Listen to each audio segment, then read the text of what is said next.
The world has fallen. Demons hold dominion over everything. Yet one man still refuses to stop fighting to reclaim it.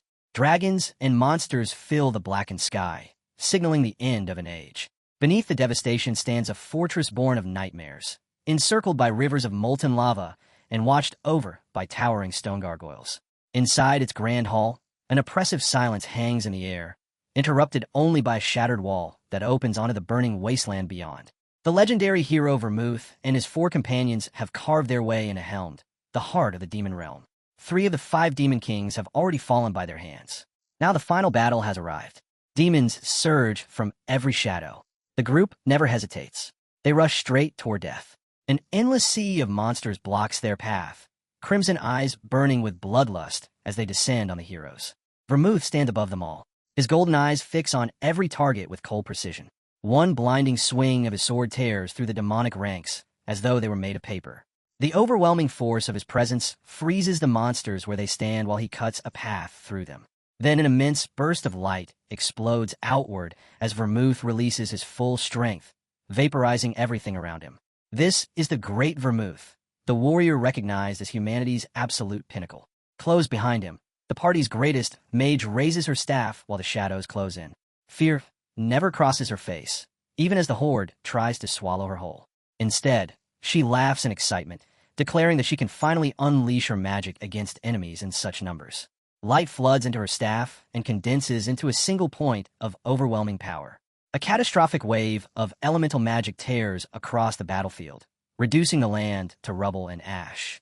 She is Senya the Wise, a mage whose unmatched brilliance is rivaled only by the destruction she can unleash. Elsewhere on the battlefield, a sacred presence spreads outward, calming the violent winds of war. The party's saint folds her hands in prayer, preparing to bless her allies. A blue demon lunges from her blind spot, its claws stopping only inches from her face. Before it can strike, she swings a heavy flail with bone-shattering force and kills the creature instantly. This is Anise, the Faithful. She may appear to be a saint, but she fights like a demon. The ground trembles as another demon crashes into the stone floor with a sickening impact. Letting out a roar powerful enough to wake the dead, the team's tank lifts his massive axe. He spins like a whirlwind of steel, reducing every demon in his path to a red mist. Gore pours over him, but he never bothers to wipe it away. He simply revels in the thrill of battle. This is Moron the Brave, a warrior who lives for the front lines and never knows when to stop. Then there's the last member of the party, our main character. Hamel grits his teeth as he stares at Vermouth's back. Under his breath, he curses in frustration. Once again, Vermouth has pulled ahead of him. Hamel bursts forward. His twin swords leave trails of blue light as he slips through a forest of spears. He shouts at the demons to get out of his way, his face twisted with raw anger. His blades become nothing but streaks, drawing a deadly geometric pattern through the air as they tear apart the demonic army. History remembers him as Hamel the Foolish, the man forever chasing the hero's shadow. He comes to a stop among piles of demon corpses, breathing heavily, but keeping his guard up. Hamel had always envied Vermouth's perfection. He insisted they were rivals, even if no one else saw it that way. Looking around the now-cleared chamber, he thinks they've finally dealt with all the small fry. Then his eyes widen. He senses a killing blow racing toward Vermouth's blind spot. A gigantic blade of dark energy cuts through the air at a speed no one could evade. Vermouth notices it too, but only as it closes in on his neck. Hamel doesn't hesitate. He throws himself into its path and takes the attack head-on. Blood bursts into the air as the dark blade drives through Hamel's chest. Vermouth freezes in rare shock. The Demon King mocks them, extending a clawed hand while Hamel stumbles back, clutching the fatal wound.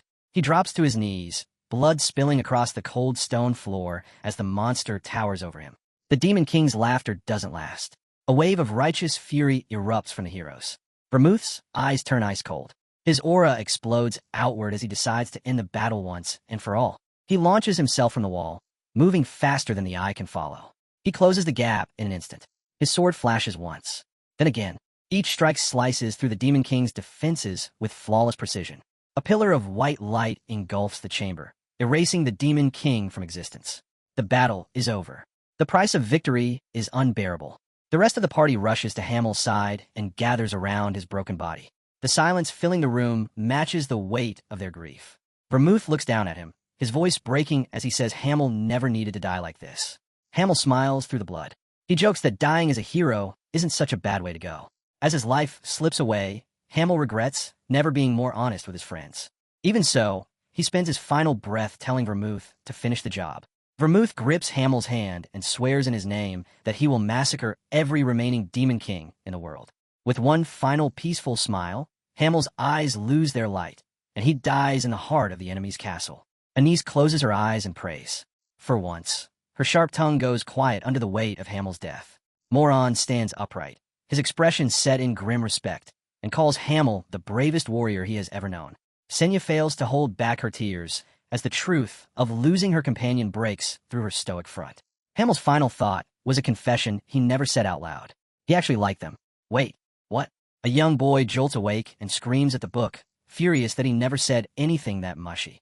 He trembles with anger, demanding to know what idiot wrote this fairy tale version of his life.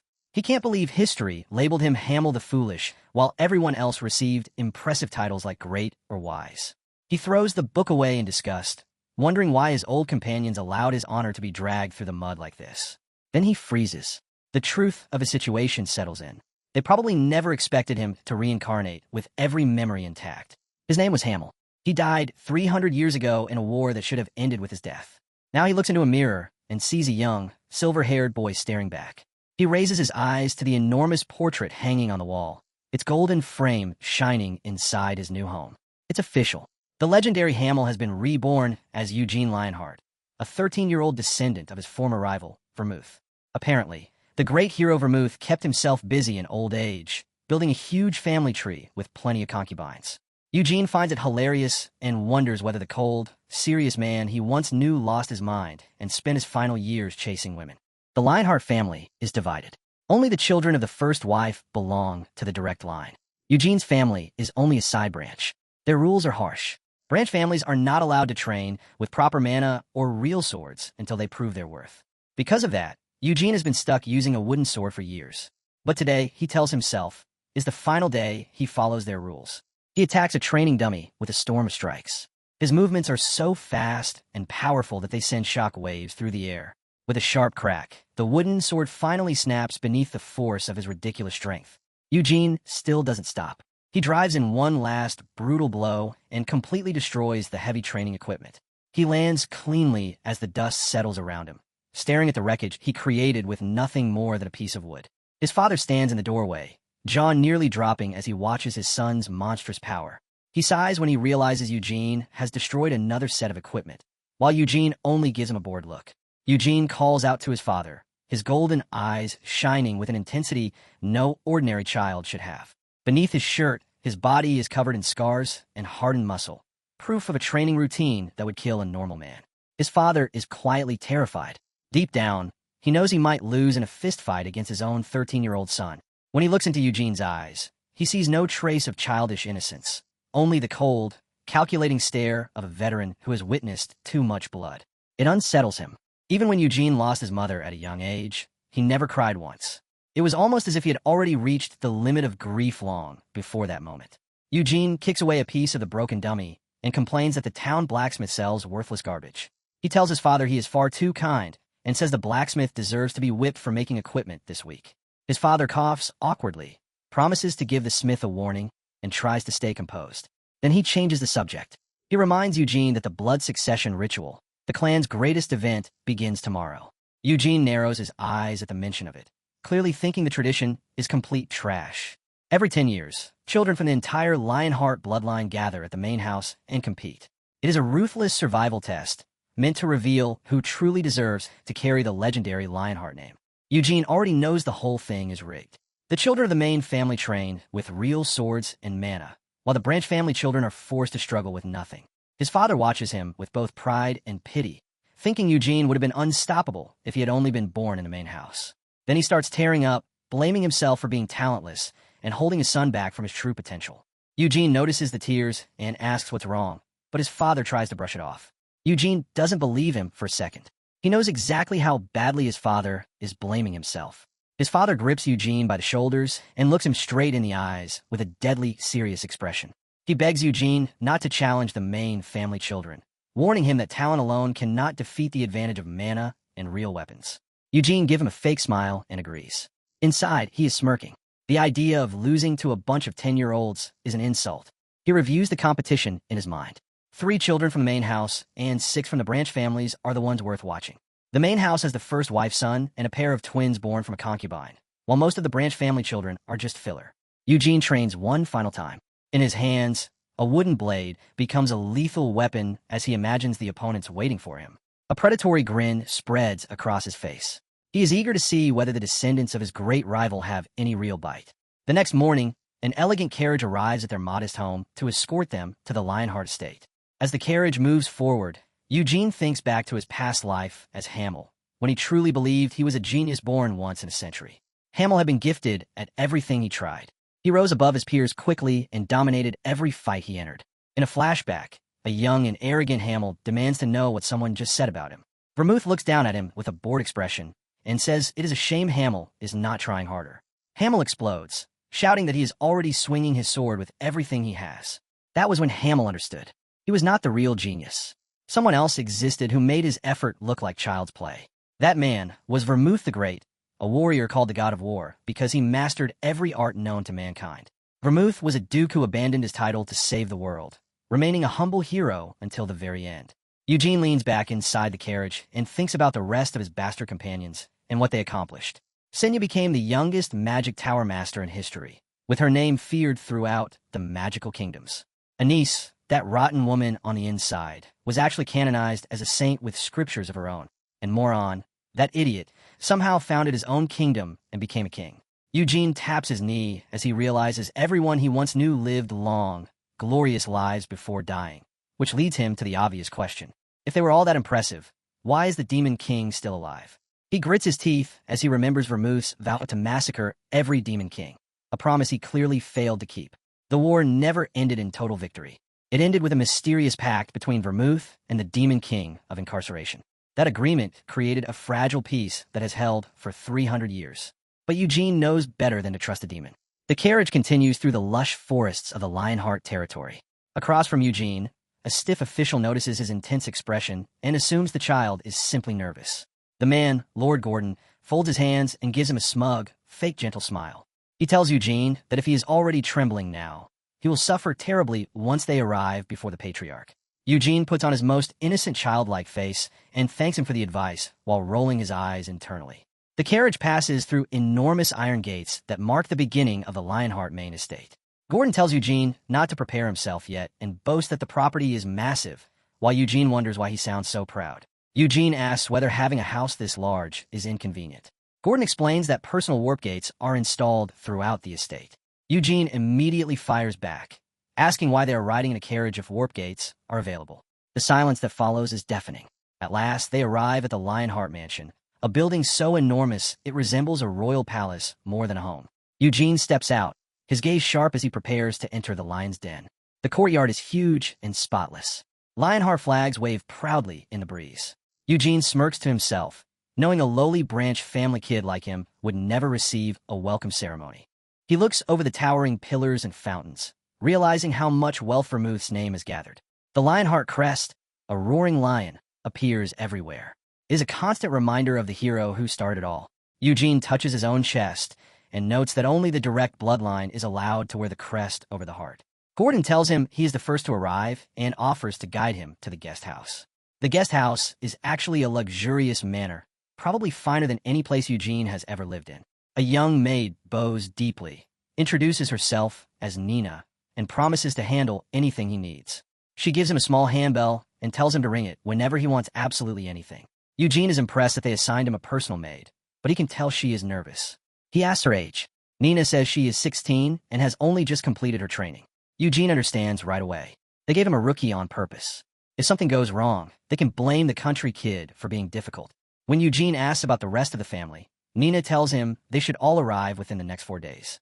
Eugene has no interest in waiting around. He demands to be taken to the training grounds immediately.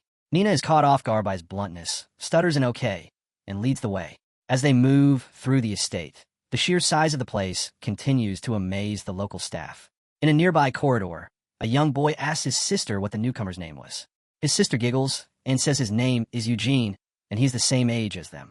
The boy sneers, saying Eugene comes from some backwater town and is probably better with a rake than a sword. He laughs while imagining Eugene's carriage covered in animal filth, then says they should go check on him. His twin sister claps excitedly and suggests they go scold the newcomer. The boy corrects her with a smug grin, saying they are not scolding him, only giving him a much-needed warning. They look out the window and spot Eugene already in the training courtyard. They head down eagerly, ready to bully their peasant relative. Cyan stops in his tracks, his eyes nearly popping out when he sees what Eugene is actually doing. The girl watches from the window as Eugene displays strength that should be impossible for a 13-year-old. She lets out a small breath, then regains her smirk as she realizes this may be more interesting than expected. Eugene is wielding a huge, heavy spear, whipping it through the air at terrifying speed. Sandbags are tied to Eugene's arms and to the spear itself, forcing his body to work 10 times harder. The spear whistles through the air and sends gusts of wind sweeping across the courtyard, kicking dust up around him. He stops the weapon cold with a sharp thwack. His control over the enormous weight is flawless. Eugene thinks back to his life as Hamel. He was never lazy, but he knows this new body has to be trained even harder if he wants to reach his former peak. The spear blurs again, turning into a cyclone of wood and steel that would crush anyone foolish enough to step too close. Eugene notes that this body is incredible. No matter how far he pushes it, he never gets sick, and every injury heals at terrifying speed.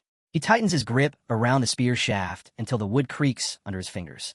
Then he sweeps the weapon across the ground, and the force clears a wide circle around him in an instant. Nina stands at a distance with her mouth open, watching him move like a battle-hardened warrior. Inside, she is screaming over how impressive he is, especially since he is doing all of it while weighed down. Hey! A sharp voice cuts through the air. Nina nearly jumps out of her skin as Cyan and Seal approach.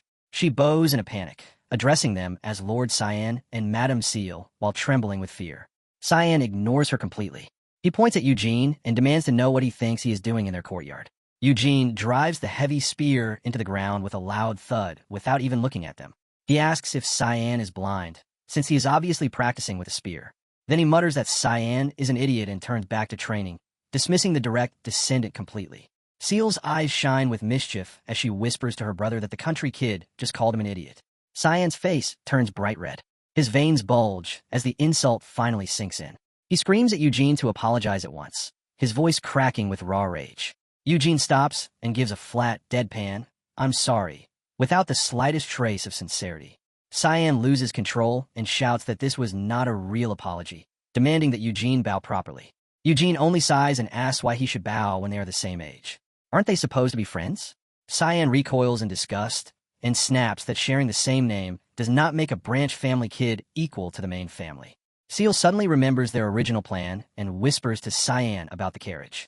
Cyan points a trembling finger and orders Eugene to clean the filthy carriage he arrived in, since he must be used to farm work. Eugene just stares at him with pure, concentrated boredom, somehow making the silence more insulting than words.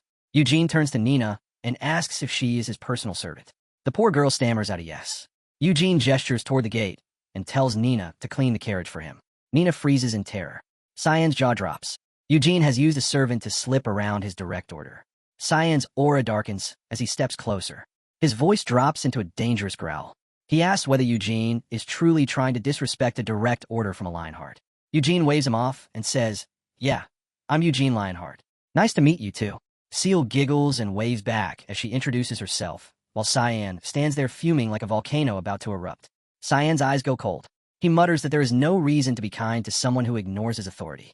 Then he spots a wooden training sword on the ground. He snatches it up in a flash, the wood whistling through the air as he grips it tightly. Flames rise around him in a visible aura. Cyan points the sword at Eugene and screams that his honor has been damaged, so he is requesting a duel. He keeps shouting for the duel, desperate to restore his wounded pride, with a wooden sword in hand and arrogance written across his face. Eugene only looks at him with a tired smirk and thinks, "Oh boy, here we go again." Leaning on his spear, Eugene casually tells Cyan not to throw around the word duel like it is some kind of game. He only wants to finish his workout in peace, but Cyan is convinced Eugene is shaking with fear. Then Eugene's gaze changes.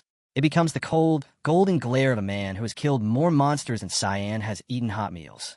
Cyan keeps barking at him, saying that Eugene should lower his head and apologize if he is too afraid to fight. Eugene stands straight and tells him plainly that he is not scared, and he is definitely not apologizing for nothing. That snaps the last thread. Cyan insults Eugene's parents and claims they never taught him honor. A heavy thud echoes through the courtyard as Eugene drops something into the dirt. Cyan flinches in confusion while Eugene begins unbuckling the weights from his wrists. Eugene tosses a heavy sandbag into the air as if it weighs nothing and tells Cyan that if he wants to fight, he has won. He starts removing the weighted gear. Without the training restraints, his movements turn light and fluid. His heavy cloak slams into the ground with another huge crash, throwing dust into the air. Cyan and Seal freeze. The true weight of Eugene's equipment finally sinks in.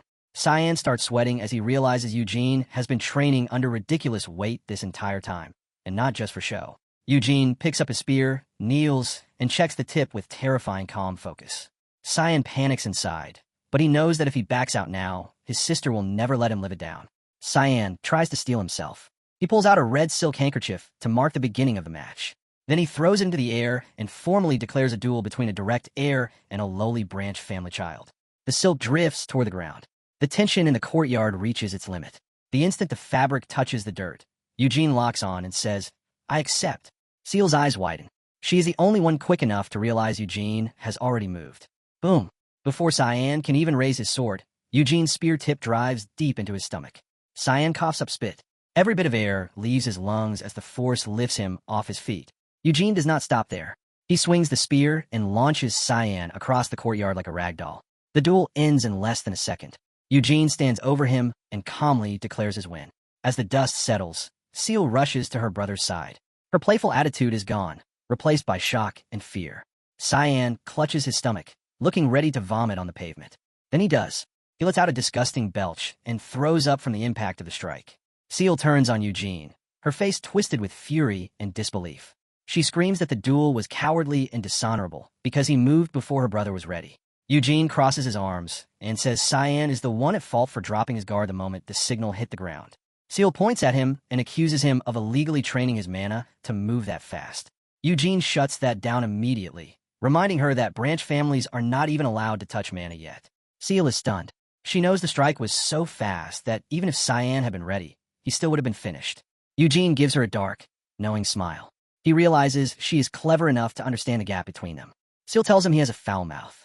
Eugene only shrugs and says he has heard that plenty of times before. He gives Cyan a small amount of credit, noting that the kid instinctively stepped back enough to avoid being impaled. But deep down, Eugene is disappointed. Cyan is nowhere near the level a descendant of the Great Vermouth should have. Cyan trembles and tries to stand, gasping out threats about how Eugene dared to hit him. He is a mess, covered in vomit and tears, still calling Eugene a coward for winning too quickly. Eugene laughs and tells them they really are twins, since they both rely on the same pathetic excuses.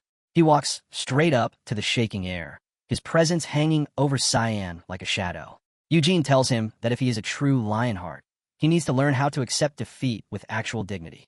Cyan only stares at the ground, his face burning with shame and pure hatred. Eugene wonders for a moment if he pushed too far. The direct line might actually try to turn his life into hell over this. Then a man sprints across the lawn, shouting for the young master. He is sharp-looking, with a mustache, and he looks ready to suffer a heart attack after seeing Cyan in this condition. Eugene studies him carefully. This man is a professional knight. He clearly knows what he is doing. Cyan starts crying for real. He reaches toward the man like a lost puppy, sobbing into the knight's coat and whining that he lost to a country bumpkin in front of everyone. It is pathetic. He is wailing over the duel while his vomit is still fresh on the ground. The knight, Heezer, stares at Eugene in shock, trying to understand how a branch family child managed this. The two share a long, silent look. The veteran knight senses the monster hidden inside the boy. Heezer regains his composure and introduces himself as the person responsible for Cyan's training. Eugene does not flinch. He introduces himself plainly and says he is from Jidao. Heezer recognizes the name. He realizes Eugene is Guard's son, likely viewing Guard as a low-tier knight. Eugene confirms it. Heezer looks over the broken ground and asks what happened here. Eugene gives him the truth. He says Cyan picked a fight and insulted his father. Cyan tries to lie outright, but Eugene cuts him off and repeats the insult about honor word for word. His eyes turn cold again as he asks Heezer whether that is not a good enough reason to accept a challenge. Heezer is a man of honor himself. He sighs and admits Eugene's reason for fighting was valid. Then he picks up the sobbing Cyan and says they need to treat his injuries before he dies of embarrassment. Seal waves goodbye to Eugene with a huge fake smile and says she hopes to see him again very soon. Eugene only waves back with a bored goodbye, then heads straight for the dining hall to stuff his face. While eating a huge turkey leg, Eugene is approached by Nina, who carries a notebook full of information. She reports that the other branch heirs, Hansen, Deccan, and Jules, will arrive tomorrow at noon. Eugene chews thoughtfully and realizes the ritual is beginning much earlier than he expected. He steps onto the balcony. The vast estate stretches beneath the afternoon sun. Eugene looks up at the sky, his thoughts drifting back to his old rival, Vermouth. He tells the ghost of his friend that he is going to mess up his descendants, so Vermouth had better not be angry about it. He clenches his fist and reminds himself he never asked to be born into this family. It is just a damn reincarnation. Eugene smirks, ready to take everything this family has to offer. Inside a lavish room, the air is freezing. The twins stand before their mother, who looks ready to snap. She stands by the window with her back turned to them. The silence drags on until it becomes unbearable. At last, she turns around. Her fan snaps shut as she asks whether it is true that her son lost to a collateral brat. Heezer lowers his head in shame and confirms it, while Cyan stares at the floor in terror. She calls Cyan over in a voice as sweet as honey and as poisonous as venom. Cyan walks toward his mother, shaking with every step as the pressure in the room sharpens. Whack! She slams her fan into his chest and screams that losing in one strike to someone without mana is a disgrace. Then she leans close, her eyes burning with a terrifying light, and tells him to stay still. She ignores her son's pain and turns her cold gaze to the night. She demands to know whether Heezer is absolutely certain Eugene has not secretly trained with mana. Heezer insists there is not even a trace of mana in Eugene's body. Everything he showed came from raw physical talent. She turns to Seal and asks for every detail of her brother's humiliation. Seal explains that Eugene was simply too fast. Cyan tried to retreat, but the spear had already reached him. Their mother's face goes pale with rage. She realizes the fight ended before it even truly began. Cyan tries to apologize, his voice small and weak as he looks up at her. Slap! She strikes him across the face. The sound cracks through the room like a gunshot. She screams at him for losing to a lowly being and staining the direct line with shame. Then she spirals, worrying about what the patriarch will say and how her rivals will mock her for this. Cyan nearly breaks down, sobbing and apologizing while clutching his bruised cheek. She turns back to Heezer, her voice trembling with restrained fury. She tells him that if he were not her husband's favorite knight, she would kill him herself right now. Then she orders him to take Cyan away and train him until he is unrecognizable, so he never humiliates her again. Heezer leads a crying boy out. Both of them look completely defeated. The heavy doors slam shut, leaving the mother alone with her daughter in the quiet luxury of the room. She snaps her fan open again, the sound sharp and violent in the silence. She takes a deep breath, trying to calm her racing heart while staring out the window. Her expression shifts from fury into something colder, smarter, and far more dangerous. She calls to Seal, who stands quietly in the corner and watches her mother with care. She tells her daughter to stay close to Eugene and keep constant watch over him. Seal is confused and asks why she should befriend someone her mother clearly wants dead. Her mother's eyes narrow. She knows that if Eugene dies now, she will be the first person the family suspects. Then she mentions the Guardians of the Familial Code, a group that does not play around when it comes to internal murders. She tells Seal that when an enemy cannot be killed, the smartest move is to keep them nearby and study their weaknesses. A wicked glint appears in Seal's eyes. She agrees to befriend Eugene and find out what makes him tick. Her mother smiles sinisterly. Her plan is already in motion. The next day, the other collateral heirs finally arrive. Deccan, Hansen, and little Jules. Boots hit the ground fast. Dust flies as someone sprints across the estate. It is Eugene, still forcing himself through his morning workout, sweat running down his face as he pushes his limits. Nina rushes up in her usual panic and tells him he has to stop training immediately. Eugene assumes the other branch kids arrived early, but Nina's expression says this is far more serious. She screams that the family head, the patriarch himself, has arrived. Eugene's golden eyes sharpen. At last, he is to meet the current version of Vermouth. Nina tries to drag him away so he can change into proper clothes, but Eugene knows he is already late. He wipes his face with a towel and says it is better to show up sweaty than keep the boss waiting. The main gate is lined with knights and servants, all arranged in a massive display of power for the patriarch's return. Eugene stands among the other children, sticking out in his workout clothes, while everyone else is dressed perfectly. The twins stand with their mother, Anasilla, who looks completely composed despite everything. In front of her is Theonis, the legal wife, and she looks even more intimidating. Beside Theonis stands Lode, the eldest son, looking as if he is carrying the weight of the world on his shoulders. Two riders gallop through the gate on horseback, their capes whipping behind them as they approach the mansion. The man in front has long silver hair and a presence so heavy the air itself seems to thicken.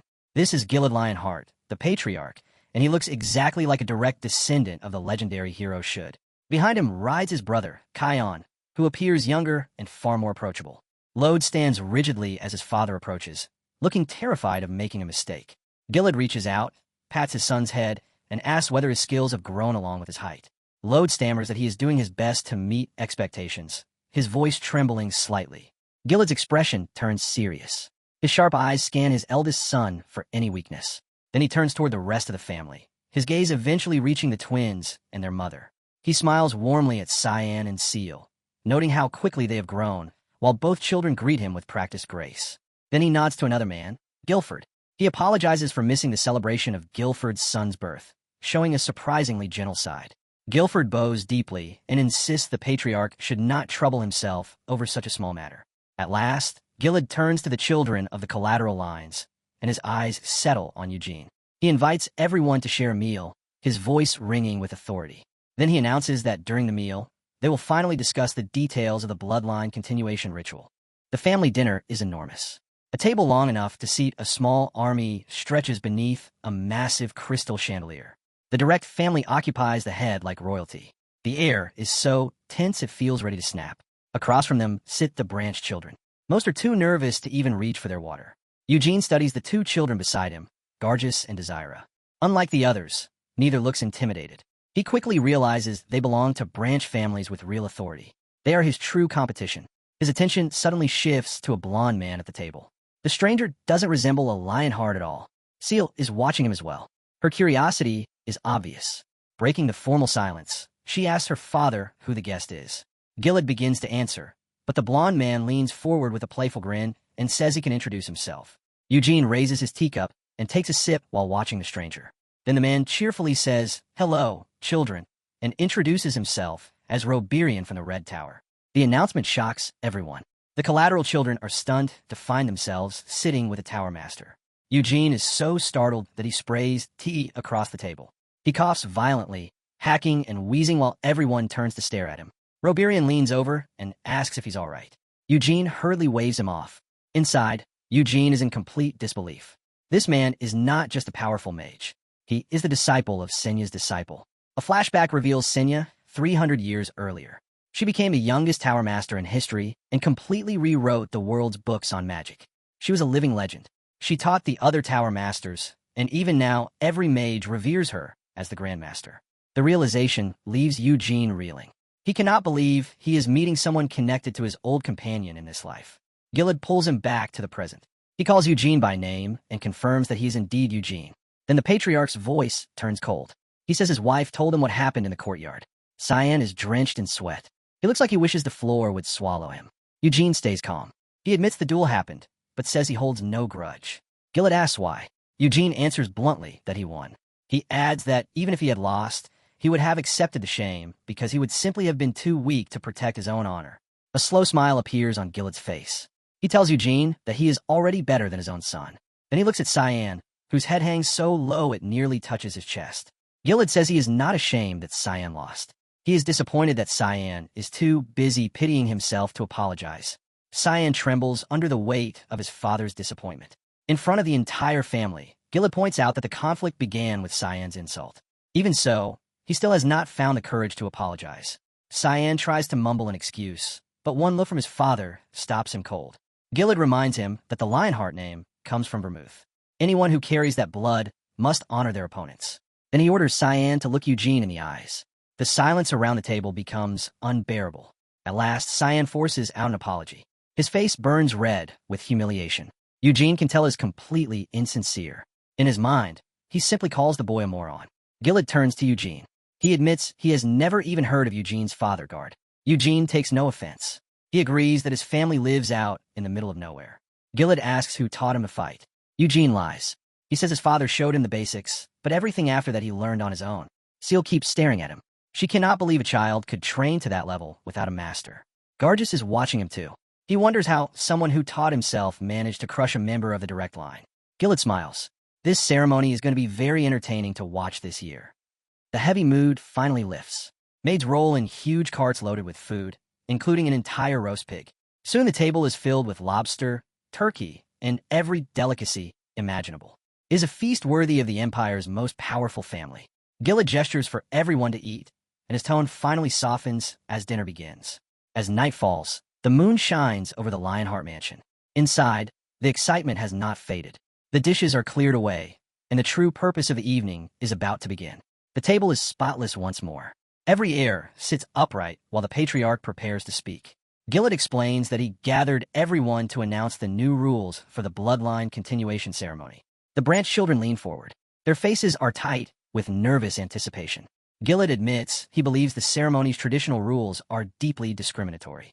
He points out that branch descendants have no real chance when they are forbidden from using mana or proper weapons until the day of the match.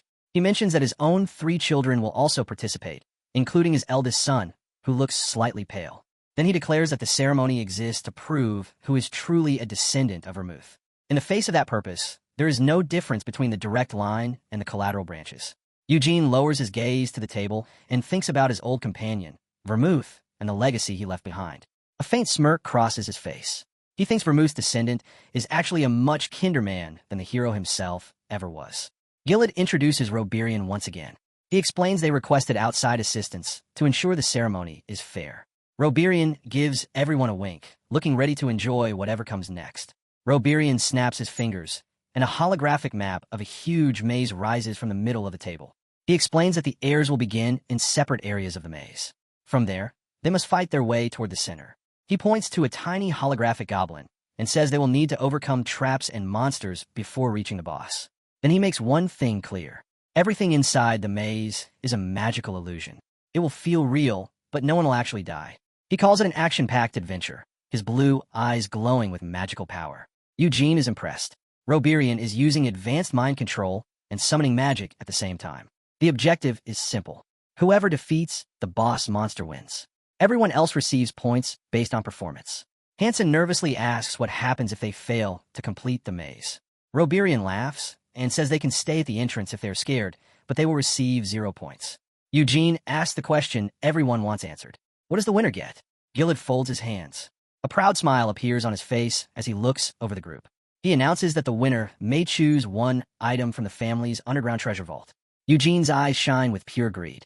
It looks like he has already seen a mountain of gold. After dinner, Eugene walks through the hallway alone. His mind races through every possibility. He has already decided that he will win. Now he only needs to figure out which legendary artifact he should take. Then his expression turns serious. He realizes the vault may contain something from his old life. He stops when 2 figures block his path in the dim hallway. They are Gargis and Desira, the elite branch children. They do not look like they came to make friends. The real competition begins now. Gargis plants himself in Eugene's way and crosses his huge arms. He demands to know whether Eugene really defeated a direct heir like Cyan. Eugene does not even flinch. He simply says yes, as if it meant nothing. He is already bored with the conversation. He starts walking away and tells them to leave if they have no more questions. Gargis is left standing there, completely confused by how a countryside kid can act so dismissive. He looks at Desira, who is just as baffled by Eugene's careless attitude.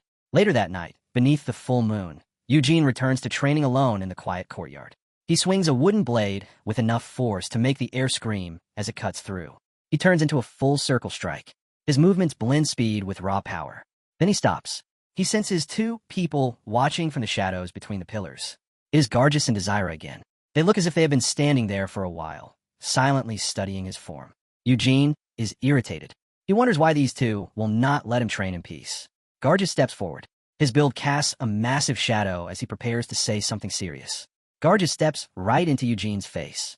The size difference makes him look like a mountain towering over a hill.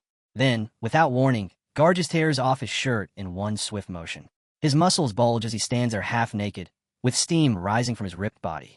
He flexes with a grunt, showing every vein and muscle fiber he has built over the years. Eugene only stares at him. His expression is completely empty. In his mind, he thinks, is this guy actually a dumbass?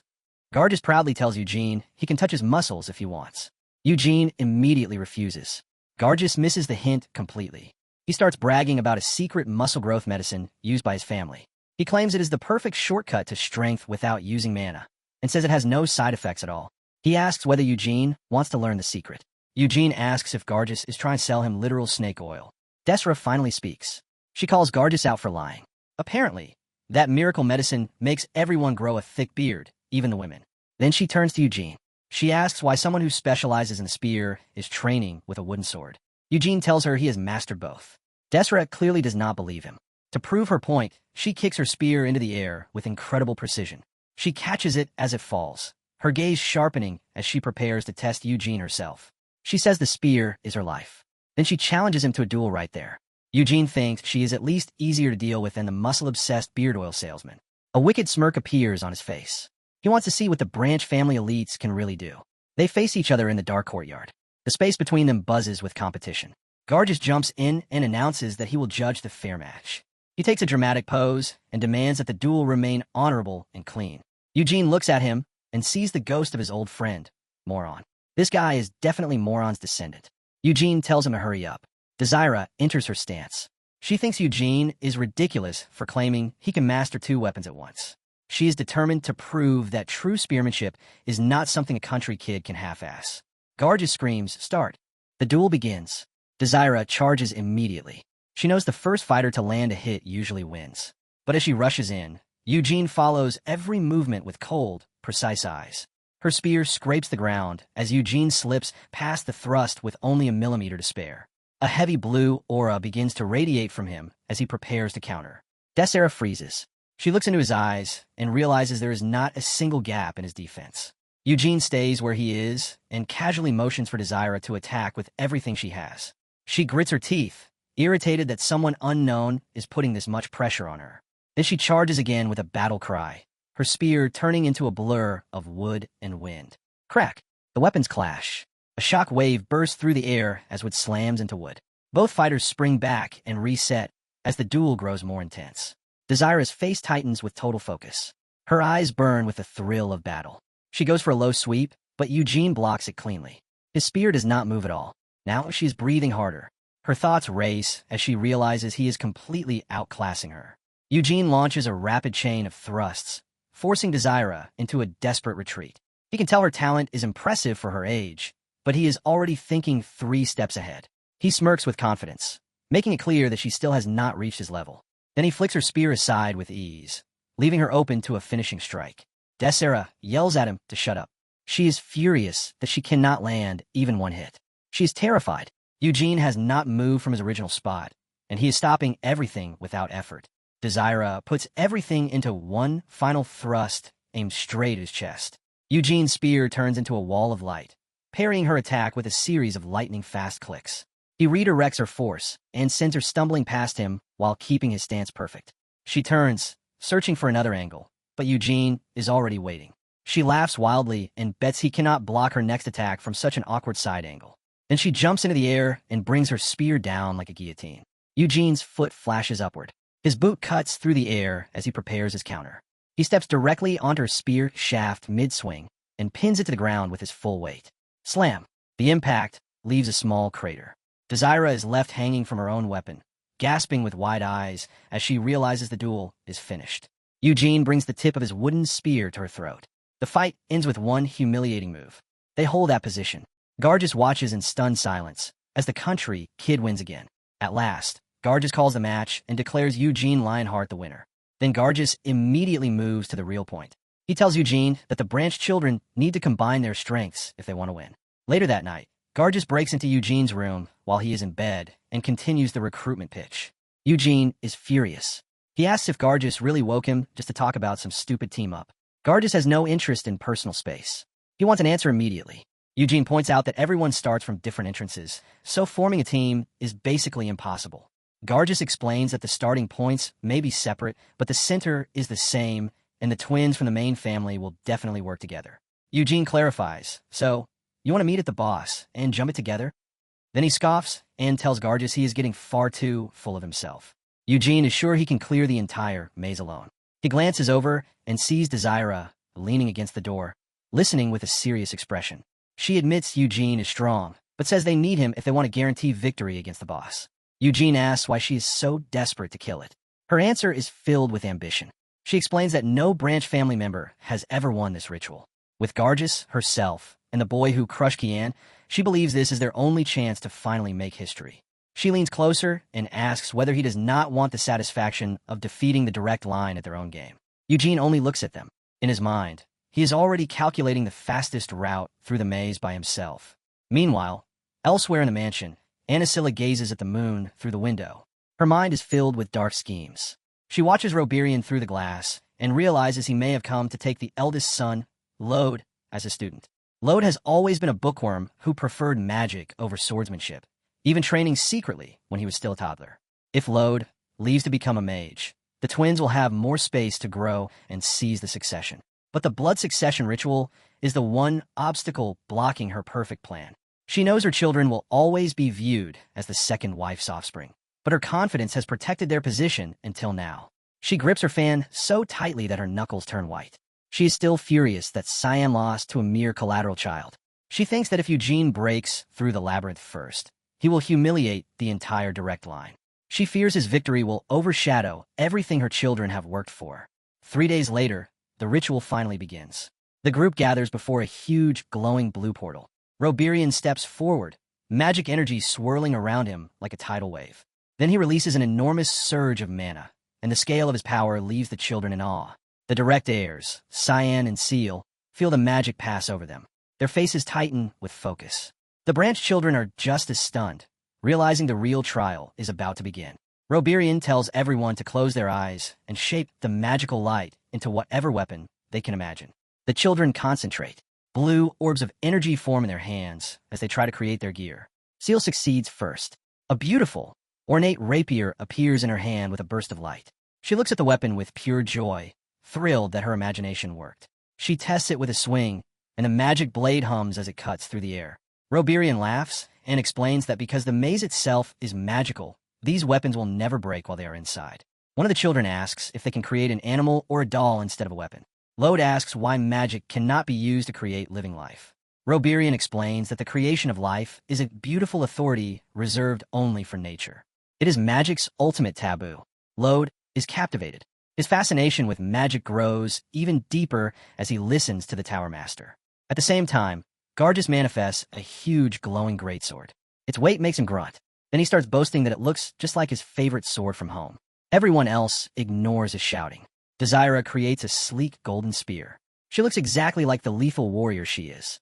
Cyan chooses a classic longsword and gives it a smug look, ready to begin his redemption arc. Hyde forms a thin, elegant rapier. His hands tremble slightly as he holds the magical weapon. The other branch children struggle to focus. Their weapons flicker and fade as their concentration wavers. Then there is Eugene. He creates a normal sword and a round shield.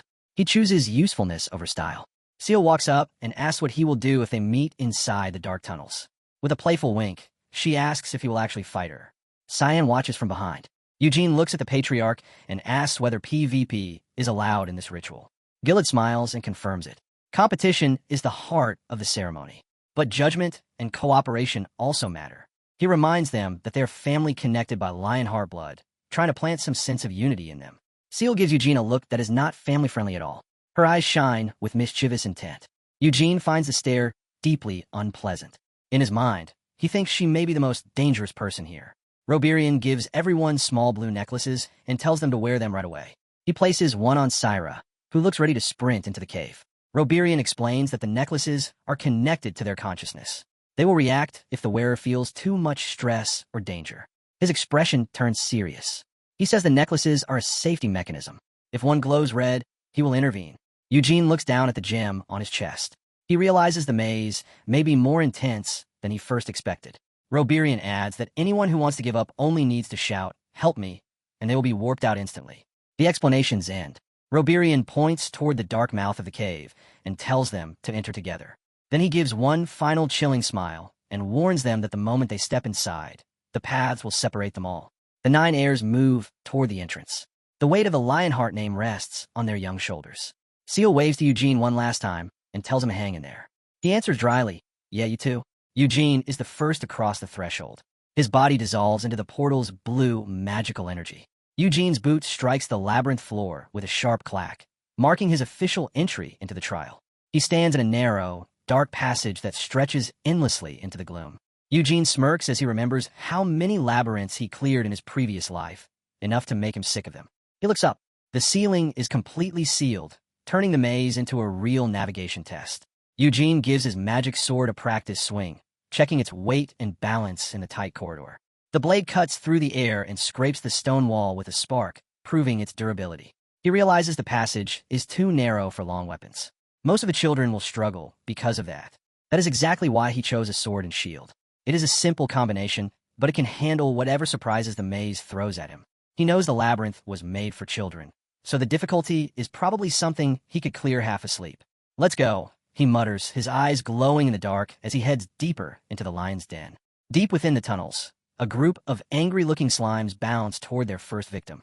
Hansen, one of the branch children, screams in terror while swinging his sword wildly at the green blobs. He is quickly overwhelmed, falls to the ground, and shouts, "Help! Help!" as loudly as he can. Roberian appears from nowhere, looking completely bored as he saves the boy from a pack of low-level slimes. A flash of light warps Hansen out of the maze. His role in the ritual is officially over. Only 1 hour into the ceremony, 3 of the 9 participants have already quit out of fear. Gillard watches the remaining heirs through a magic screen. His expression reveals nothing as he tells the failures to go rest. The children who failed sob quietly, their dreams of glory crushed before they even faced a real monster. Roberian has 5 screens open, each showing one of the remaining heirs moving through a different part of the maze. Gillard strokes his chin and watches the contrasting styles of the children who actually have courage. Gargus charges through a corridor, his face locked in stubborn determination. He runs into a pack of goblins, and his huge magical greatsword glows with power. He prepares to swing. Then he throws his entire body into a horizontal slash, his eyes wide from the force behind the attack. The blade creates a huge arc of light, but the swing is clumsy. It misses the goblins and smashes into the stone wall. One goblin cackles as it ducks under the attack, while Gargus' sword gets buried deep in the masonry. But Gargus does not panic. He roars and uses pure physical strength to rip out both the sword and part of the wall with it. The impact shatters the stone. Rock shards fly everywhere like shrapnel. The goblins are crushed by the force of his raw, unpolished power as Gargus continues his relentless march. Eugene watches the screen and notes that Gargus may be clumsy, but his brute force momentum is working well. He admits Gargus is not struggling much against basic monsters because his physical build is absurd. On another screen, Desira moves through the tunnels like a ghost. Her spear stays low and ready. She runs into a group of slimes. Her expression tightens as she studies the best way past them. She moves with incredible agility, jumping over the blobs and using her spear to keep them away. Desira realizes that stabbing slime is useless. She needs an opening so she can sprint through. Slimes are hard to handle with blades, she thinks, scanning their formation for a gap. She waits for the right moment. Then she dashes forward, leaving the slow monsters far behind. Eugene notes that Desira is smart. She's focused on clearing the maze and avoiding fights that do not help her. The screen switches to Cyan, who stands in a hallway with far more confidence than he should have. He faces a wall filled with suspicious holes and senses a trap nearby. Before the ritual began, his mother secretly gave him a complete map of the labyrinth. Cyan smirks. He picks up a rock and prepares to trigger the trap from safe distance. He throws it. A rumble echoes through the corridor as the wall activates. A storm of arrows shoots out, but Cyan is already safe around the corner, laughing at how easy it is. He starts running, thinking he is a genius for knowing the answers to the test. Eugene watches him and thinks Cyan is too timid. His hesitation and fear are actually what help him avoid the traps. Next is Seal, who comes face to face with a huge grinning goblin warrior. The goblin roars and swings a crude hammer that would instantly crush an ordinary child. Seal only giggles. She avoids the blow with a graceful spin that looks more like a dance than a fight. Then she lunges forward. Her magical rapier glows as she drives a precise thrust into the monster's throat. The goblin bursts into golden magical dust. Seal looks completely unbothered. She skips down the hall, her ponytail bouncing as she enjoys the game. When she reaches a dead end, she simply sighs and decides to return to the last split in the path. Eugene notes that she depends completely on instinct and moves fast, but she is still too childish to be a top-tier threat. Finally, the screen shows Lode, who is trembling in fear while a goblin towers over him. The goblin is armed and dangerous. Its eyes glow with magical intent to harm. Lode is amazed. His love of magic overtakes his fear as he realizes the monster is a perfect magical construct. Lode blocks a strike. His eyes widen as he realizes how advanced the summoning magic is. He starts counterattacking with his sword, but his stance is shaky. His mind is clearly focused more on the spell work than the blade. Still, he lands the finishing blow. The goblin dissolves into golden sparks. Lode stands over the fading dust like he has witnessed a miracle, not survived a fight. He beams with joy, his true passion for the arcane shining through his nervousness. Roberian notices Lode's reaction and says the boy seems to have a deep interest in magic. Gillett admits Lode has loved magic since he was a baby, even refusing to study anything else for years. Roberian asks why he stopped. Gillett's expression turns bitter. He explains that Lode abandoned his dream because he felt he had to become the next patriarch for his mother and the family's tradition. Gillett sighs. Magic has endless possibilities, but it is not a path the Lionheart family usually values. Then he reveals his real hope. He wants Lode to follow his passion and become Roberian's disciple, so he can escape the pressure of the family. Roberian hesitates. He tells Gillett he cannot promise anything without seeing more. He says he will accept Lode as an acquaintance, but if the potential is not there, he will not take him as a formal disciple. Gillett agrees. He only wants his son to finally chase his own dream. He adds that Lode actually reveres the legend of Senya the Wise even more than his own ancestor, Vermouth. Roberian smiles as he remembers the stories of Senya creating a world-saving spell whenever the party was in danger. Gillett reveals that his favorite character from the hero legend was someone else entirely. Roberian is surprised. He asks who could possibly be better than those two icons. Gillett is about to answer, but his eyes suddenly fix on the center screen. He points at the monitor. His voice drops to a whisper as he tells the Tower Master to look. On the screen, Eugene has reached the center of a maze. An elite, giant goblin warrior stands before him. Eugene remains perfectly still. His sword and shield are ready as the monster towers over him. The giant goblin roars loudly and raises a huge club-like fist to crush the intruder. Clang! Eugene blocks the massive hit with his shield. The impact sends out a shockwave and cracks the floor. He does not move an inch. His stance proves his body is on another level. Then he counterattacks. His movements are so fast, they leave trails of light across the Elder's screens. Roberian starts sweating. His mouth hangs open as he asks, "Just who is that boy?" Gillett is just as stunned. His eyes widen as he mutters one word. Amazing! Eugene lands a devastating strike. His sword sinks deep into the giant's leg as he slams his shield into the monster's face. Our guy raises his head. His golden eyes shine brightly. One look tells you he's about to end this. His name is Eugene Lionheart. He didn't come here to compete. He came to dominate. The giant troll lies motionless in a pool of green blood. The brutal fight has completely torn apart. Eugene stands above the corpse. His glowing golden eyes carry a cold, piercing look that no child should have. Inside the observation room, the Patriarch and the Tower Master silently watch the overwhelming surge of mana. Gillett can't hide his smile. Eugene didn't simply survive the troll. He defeated it completely without showing any strain. Roberian is even more shocked. The troll was supposed to be an impossible trap, yet Eugene handled it as if it were nothing more than a warm-up. The Patriarch realizes they aren't watching an ordinary prodigy. They're witnessing a born monster. Roberian leans back as the truth finally sinks in. He says the word at last. Eugene is a genius. In that unwavering gaze, he can almost see the shadow of the legendary Vermouth standing behind him. Suddenly, the scene shifts to Gargus. A massive green fist slams toward him. The impact sends a shock wave across the stone floor as Gargus barely avoids a blow that would have crushed his head. He is thrown through the air and coughs up blood. Arrows from the earlier traps are still lodged in his back. The enormous troll looms over him. Its red eyes burn with murderous intent while Gargus struggles to get back on his feet. But Gargus refuses to give up. He releases a primal roar. Golden light flares within his eyes as he draws on the last of his strength. He rushes forward. A gigantic fist crashes down behind him and shatters the ground, but he slips past it. With a desperate horizontal slash, his sword leaves a streak of blue light through the air. The attack lands. Green blood bursts outward as the force drives the troll backward. Gargus launches himself high into the air. He uses the surroundings to propel himself into one final attack. He brings his sword down with every ounce of strength he has left. The impact erupts into a massive explosion of mana and dust. The monster releases one last agonizing roar as Gargus cuts straight through its chest. The troll's enormous hand twitches once before all life leaves its body. Gargus stands on top of the beast's head in victory. His sword remains buried deep inside it as the reality of his triumph settles in. The price, however, is severe. He struggles to breathe. Blood and sweat cover his body. His strength has finally reached its limit. He shouts one last cry of victory toward the ceiling. His spirit still burns even as his body gives out. A flash of golden light surrounds him, signaling that his role in this ritual may be over. He drops to his knees. His vision begins to blur as the adrenaline finally fades. He thinks to himself that the troll was far stronger than expected. It had broken his ribs and torn through even his hard muscles. Garja staggers forward.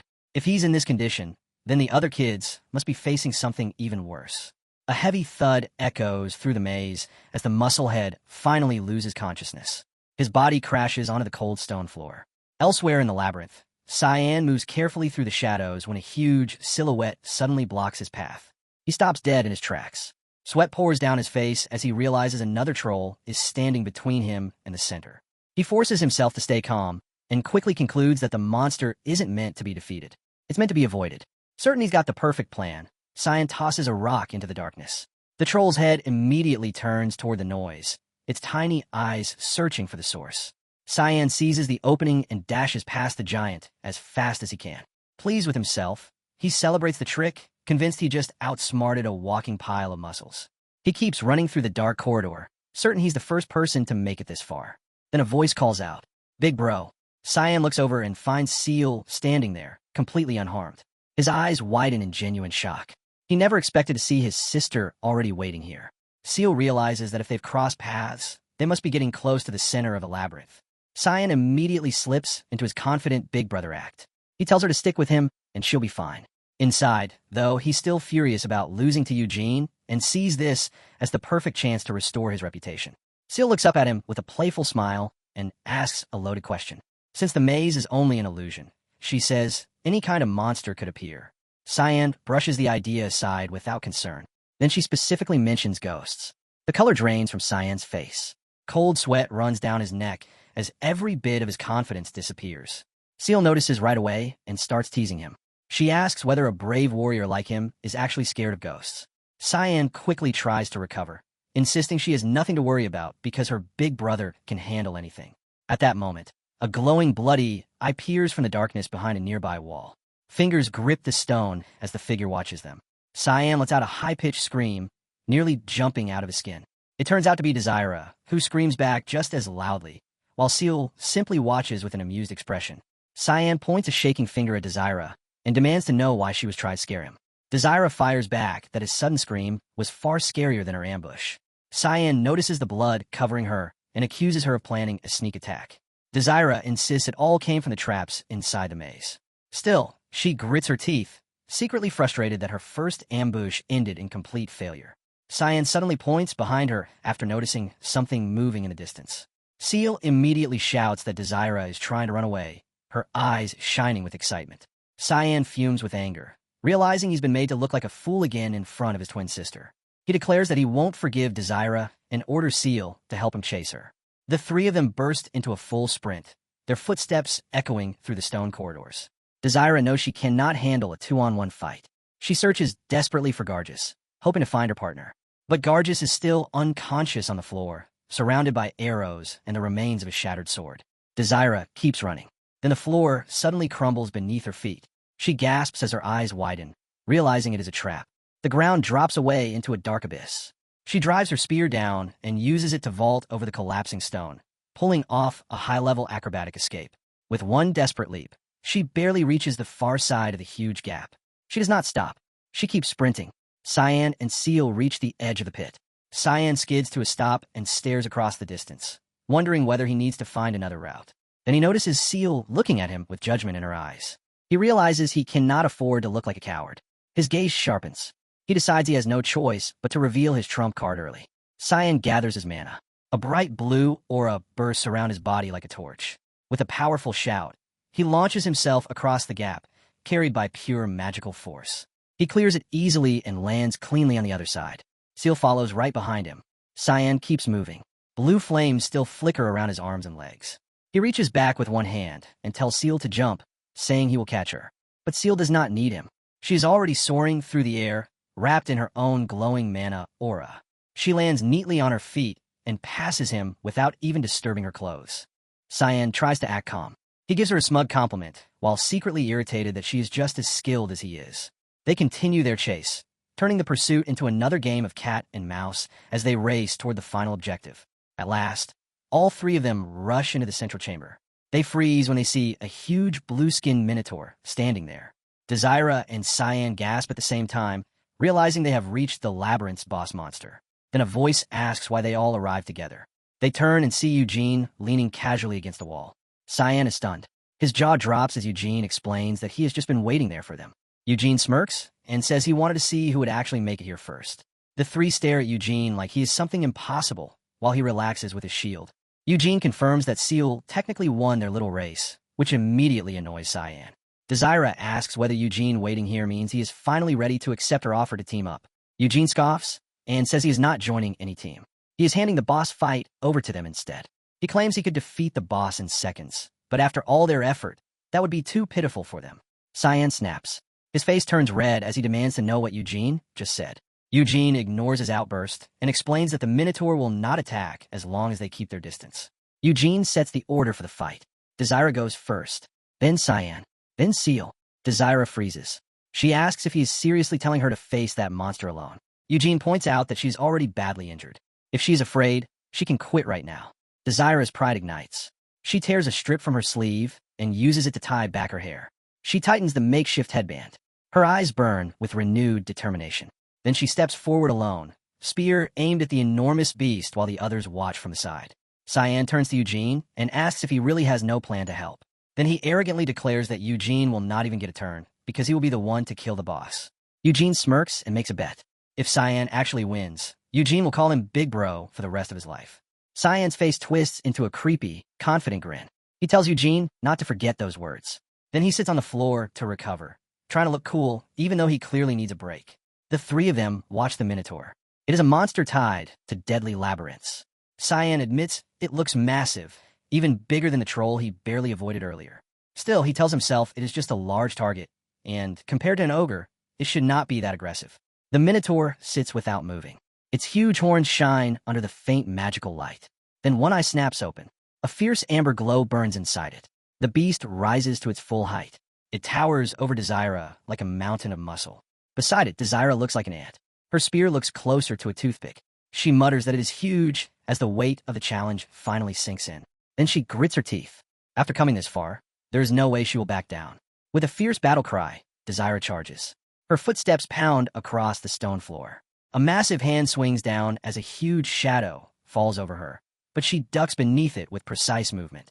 The Minotaur's fist crashes into the ground. Broken stone flies everywhere. Desira barely rolls away, then immediately attacks. She spins her spear in a blur and unleashes a rush of rapid strikes.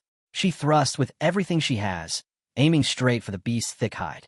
The spear tip hits, but does not pierce. It only leaves a tiny scratch. Desira's eyes widen in horror. The Minotaur's hide is too tough for her weapon. Before she can recover, a huge shadow falls over her. The Minotaur's hand reaches down and grabs her midair. Its giant fingers wrap around her body like a vice. Desira lets out a strangled gasp. In her mind, she thinks this is the end. But the Minotaur does not crush her. It simply throws her across the chamber like garbage. Desira skids over the floor. Her spear clatters away from her hand. Then she loses consciousness. Desira lands at Eugene's feet. She is beaten and broken. Seal watches with concern and asks why the monster did not finish her off, unable to understand its behavior. Eugene explains that it is not a real monster. The moment it caught Desira, the simulation judged her defeat. Cyan stands and draws his sword. His face twists into a confident, arrogant sneer. He tells Eugene to watch closely, because he is about to prove that the direct bloodline exists on a completely different level. Eugene answers with a wide, mocking grin. He's clearly enjoying this. Cyan walks toward the beast. In his mind, Eugene is just a cocky bastard who is about to be proven wrong. Cyan releases his mana. A huge blue aura swirls around him. He gathers that power into his blade, and the steel begins to shine with a sharp, vibrating glow. A brilliant edge of pure mana stretches from his sword. Cyan has manifested sword ki. Desira awakes and stares in shock. She notes that forming sword ki usually requires 10 years of training. Her heart sinks as she realizes the gap between her and the main family is even wider than she believed. Even Eugene looks slightly impressed. He admits that seeing sword ki at Cyan's age is not bad at all. Cyan smirks. He knows he cannot maintain it for long, but it will be enough to cut this monster apart. Then the blue light flickers. It vanishes with a weak pop. Cyan stares at his empty blade in complete confusion, wondering what the hell just happened.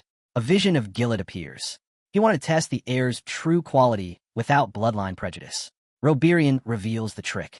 He designed the center of the labyrinth so mana attacks are completely disabled. Without their impressive sword ki, the branch family and main family must fight on equal terms. Cyan panics. He shakes his sword, wondering why his mana will not work when he still has plenty left. From the sidelines, Eugene calls out and mocks him, telling him to come back if he is too scared to fight fairly. Seal starts giggling. Eugene leans back with a smug look, clearly enjoying Cyan's suffering. Cyan's face darkens with rage. He declares that he does not need sword ki to beat a shitty monster like this. With a desperate roar, he charges the Minotaur and swings his powerless sword with all his strength. The Minotaur does not even move. It releases a heavy breath and prepares to swat the annoying human away. Cyan attacks, but the monster blocks the strike effortlessly with its gold-plated bracers. A rapid series of clashes follows. Cyan strikes deal no damage to the beast's armor. He realizes shallow cuts will not work. He decides to rush in and target the legs to bring it down. Cyan lunges forward. His sword trails a faint blue light as he pours everything into one low strike. A confident grin spreads across Cyan's face. He believes the fight is already won. His blade closes in on the target.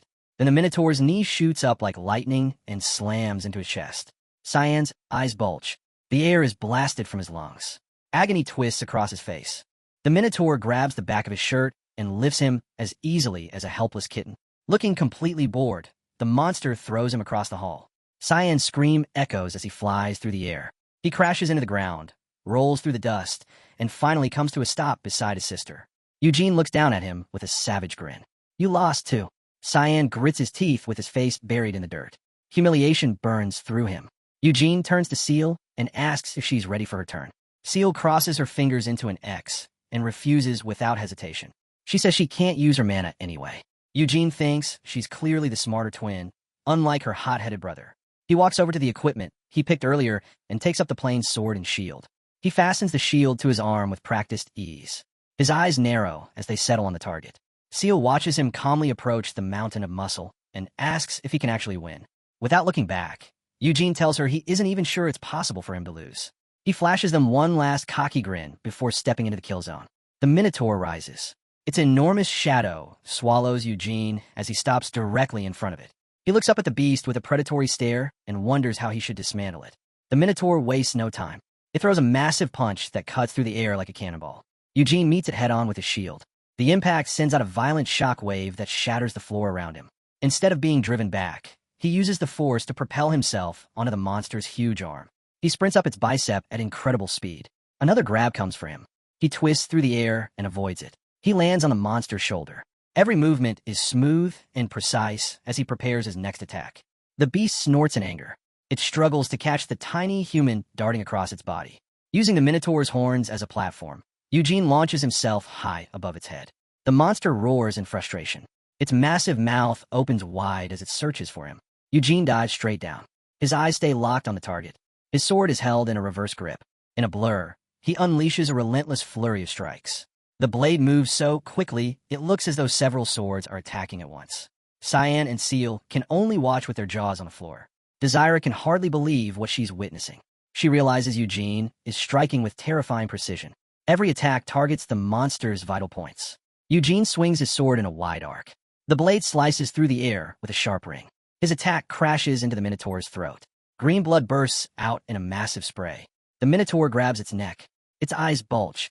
Eugene follows with the final blow. The beast staggers backward. Its immense strength gives out. It begins to fall. The ground trembles as the Minotaur crashes onto the floor, throwing up a huge cloud of dust and debris. Green blood splashes across the stone tiles. The final boss is defeated. Eugene stands over the corpse. He casually flicks the blood from his blade. His expression stays bored. Then he turns toward the group with a smug grin and asks if they were all watching. Cyan stares at him in complete shock.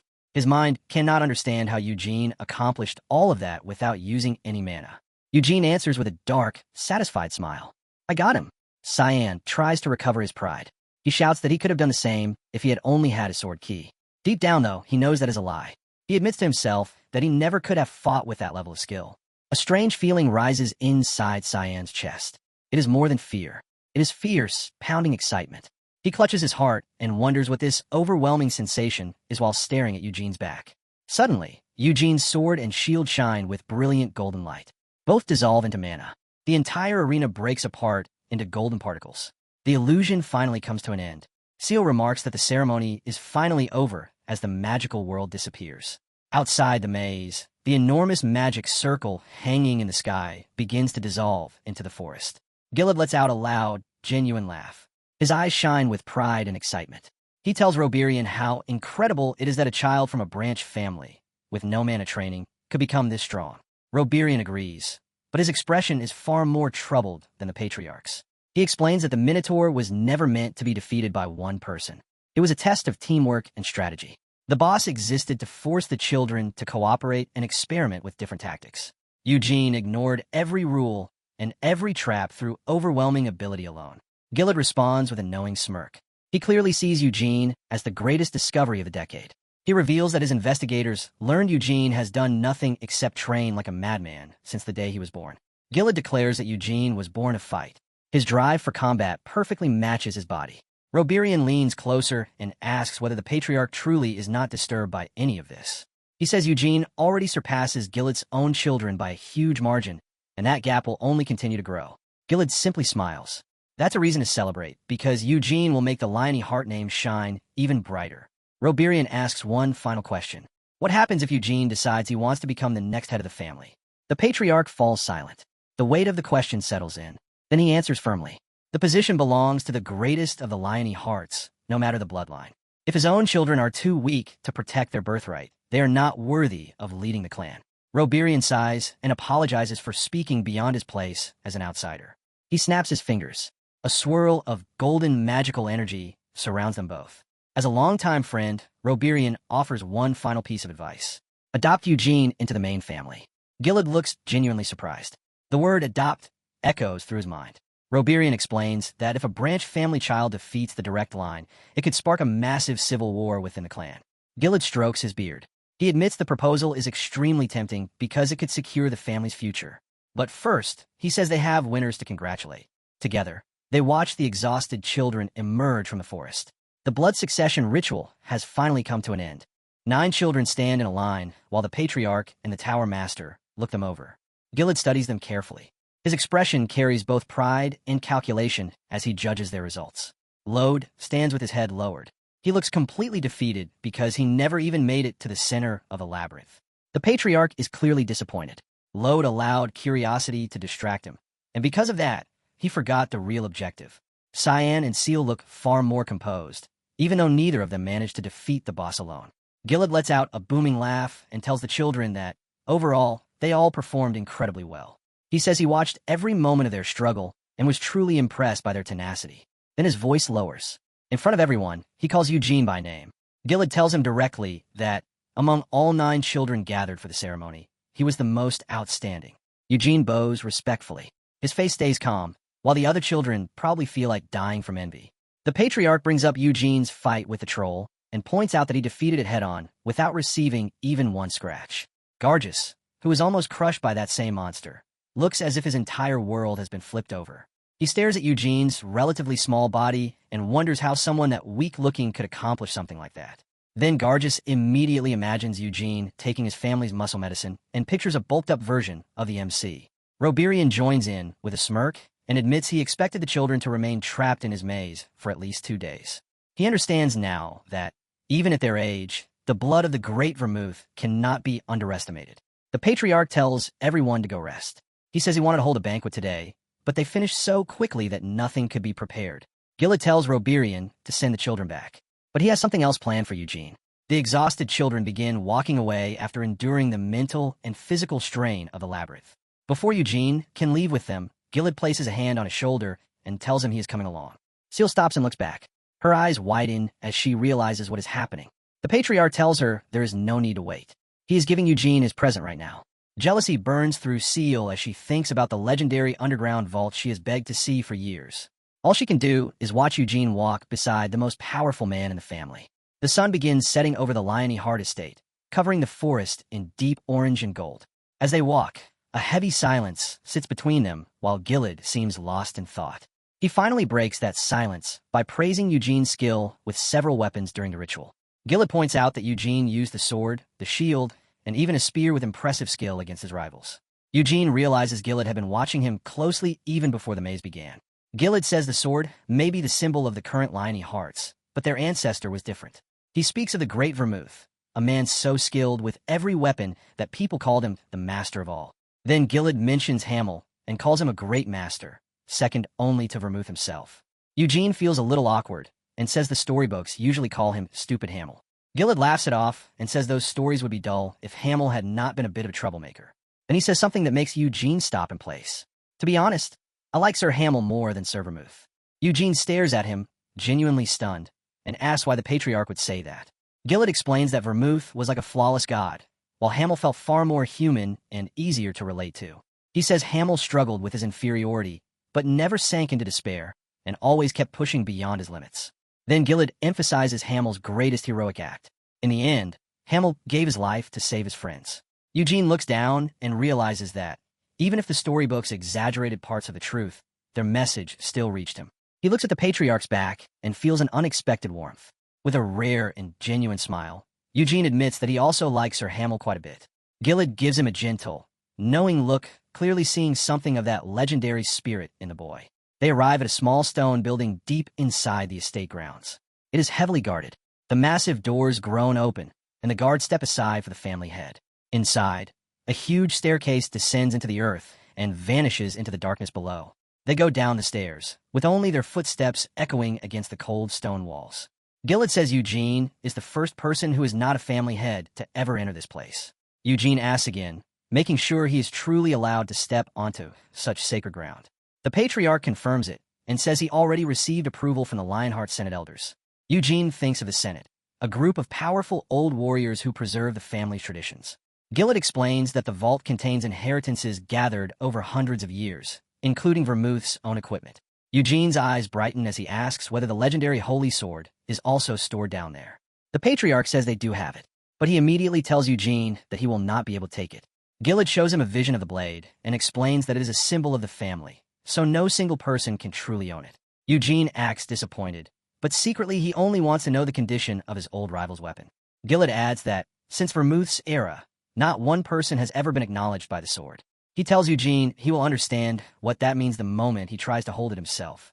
Then they reach the bottom of the stairs. They stop before a massive circular vault door covered in intricate carvings. The patriarch bites his thumb and prepares to use his blood as the final key. Eugene watches with intense curiosity as a single drop falls into the golden pedestal. The golden lion head on the pedestal shines with blinding blue light. The lock disengages. Heavy mechanical thuds echo through the chamber as the giant gears inside the door begin turning. The circular door rotates, then slowly slides back, opening a path into the heart of the vault. Mist spills out of the chamber after years of being sealed away. Jay gestures for Eugene to enter alone, surprising him once again. He says he will wait outside, so Eugene can choose what he truly wants without feeling pressured. Eugene bows deeply and thanks him for the consideration before stepping into the Room of Legends. The doors begin closing behind him. Soon, he is sealed inside the treasure room. Eugene stands in the dim light for a moment, his shadow stretching across the floor. Then a wicked, excited smirk spreads across his face. He is ready to see what has been hidden for 300 years. The vault opens into a vast hall, with the holy sword standing on an altar at the center. The blade shines with divine golden light and looks just as powerful as it did in the old days. Eugene cracks his knuckles and decides he might as well test the legendary sword with one pull. The holy sword is not simply a weapon. It is a gift from God that shaped the beginning of an entire empire. History says that, after being sealed for ages, it only ever accepted Vermouth as its true master. This is the same blade that pierced the demon king of slaughter 300 years ago in the heart of Helmut. Eugene grins as he remembers that, after the war, the holy sword was mostly used as an expensive torch. He kneels before the altar and reaches toward the glowing hilt with pure challenge in his eyes. He grips it tightly, and warm golden light wraps around his hands. With a determined shout, he uses every bit of strength to pull the sword from its pedestal. He strains until his face turns red, but the blade does not move even 1 inch. Eugene releases it and pants for breath. Even for him, the sword refuses to budge. He decides to give up on it for now. Even if he managed to pull it free, he would not be allowed to keep it. He walks past the main altar and enters the rows of other legendary weapons stored inside the vault. His eyes widen when he sees a familiar jagged red blade floating inside a stasis field. It is Aspel, the sword of gluttony. He knows that weapon all too well from his past life. The blade seems to hum with dark energy, and its edge looks sharp enough to cut through reality. Aspel can devour the mana of anything it cuts, turning an enemy's own power against them. Eugene knows he cannot handle Aspel yet. Vermouth only managed to use it because he was a master magician. He keeps walking, his boots clicking against the floor as more familiar weapons appear. He sees the draconian spear Carbos, a weapon that can release flames strong enough to rival a dragon's breath. Next is the Stormblade Neth, a beautiful silver sword blessed by the Spirit King of Wind. Then he spots the rampaging Thunder Bow Pernoa, which can strike targets with lightning from any distance. Nearby floats the flying elusive Sword Jabel, a weapon that can transform into a whip made from hundreds of blades. Finally, he sees Dawn's Shield, an artifact that can brush any attack away into a void of nothingness. Eugene is surrounded by god-tier loot. He realizes he would not regret choosing any one of them. But then he notices something missing. The Moonlight Sword and the Demon Spear are nowhere to be found. Annoyed, he thinks the Lionhearts must have hidden the cheat-level weapons somewhere even more secure. He considers taking Neth. It is an obvious choice because it lets its wielder control wind elementals with ease. Spirit magic is usually almost impossible to learn, but with that sword, even a beginner could command the Wind King. Before deciding, Eugene checks the non-weapon sections of the vault. He passes display cases filled with ancient crowns, teapots, and strange magical accessories. To him, most of them are useless trinkets for a warrior. Then something catches his eye. Eugene freezes. His golden eyes widen as he stares into one of the glass cases. In shock, he slams his hand against the glass. His heart races as he looks at a simple red stone. He takes it out and stares at the exact necklace he wore as Hamel in his previous life. It was the only keepsake he had from his parents, who were killed and eaten by monsters when he was a child. Eugene is overwhelmed. He cannot understand why Vermouth would bring such a personal, worthless item back home. Complicated emotions crash into him. He realizes his old comrades did not simply forget him. He thinks about the mysterious promise between Vermouth and the Demon King of Incarceration. Then he remembers his old team. Vermouth, Senya, Moron, and Anise. All of them drinking and laughing together. They had sworn to defeat the 5 Demon Kings together. Yet 2 of those Demon Kings are still alive today. Eugene clenches the necklace, bares his teeth, and wonders what kind of deal they made. He questions Vermouth's motives directly, anger rising as the thought of betrayal burns through him. Then he softens. Maybe they simply did not have enough power after he died halfway through the war. Eugene decides he does not want to resent his old friends yet. They must have had a reason they could not finish it. He looks back at the Hall of Legendary Weapons, surrounded by some of the strongest artifacts in the world. But he already knows what he has to do. He will not let Hamel's only legacy remain locked inside a Lionheart vault. Eugene steps back out of the vault. Gillett immediately stares at the object in his hand, completely baffled. Wearing a bright, almost childlike smile, Eugene says he really liked the necklace. The Patriarch freezes. He asks if Eugene is serious after passing up hundreds of treasures that were far more valuable. Still confused, Gillett asks to examine it. He cannot understand why a genius would choose something that looks like trash. He studies the necklace closely. It is nothing more than a rough stone on a crude chain. There is no fine craftsmanship, no precious gems. He mutters that it is just a cheap necklace and wonders how it ever found its way into the family's high-security vault. Holding it above the pedestal, he waits for the magical detection system to react. Nothing happens. The golden lion remains silent, confirming the necklace carries no magical signature. Gillett admits that makes the situation even stranger. The item is not even listed as a treasure in the family's records. As far as the Lionheart clan is concerned, it has no value at all. He tells Eugene he could not even sell it for a cheap training sword. Even so, Eugene insists that he wants it. Yes, Eugene declares, his eyes shining with determination that Gillett cannot ignore. The Patriarch lets out a sigh. If Eugene wants it that badly, he will not stop him. However, he says Roberian will examine it first to make sure no hidden spell is attached. Eugene asks if he will definitely get it back after the mages finish inspecting it. Gillett gives his word. His expression softens as he looks at the boy's unusual attachment to the necklace. Then he adds that, technically, because it is not a family treasure, it does not count as Eugene's reward. With a wink, he tells him to return to the vault and choose an actual treasure instead. Eugene's jaw falls open. His eyes practically turn into gold coins as he realizes he just received a free bonus. Gillett confirms the arrangement. The original promise still stands. Eugene may claim one genuine treasure from a vault. Eugene gives a quick bow before sprinting back inside as fast as he can. He laughs to himself, thinking Gillett is far more reasonable than the by-the-book Vermouth ever was. Without wasting a moment, he heads straight for the weapon he had already chosen. His hand closes around the hilt of the Stormblade Winneth. Brilliant light bursts from the blade. Eugene pulls the sword free as its cold steel reflects in his eyes. A massive whirlwind erupts around him. The wind roars in every direction. Eugene breaks into a fierce, victorious grin. Raising the legendary sword high, he declares that it belongs to him and him alone. Later that night, moonlight spreads across the training grounds as the ritual finally comes to an end. Desira shouts at Eugene, demanding to know why he did not choose the legendary spear instead. Eugene simply shrugs and tells her it was his decision, and he is just as skilled with the sword. Gargis leans closer and squints at Eugene's new sword. He says it looks far too light for his liking. A real warrior should have chosen a hammer or an axe instead. Eugene simply repeats that it was his decision. Gargis flexes proudly and invites Eugene to visit his family whenever he wants as much muscle medicine as he can drink. Before he can keep talking, Desira shoves the musclehead aside and tells Eugene to ignore the idiot. Her expression turns serious. She orders him to draw the sword so they can see what it can do. Eugene sighs. Still, he notices the genuine curiosity in both of their eyes and decides to indulge them. He pulls Wynneth from its sheath. A sharp metallic sheen slices through the night. Desira and Gargis lean in as the silver blade begins glowing with a faint, ethereal blue light. Eugene explains that the sword carries the blessing of the Wind King. Once he develops his mana, he will be able to summon him. Desira looks impressed, but she still clenches her fists and admits she would have picked a spear. Eugene asks whether she actually saw the legendary spears while they were inside the maze. She jumps at the question, then excitedly starts talking about the draconian spear carbos. According to her, every thrust unleashes a dragon's breath. Eugene plays innocent, pretending he has never heard of such a high-tier weapon. Desira then mentions the demon spear Ruentis, calling it the strongest weapon in Vermouth's collection. Gargis immediately corrects her. Ruentis was actually the spear used by the Demon King of Brutality.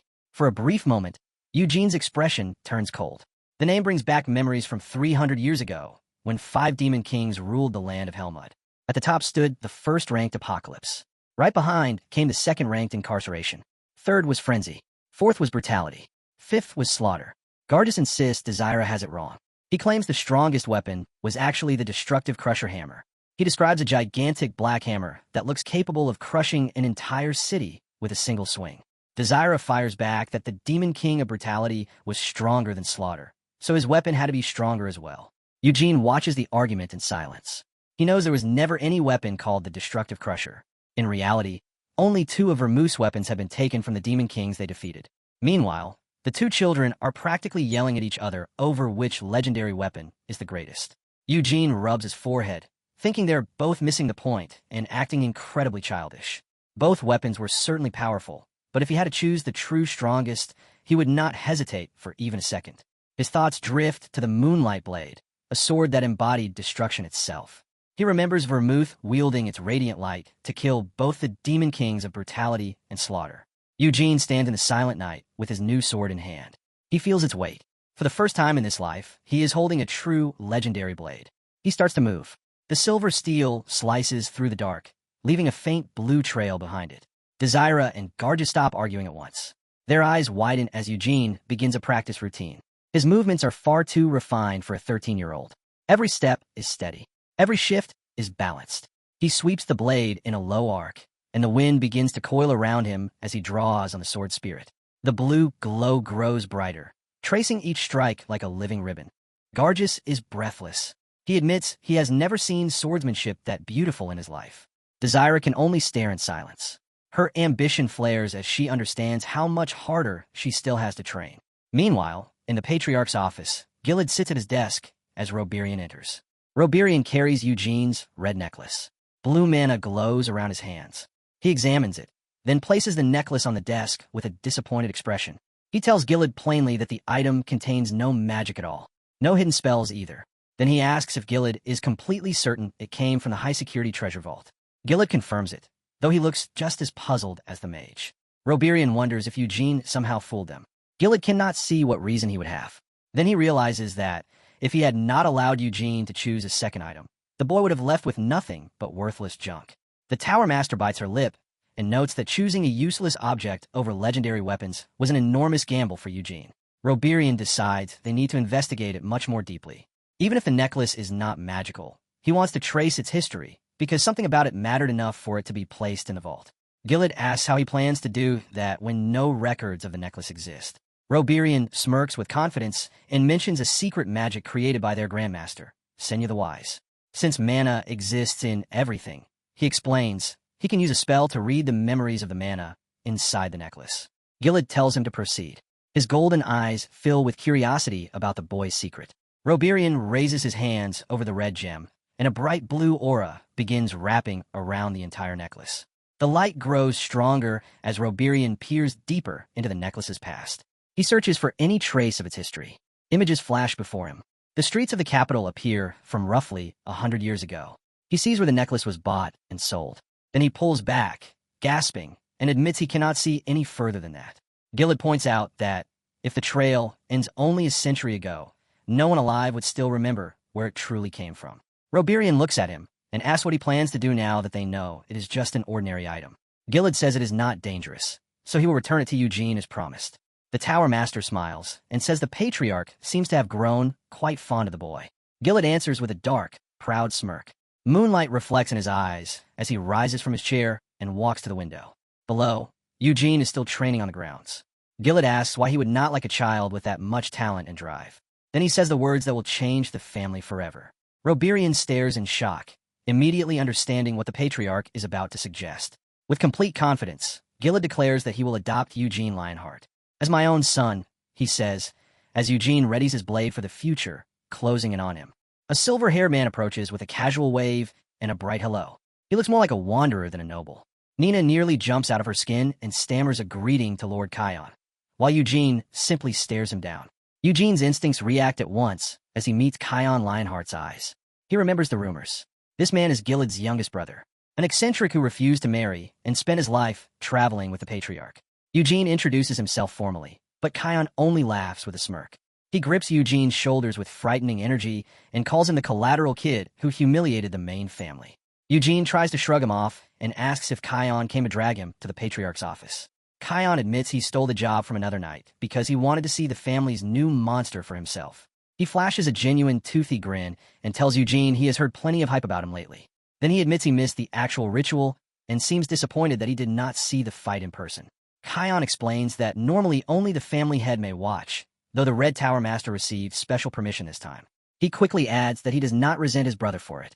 He just thinks the traditions are too rigid.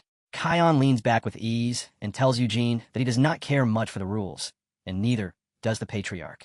Then he gives Eugene a thumbs up, radiating a kind of freedom rarely seen in high-class estates. Eugene thinks Kion's presence is as striking as his looks.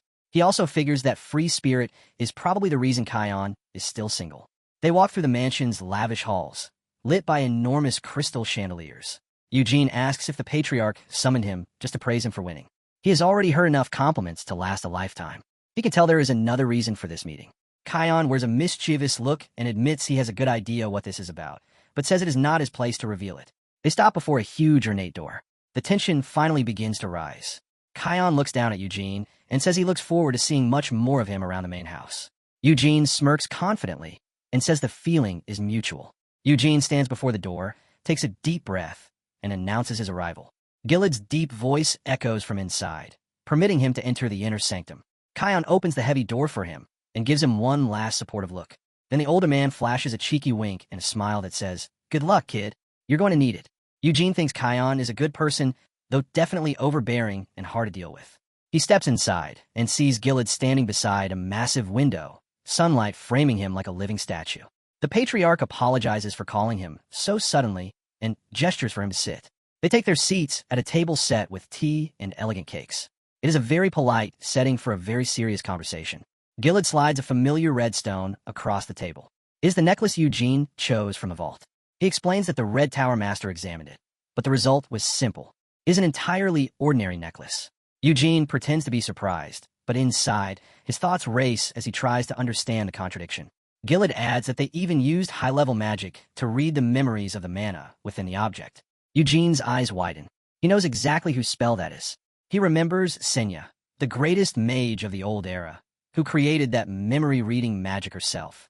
Eugene asks what the mana showed them, desperate for any clue about his past life. Gilad says the spell revealed the necklace being sold in the capital streets about 100 years ago. Eugene's blood runs cold. That cannot be true. He wore that necklace every day for decades, 300 years in the past. Roberian has no reason to lie, so Eugene wonders if the Tower Master failed to read the mana correctly, or if someone far stronger, possibly Vermouth himself, covered the item's history with a false memory. He falls silent and rests his head on his hand as the mystery behind his old rival's actions grows even deeper. Eugene pushes those thoughts away for now. He will not find answers in this room. He puts on a bright, innocent expression and asks if this means he can finally keep the necklace. Gilad smiles and reminds him that a promise is a promise. The necklace is his now. Eugene is truly happy. He tucks the keepsake away as though it is worth more than every piece of gold in the mansion. It is his last connection to his original family, and holding it brings him real relief. His eyes shine with honest joy. Then Gilad's expression turns serious. He clears his throat and prepares to reveal the real reason for the meeting. He tells Eugene that the offer he is about to make will change the entire path of his future. Eugene narrows his eyes. His battle instincts flare as he braces for a political trap. Gilad leans forward, clasps his hands, and asks whether Eugene is willing to join the main family. Eugene's thoughts go completely off course. He instantly assumes Gilad wants to arrange a political marriage with Seal. He thinks he has figured everything out. Seal had been friendly, so the whole ritual must have been preparation for a wedding. He stares at Gilad and thinks the man seemed kind, but was secretly planning some huge marriage scheme. Awkwardly, Eugene tries to refuse. He says he is too young for marriage and would need his father's permission. Gilad is utterly stunned. Cold sweat forms on his forehead as he understands what Eugene is assuming. The patriarch looks as if he has seen a ghost, while Eugene sits there like someone who barely escaped a trap. Then Eugene realizes he is completely wrong. He wants to bury his head in the sand for even thinking about marriage. At 13, he wonders if being stuck in a child's body is making his mind go soft as he struggles to regain his composure. Gilad finally explains it clearly. He wants to adopt Eugene as his legal son. Eugene's jaw drops. His face twists with pure shock. Then he realizes the move makes sense for the clan. It is a clean way to bind a possible rival to the main family forever. He stammers that it is too sudden. Only then does the weight of becoming a direct heir begin to sink in. Gilad chuckles quietly and admits his offer is at least better than the marriage idea. Then the patriarch adds another condition to sweeten the deal. If Eugene accepts, he will also bring Eugene's birth father, Jahard, into the main family. Eugene hesitates. That would mean he technically has two fathers, which sounds like a serious headache. Gilad reassures him. It only means Eugene's entire line will become part of the main Lionheart family. He insists he is not trying to take Jahard's son away from him. He only wants to give Eugene the resources he deserves. Gilad promises that once they enter the inner circle, Jahard will be treated with the same respect as Gilad's own siblings. Eugene lowers his gaze. His golden eyes turn serious as he weighs his ambition against his loyalty to his father. He grips his teacup and asks the most important question. What happens if he says no? Then he looks Gilad straight in the eye and asks whether Jahard would lose the patriarch's respect for refusing the offer. Gilad answers without hesitation. With a warm, honest expression, he says, "Of course not." The patriarch rises from his seat. His huge frame casts a shadow over the table. As the tension eases, he admits he is not childish enough to take rejection personally. If Eugene refuses, it would be unfortunate, but that would be all. He will respect the boy's decision and still wish him the very best future. Eugene says he cannot decide this alone. He needs to speak with Jahard first and hear what his father thinks. Gilad agrees to wait until after the upcoming banquet. He promises to send an envoy to bring Jahard to the estate. Eugene takes a sip of tea. The tension finally leaves his shoulders as he processes the enormous offer. Then he looks up again, curious about Gilad's earlier claim that this would benefit his future. He asks exactly what advantages come with becoming the son of the Lionheart family head. Gilad smirks knowingly, already prepared to list the rewards of entering the elite. First, he says the main family has the finest knights in the world, and they would be ready to teach Eugene everything they know. Eugene's eyes sharpen with hunger. He says that, if he is going to learn, he wants instruction only from the strongest. Then, with a cheeky grin, he asks whether Gilad himself would train him personally. Gilad is slightly taken aback by the boy's boldness, but he finds the ambition refreshing. Eugene thinks he truly wants to know how powerful the patriarch of this era really is. As the discussion turns toward the deeper nature of Lionheart's strength, Gilad admits he could teach Eugene, but says someone else is even more worthy of being called the strongest. Eugene's eyes widen. He cannot imagine anyone standing above the current family head. Gilad names his brother, Kion. He explains that he was stronger in the past, but Kion has now surpassed him. Eugene remembers the relaxed man he just met and realizes his instincts were correct. That man is a real powerhouse. Gilad then changes the topic and asks whether Jahard has started teaching Eugene how to use mana yet. Eugene says, not yet. He claims he told his father he did not want to learn because he feared he might train it unconsciously. Gillett notes that Eugene has been training like a maniac every day since arriving, and he understands exactly why the boy has been holding back. Gillett shows Eugene a vision of a mana stone, a rare crystal found inside high-ranked monsters and required for proper mana access. He explains that superior mana stones are extremely expensive, and a beginner needs an expert nearby to use them safely. The Patriarch knows Jahard's branch family cannot provide tools of that level. He understands that staying in Jidal is actually preventing Eugene's natural talent from fully blooming. Still, Gillett decides not to say that directly. He does not want Eugene to end up hating his own family. Gillett finishes his tea and tells Eugene that he has said his piece. If Eugene wants to discuss it more, he is willing to continue. Eugene gives him a charming smile, showing he is perfectly fine playing the social game for now. Their meeting ends inside the huge sunlit room. From the outside, they look like the perfect father and son pair. Only crumbs and empty teacups remain on the table, while the weight of the future lingers between them. Eugene bows and gets ready to leave. Gillett offers to have someone escort him back, but Eugene refuses. The separate building is not far, and he would rather walk through the palace alone. Eugene moves by himself through the quiet, enormous hallway. The scale of the Lionheart estate feels even greater than before. Then his nose twitches. A strange pink mist shimmers through the air. He recognizes the scent of a very specific luxury perfume, and his eyes sharpen. Someone is hiding behind a nearby corner. Their presence is concealed, but a faint magical signature still leaks out. They are not moving. Eugene realizes they are waiting for him to pass. He keeps walking as though he has noticed nothing. His steps remain steady on the red carpet. Then a lavish dress slips out from behind a pillar, revealing a high-ranking noblewoman. Eugene walks straight into the path of Anasilla Lionheart, the family matriarch. She puts on a fake look of surprise and calls out, "Oh my, Eugene," as if this meeting happened by chance. Eugene is not impressed.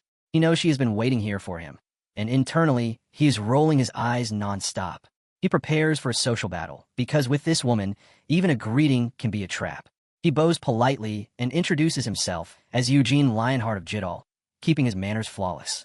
Anasilla remarks that he must have spent quite a long time speaking with the Patriarch, while her eyes search his face for clues. Eugene looks directly at her and bluntly asks whether she has something specific to say to him. Anasilla hides her mouth behind her fan and thinks this child is outrageously bold and far too arrogant. Still, she tells herself it is expected from a country bumpkin who defeated a main family child and won the ritual. Anasilla realizes Eugene is going to grow at a terrifying rate. It would be better to turn him into a puppet than leave him as an enemy. She thinks back to her plan of binding him through a political marriage with Seal. That was why she pushed the two of them together. In a sweet but dangerous voice, she asks what Eugene and the Patriarch discussed in private. Eugene shuts her down at once. He says he should not reveal private matters involving the head of the family. Anasilla laughs it off and claims she is not interrogating him. Still, she says there is one more thing she wants to address. Eugene tilts his head and wonders what this snake could possibly want from him now. She brings up Cyan's disrespect from a few days earlier and acts like a concerned, generous mother. Eugene cuts her off again. He says there is no need to apologize because he already settled things with Cyan himself. Anasilla falsely praises his maturity and kindness, though her eyes are not friendly at all. She promises to warn Cyan properly and says she hopes the two of them get along in the future. Eugene gives her a broad, toothy grin. Of course they'll get along, since they're family sharing the same surname.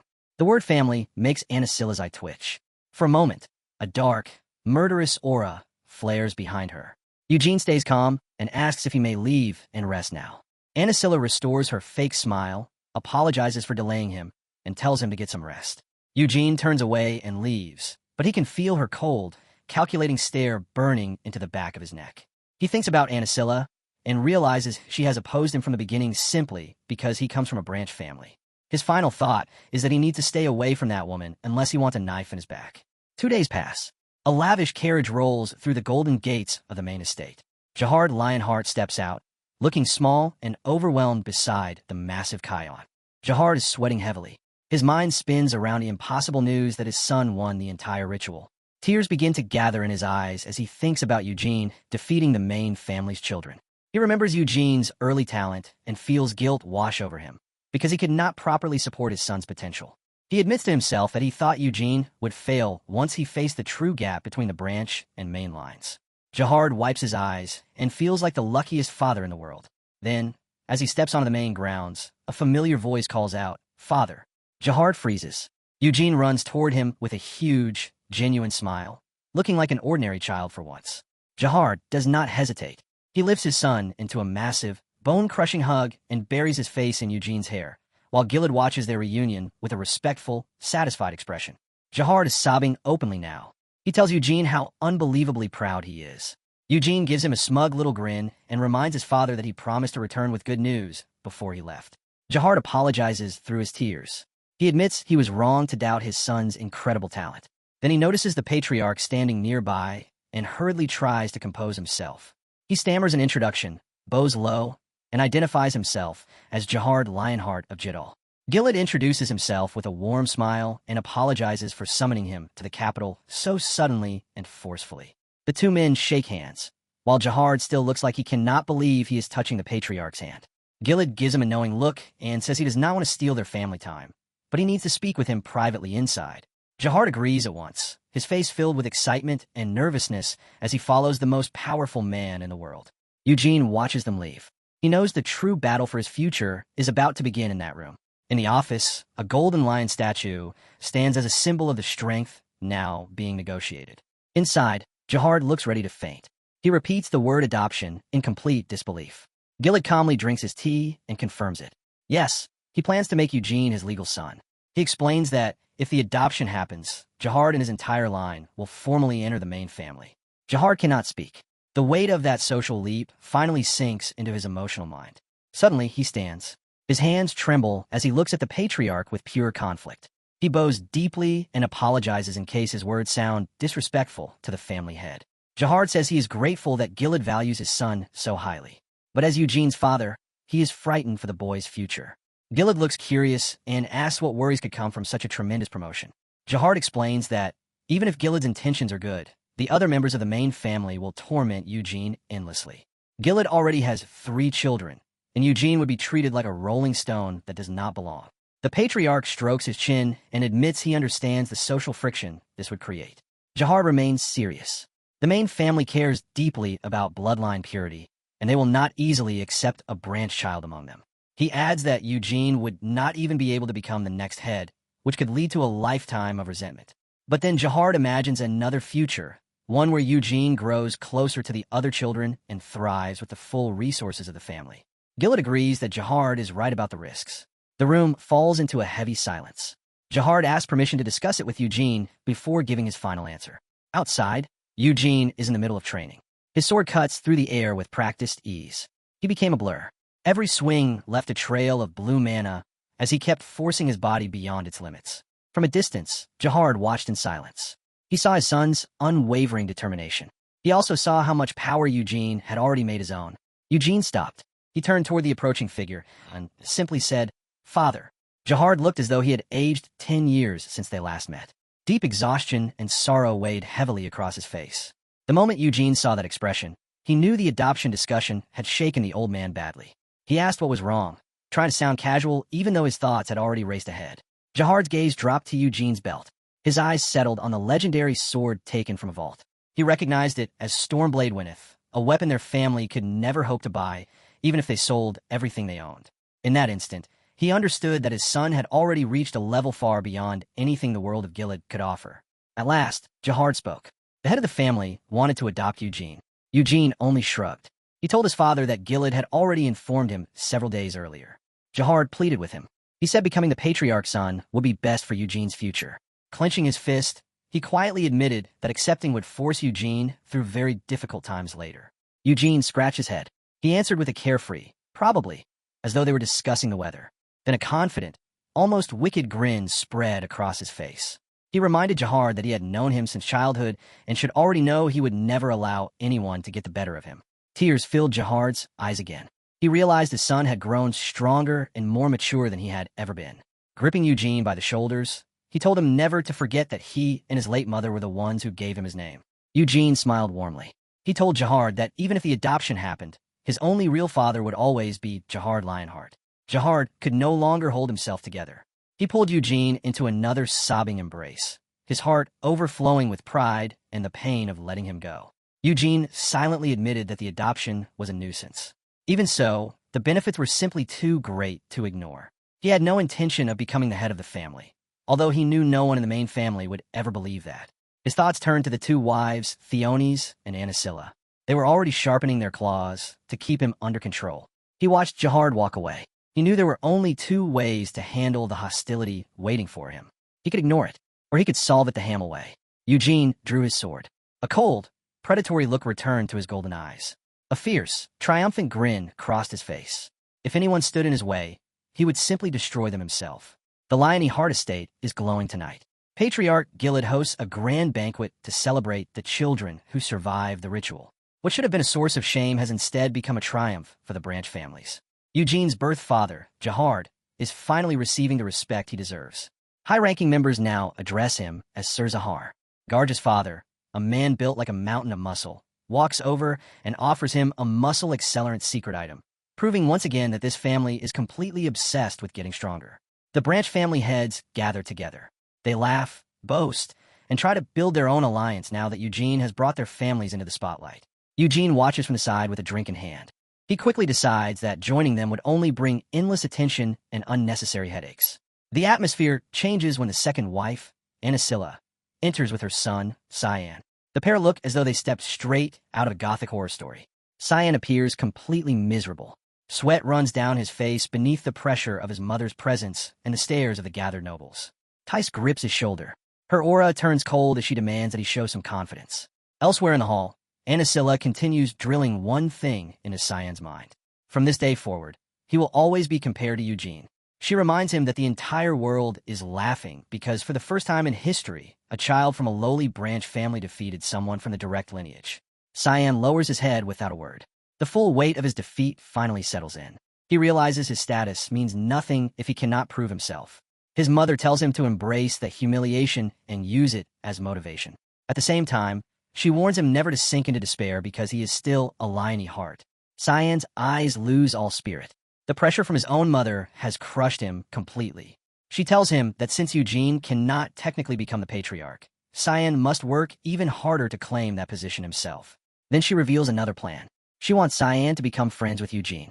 She explains that forming a brotherly bond now is a calculated move. If they become close, Eugene can stand beside Cyan as a powerful ally when he rules in the future. Cyan agrees, but the idea of friendship clearly leaves a bitter taste in his mouth. He tries to picture himself giving Eugene a gift and acting friendly, yet he has absolutely no idea how to behave like a decent human being. Meanwhile, Seal is completely absorbed in eating cake, paying no attention to the political scheming around her. The moment she spots Eugene, she runs over and demands that he start calling her Nuna now that they are officially siblings. Eugene rejects the idea immediately. He points out that she's only a few months older than he is. Seal ignores that argument entirely. She wants the respect that comes with being the older sister, and she wants it immediately. She marches right up into his face, but Eugene only answers with a smug expression, obviously enjoying how much it irritates her. Calling a 13-year-old brat big sis. Eugene would rather die than let that happen. Later, Reborn, the master of the Red Magic Tower, makes one thing clear. He will not accept Lode as a student just because of his family name.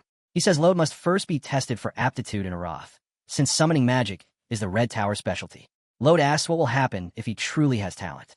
For the first time, Reborn looks slightly hopeful. Still, his answer is blunt. Arath does not care about the Lionheart name. Unless Lode's ability is impossible to ignore, he will have to stand on his own. The rejection hurts. ID's confidence takes another blow. But Reborn eases the pain. He says that, because he is an old friend of the Patriarch, he will give ID chances. He promises to shield the boy from discrimination and help him find the best environment for his type of magic. Lode's eyes shine with real excitement.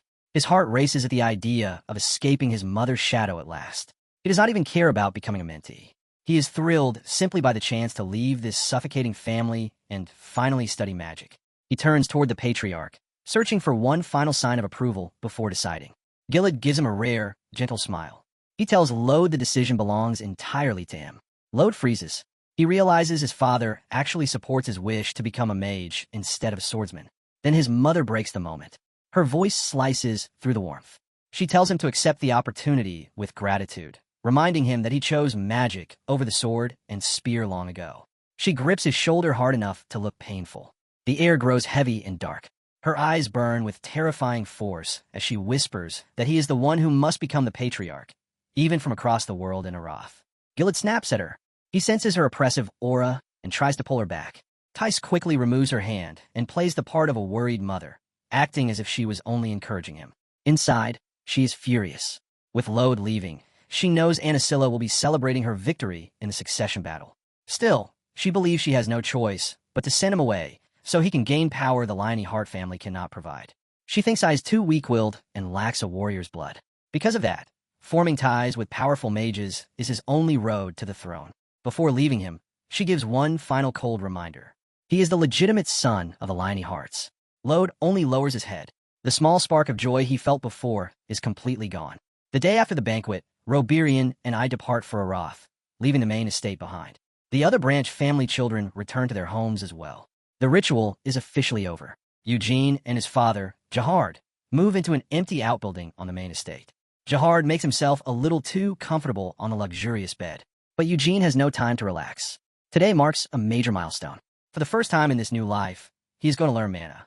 There are two ways to learn mana. The first is breathing. The second is body training. Breathing focuses on drawing mana from the air while remaining still. Body training gathers mana through movement. Neither method is easy, but breathing is considered the standard approach. Back in his previous life as Hamel, Eugene began with body training before switching to breathing after taking Senya and Vermouth's advice. The Lionheart family's secret art is a unique breathing technique, and Eugene is ready to master it. He meets his uncle, Kion, in the woods to begin the real training. Kion greets him with a smirk and says it's time to head to the training grounds. The two travel deep into the forest until they reach a mana vein, a place where mana naturally gathers. It was artificially created by Vermouth 300 years ago.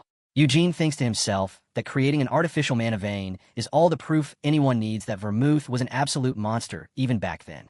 Kion asks if he is nervous. Eugene flashes a bright, innocent smile and says he is only excited. Kion warns him that the process will not be easy. At first, he will probably struggle just to sense mana. He explains that even prodigies like Cyan and Seal needed 4 days before they could feel it, while I took an entire week. Most children from the branch families need as long as a month to sense even the smallest trace. Kion tries to encourage him. Since they're training at the mana vein and he will be guiding him personally, Eugene might learn much faster. Eugene asks how long Kion thinks it will take. Kion guesses around 10 days. Eugene laughs at the answer, but inside he calls it complete nonsense. With the experience from his previous life and the exceptional body he has now, he knows it will not even take 10 minutes. They arrive at a secluded cabin hidden in the forest.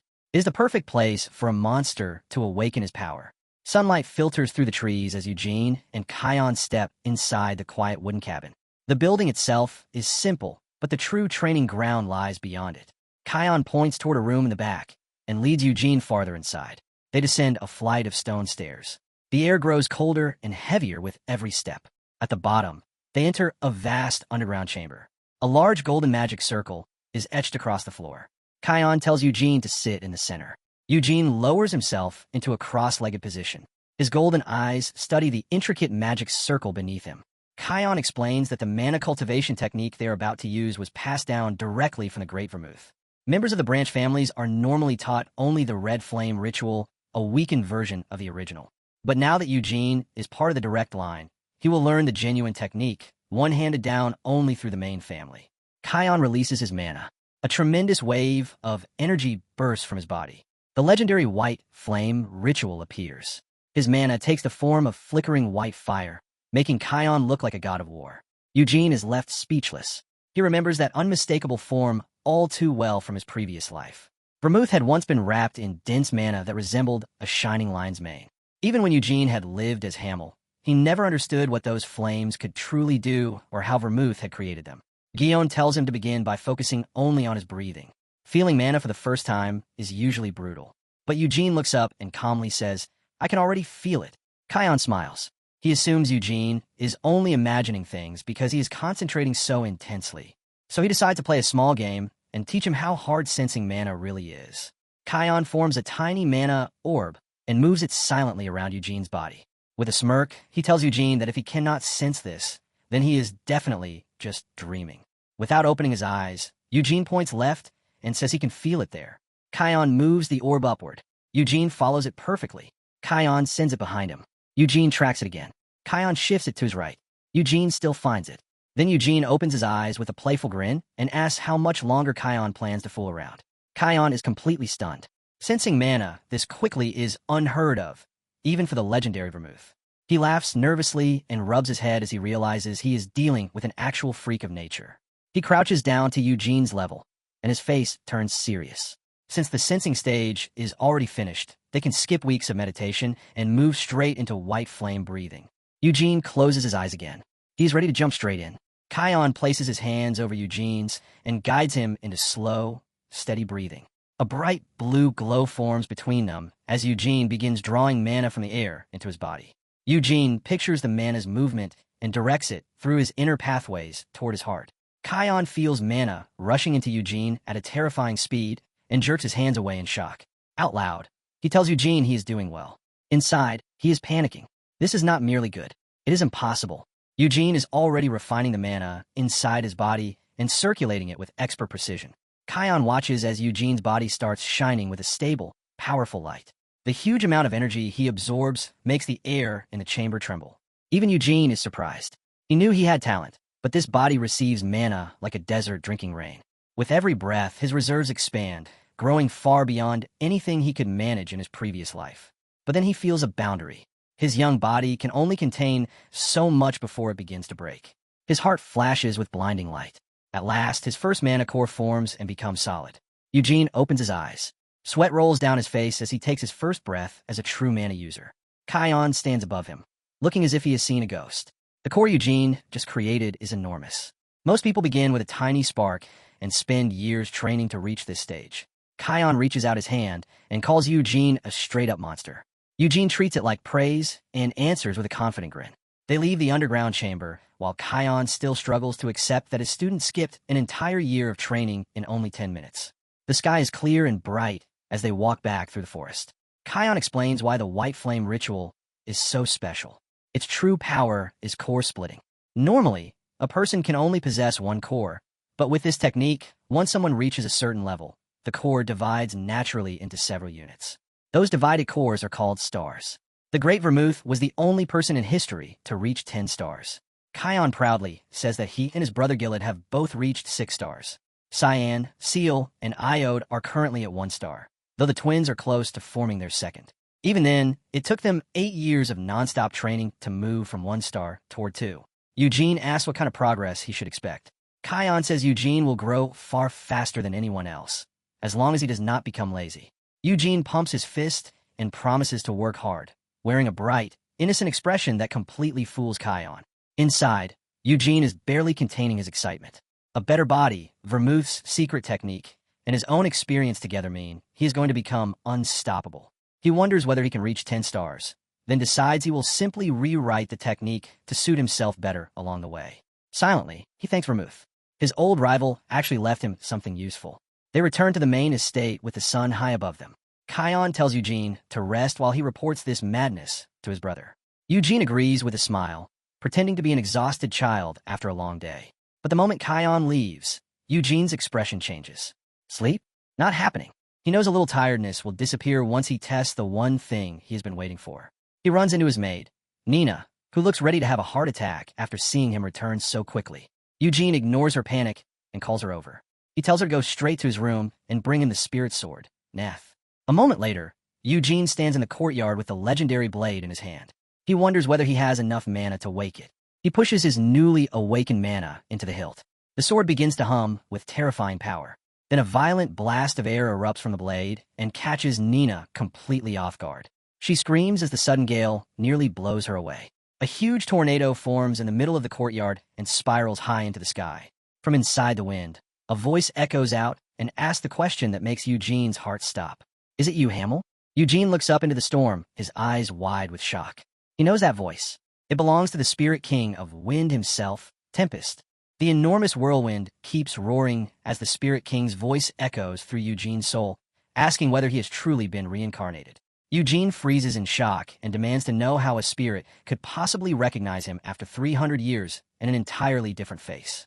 In response, a gigantic ethereal face takes shape within the raging wind. Tempest tells him he could never mistake the soul of Hamel, Vermouth's comrade. He explains that it has been an age since he was last summoned through wine, and the instant mana flowed into the blade, he recognized Hamel's unmistakable soul. Eugene ignores any chance for a reunion. Looking up with burning anger, he asks the question that has haunted him all this time. Why didn't Vermouth kill the remaining demon kings after Hamel died? Tempest admits he does not know Vermouth's true intentions, but he confirms one thing. During the final battle, Vermouth simply put away his sword. The answer strikes Eugene like a crushing blow. A flashback reveals the savage battle inside the Demon King's castle, a war fought through unimaginable hardship, only to end in the most unexpected way. Vermouth stood before the Demon King of incarceration, yet instead of delivering the final blow, he turned around and walked away. Rage explodes across Eugene's face. His teeth clench, his eyes blaze with murderous intent, and he shouts at Tempest to stop playing games with him. He demands every detail about whatever deal Vermouth made with the demons. Tempest answers that he knows nothing about any deal, making Eugene even angrier. The Spirit King explains that only those inside the final room know what was said because the moment the battle ended, he was forced out and could hear nothing else. Eugene screams that everyone else had already fallen unconscious, leaving nobody alive to question except Vermouth's corpse. Tempest tells him their time is running out. The connection is too unstable to keep open. He forced the door open only so he could meet Hamel once more, but now it must close. As the Spirit King fades away, Eugene curses at him and tells him to come back only after he is strong enough to maintain the power properly. The wind finally settles. Eugene staggers as his entire body shakes from the overwhelming mana drain. His strength gives out, and he collapses onto the ground with every ounce of energy exhausted. Nina rushes over in panic, screaming Eugene's name as she finds him lying unconscious in the dirt. He is completely out cold, his body soaked with sweat after the most intense conversation of both his lives. Later, Eugene wakes in a soft bed while gentle moonlight streams through the window. He stares silently at the ceiling as the Spirit King's words continue echoing inside his mind. With a groan, he sits up and clutches his head as a crushing migraine takes hold. He quickly realizes the cause. It is mana exhaustion. He forced out every last drop of mana he possessed just to speak with Tempest for a few short minutes. Even so, he leaves the encounter with one crucial realization. Spirits recognize souls, not faces. He had feared that he might not truly be Hamel, that he was only a boy carrying Hamel's memories inside his mind. But Tempest called him Hamel without hesitation, proving the truth. He is the real Hamel, the same warrior who fought 300 years ago. The door slowly creaks open, and Nina peeks inside, relief washing over her face even as fear still lingers in her eyes. She hurries to Eugene's bedside and anxiously asks if he's all right after collapsing like that. Eugene brushes off her concern and asks how long he has been unconscious. Nina tells him it has been half a day, adding that he has already missed quite a bit. She explains that the Patriarch and Master Kion have been waiting outside because they both want to speak with him. A moment later, Gilad and Kion step into the room, their faces carrying equal parts concern and curiosity. Gilad says Nina told him about the enormous storm that appeared the instant Eugene drew neath. Without wasting time, he asks whether Eugene successfully summoned an elemental on his very first attempt. Eugene hesitates, telling them that the Spirit King recognized him as a hero from 300 years ago would clearly be a terrible idea. Still, with so many people witnessing the storm, he knows he cannot hide everything. He tells them that the elemental king of wind appeared before him. Kion's jaw drops, and his eyes go wide with complete disbelief. Eugene smiles and explains that the king simply wanted to see who was wielding his sword after such a long time. Kion grabs him and starts shaking him, demanding to know if that is really true, because no one since Vermouth has ever summoned the king. Without missing a beat, Eugene lies and says the king told him he was not strong enough yet, but promised to return after he had grown stronger. Gilad bursts into laughter as his shock gives way to overwhelming pride. Looking at Eugene with genuine admiration, he calls him a truly fascinating child. He adds that Kion also informed him Eugene formed a one-star core on his very first day using the White Flame method. That achievement alone would have made him legendary, but earning the attention of the Wind King places him on an entirely different level. Eugene simply gives them an embarrassed smile, perfectly acting the part of a humble genius. Gilad tells him to spend the next few days resting before continuing his training with Kion. He admits he had planned to leave for his own training, but after seeing Eugene's talent, he believes helping him develop has become the greater priority. Eugene tells them he does not want to take up too much of their time. Kion gives him a wink, making it obvious he is excited to train someone who could become a god-tier warrior. He adds that Cyan and Seal will also be training alongside him. Gilad smiles knowingly as his thoughts drift to his other two children. He hopes Eugene's presence will motivate them to stop being lazy and finally live up to their potential. Later that night, Seal finds Cyan and tells him the news. Eugene reached 1 star in a single day. Cyan says he already knows, but his voice is tight with frustration. Seal points out that it took the two of them much longer to reach 1 star when they were children. Cyan quickly argues that it was not that long. Reaching 1 star in a month was considered a record in the family's history. Even so, compared to Eugene accomplishing it in a single day, they look painfully slow. The twins immediately begin sparring. The fire of competition has finally been lit beneath them. Back in his room, Eugene remains wide awake. His thoughts refuse to settle. He waits until he is certain everyone has left, then sits up and reaches for the ordinary training sword resting on the bedside table. He rises with a cold, focused expression. Mana flows into the blade, and a faint blue glow begins to coil around it. A low-level wind elemental appears. It takes the form of a tiny, glowing fairy. It is a sylph, the weakest kind of elemental. With Eugene's current mana, this is the best he can summon. He asks the small spirit whether she heard anything from her king. The sylph only stares back with empty, glowing eyes. She clearly lacks the intelligence needed for higher thought. Eugene sighs. His mana pool is still too small for him to communicate properly with the spirit world. He tells the sylph to return and warn Tempest that, if he lied about the deal, Eugene will hunt him down personally. The little spirit looks offended by the threat, but still prepares to leave. A moment later, she disappears in a burst of wind and returns to the elemental realm. Eugene watches the fading sparks as his thoughts drift back to the mystery of the past. He was the only member of the original party who died in that castle. The other 4 made it back alive, yet only Vermouth and the Demon King know why the war truly ended. Eugene realizes that one day, he will have to return to the demon realm of Helmut. But Helmut is not the only destination. He also needs to visit Arath, Uraz, and Luhur, the homelands of his former comrades. By going there, he may discover what happened to Senya, Anise, and Moron after his death. He cannot leave yet. His body is still too weak for that journey. Even so, Eugene clenches his fist and vows that one day, he will uncover the truth. For years pass in the blink of an eye, and Eugene is no longer a scrawny child. He has spent every day driving his body to its absolute limit, forging a physique that would make a Spartan jealous. At 17 years old, Eugene Lionheart has officially become a beast. His golden eyes are sharper than ever. He studies himself in the mirror and admits that he has built a top-tier body. Even so, he knows muscle alone will not be enough for what lies ahead. He has already reached 3 stars in the White Flame method, advancing at a speed that would make the ancestors turn in their graves. Despite all that progress, Eugene still feels something essential is missing. Without it, he cannot truly reach the top.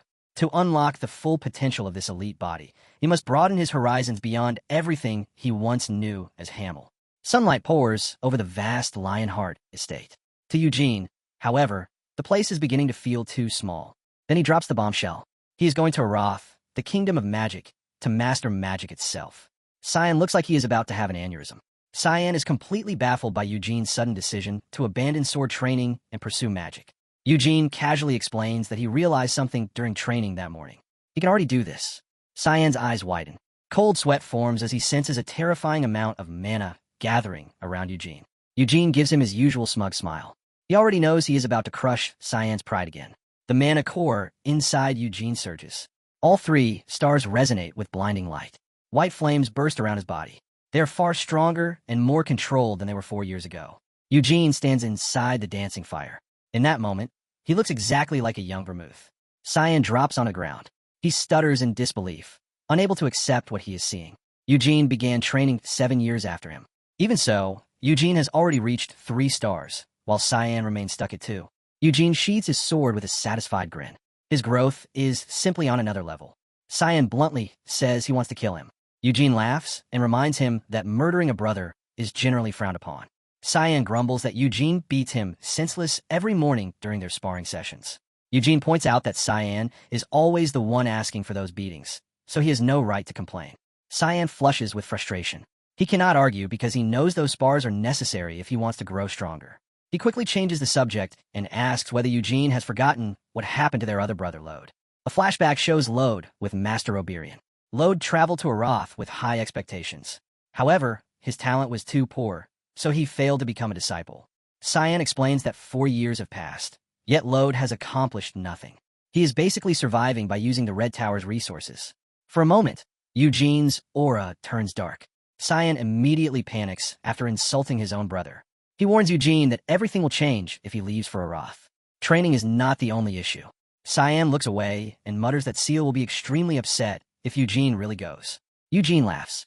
He remembers Seal as the girl who barely spoke and always trained alone until recently. He casually says, "Good for her." Then he walks away, completely unaware of the emotional damage he leaves behind. Cyan shouts after him and asks where the hell he is going. Eugene glances back with a sharp light in his eyes. He says he is going to report his 3-star achievement to the Patriarch and ask for permission to leave early. Cyan watches him go with the expression of a kicked puppy. Eugene is advancing at a pace Cyan cannot even imagine reaching. Overcome with anger, Cyan kicks a training sword and curses Eugene for always behaving like a know-it-all. He remains alone in the dirt. The distance between them now feels wider than a canyon. Inside the study, Patriarch Gillid stares in complete shock as a bead of sweat rolls down his forehead. Eugene stands before Gillid with absolute conviction. He repeats his request. He wants to go to Roth and learn magic. Gillid can barely believe what he is hearing. No one has ever reached 3 stars at Eugene's age. If he continues at this pace, Gillid says he may reach 4 stars before becoming an adult. Eugene explains that reaching 3 stars today made something clear. Remaining here will eventually slow his growth.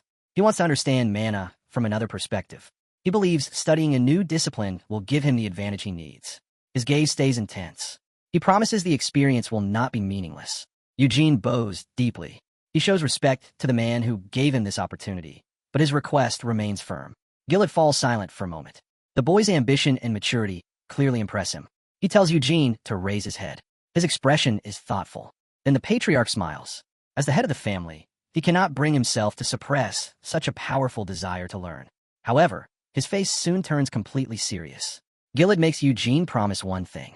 He must never touch black magic. He warns him about Aratha's Black Tower. The magicians there practice dark arts that are tolerated, but still dangerous. Gillid reminds him that the Lionhearts are direct descendants of Vermouth. The family follows an unwritten rule. They must always stand against darkness. Eugene thinks that he already knows how revolting demons and black magicians can be. He spent years fighting them in the mud. Eugene meets Gillid's gaze and tells him there is nothing to worry about. A cold, determined smile crosses his face. He says he hates black magic even more than the Patriarch does. Later, Eugene walks through the estate's ornate halls while preparing for the long journey. A quiet knock interrupts his thoughts. He looks toward the door and sees a figure standing in the shadows, asking for a moment of his time. Eugene recognizes the person immediately. He tells them to come inside if they have something to say. It is Seal. She enters the room with an unusually somber expression and asks whether he is truly going to Roth. Eugene confirms it. Seal says Cyan already told her about his unbelievable breakthrough to 3 stars. She tries to persuade Eugene to stay. She says he could study spirit magic here, or even hire a private tutor from the capital. Her voice trembles slightly. She points out that if Eugene leaves, she and Cyan might finally catch up to him. Eugene only laughs. That would be great. Then our spars might finally become entertaining. He leans closer with a playful, arrogant look and says he misses beating them up. Seal keeps her eyes fixed on him. Her face turns red with anger and something else.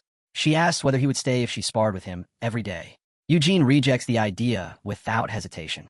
He tells her he is still leaving, then calls her awful for trying to hold him back. Seal asks how long he plans to stay away. Eugene casually says it will probably be several years at the very least. Seal clenches her hands. Her heart sinks as she realizes how long he will be gone. She brings up his birth father, Jahard. She searches for any reason that might convince Eugene to remain. Eugene smiles as he thinks about his father. Jahard is living his dream now. He hunts every day and is getting back into fighting shape at night. Seal says, Uncle Kion will be sad. Eugene agrees. Even so, his thoughts are already halfway to the Magic Kingdom. Seal adds that Cyan does not want him to leave either, though he is too proud to admit it. Eugene does not care. He has a goal. Nothing in this house will stop him. He looks Seal in the eyes and tells her to train hard while he is gone, or she will fall too far behind. Then he leaves the room. Seal remains alone in the shadows. She peeks through the doorway as Eugene walks down the hall.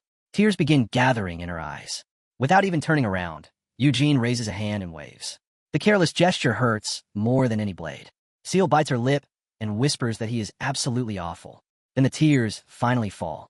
The door closes, leaving her with the one secret she could not confess. She does not want Eugene to leave because she has fallen for him. Before his departure, Eugene sits down with Jahard one last time in a sunlit parlor. Jahard gives him the usual fatherly advice. He tells Eugene to avoid bad company and not neglect his studies in Arath. Eugene grins and fires back. He tells Jahard not to become lazy with his training just because his son will no longer be there to nag him. Jahard laughs and rises from his seat. Then he suddenly realizes Eugene has grown taller than him. Eugene now carries himself like a true nobleman. Confidence radiates from him. Jahard grips his son by the shoulders. His eyes fill with pride as he tells Eugene to take care of himself. The entire family later gathers in the field. A massive warp gate begins humming with blue energy. Gillett asks one final time whether Eugene is certain he does not need guards for the journey. Eugene gives him a sharp smile. He says he is more than capable of defending himself.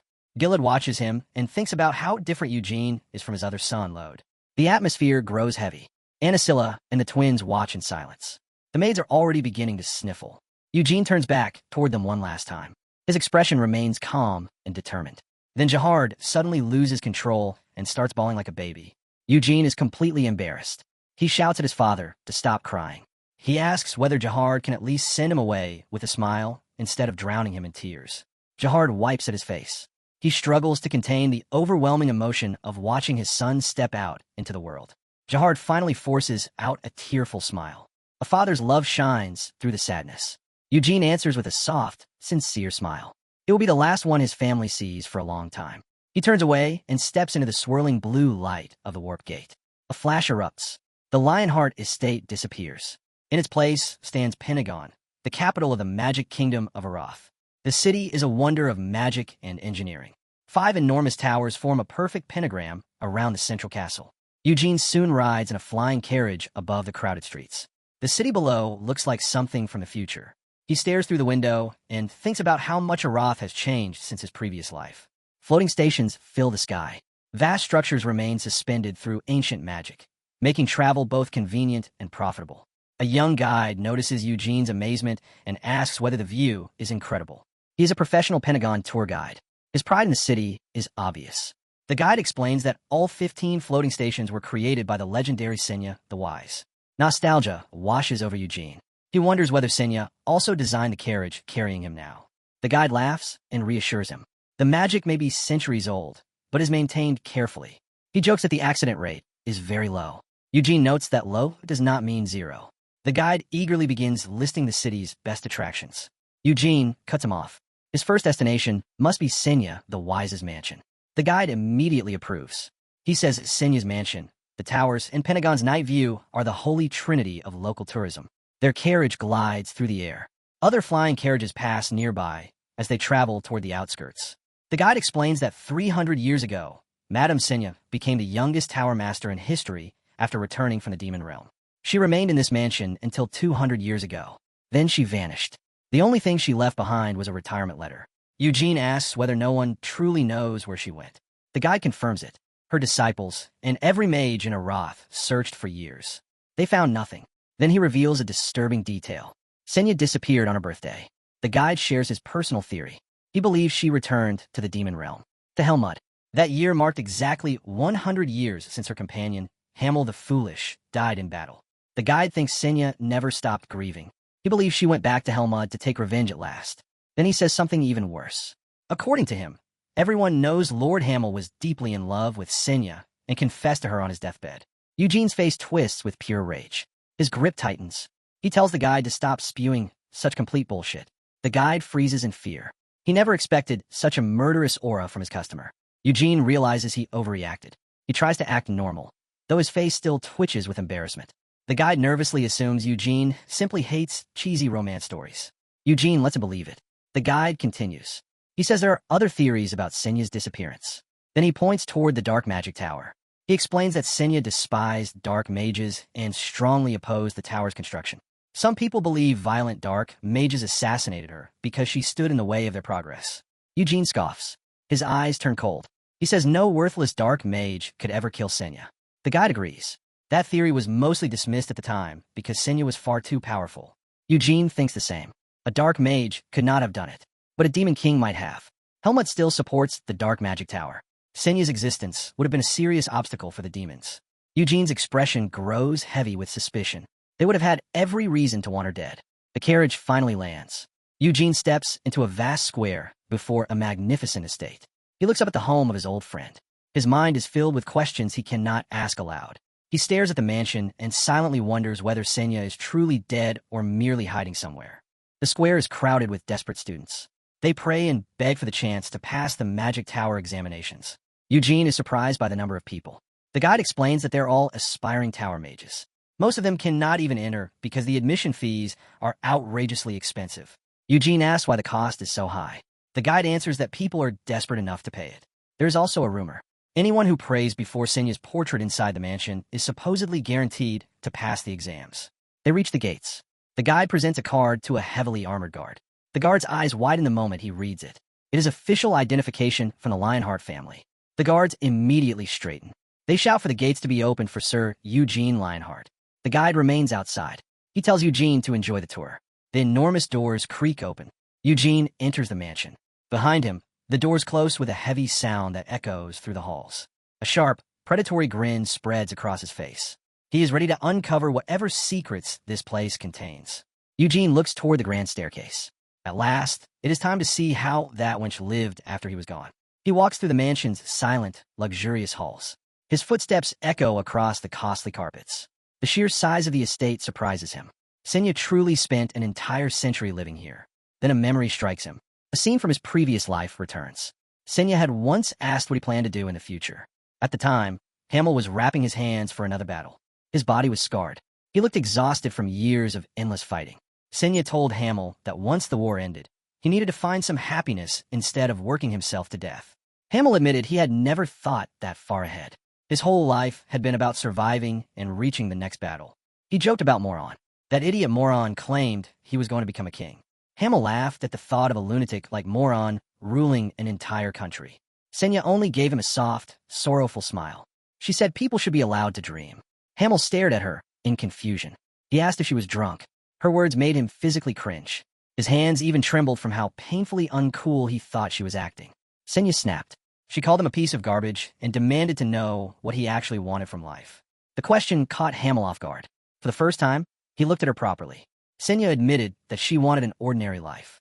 She wanted to get married. She wanted to have a child like a normal person.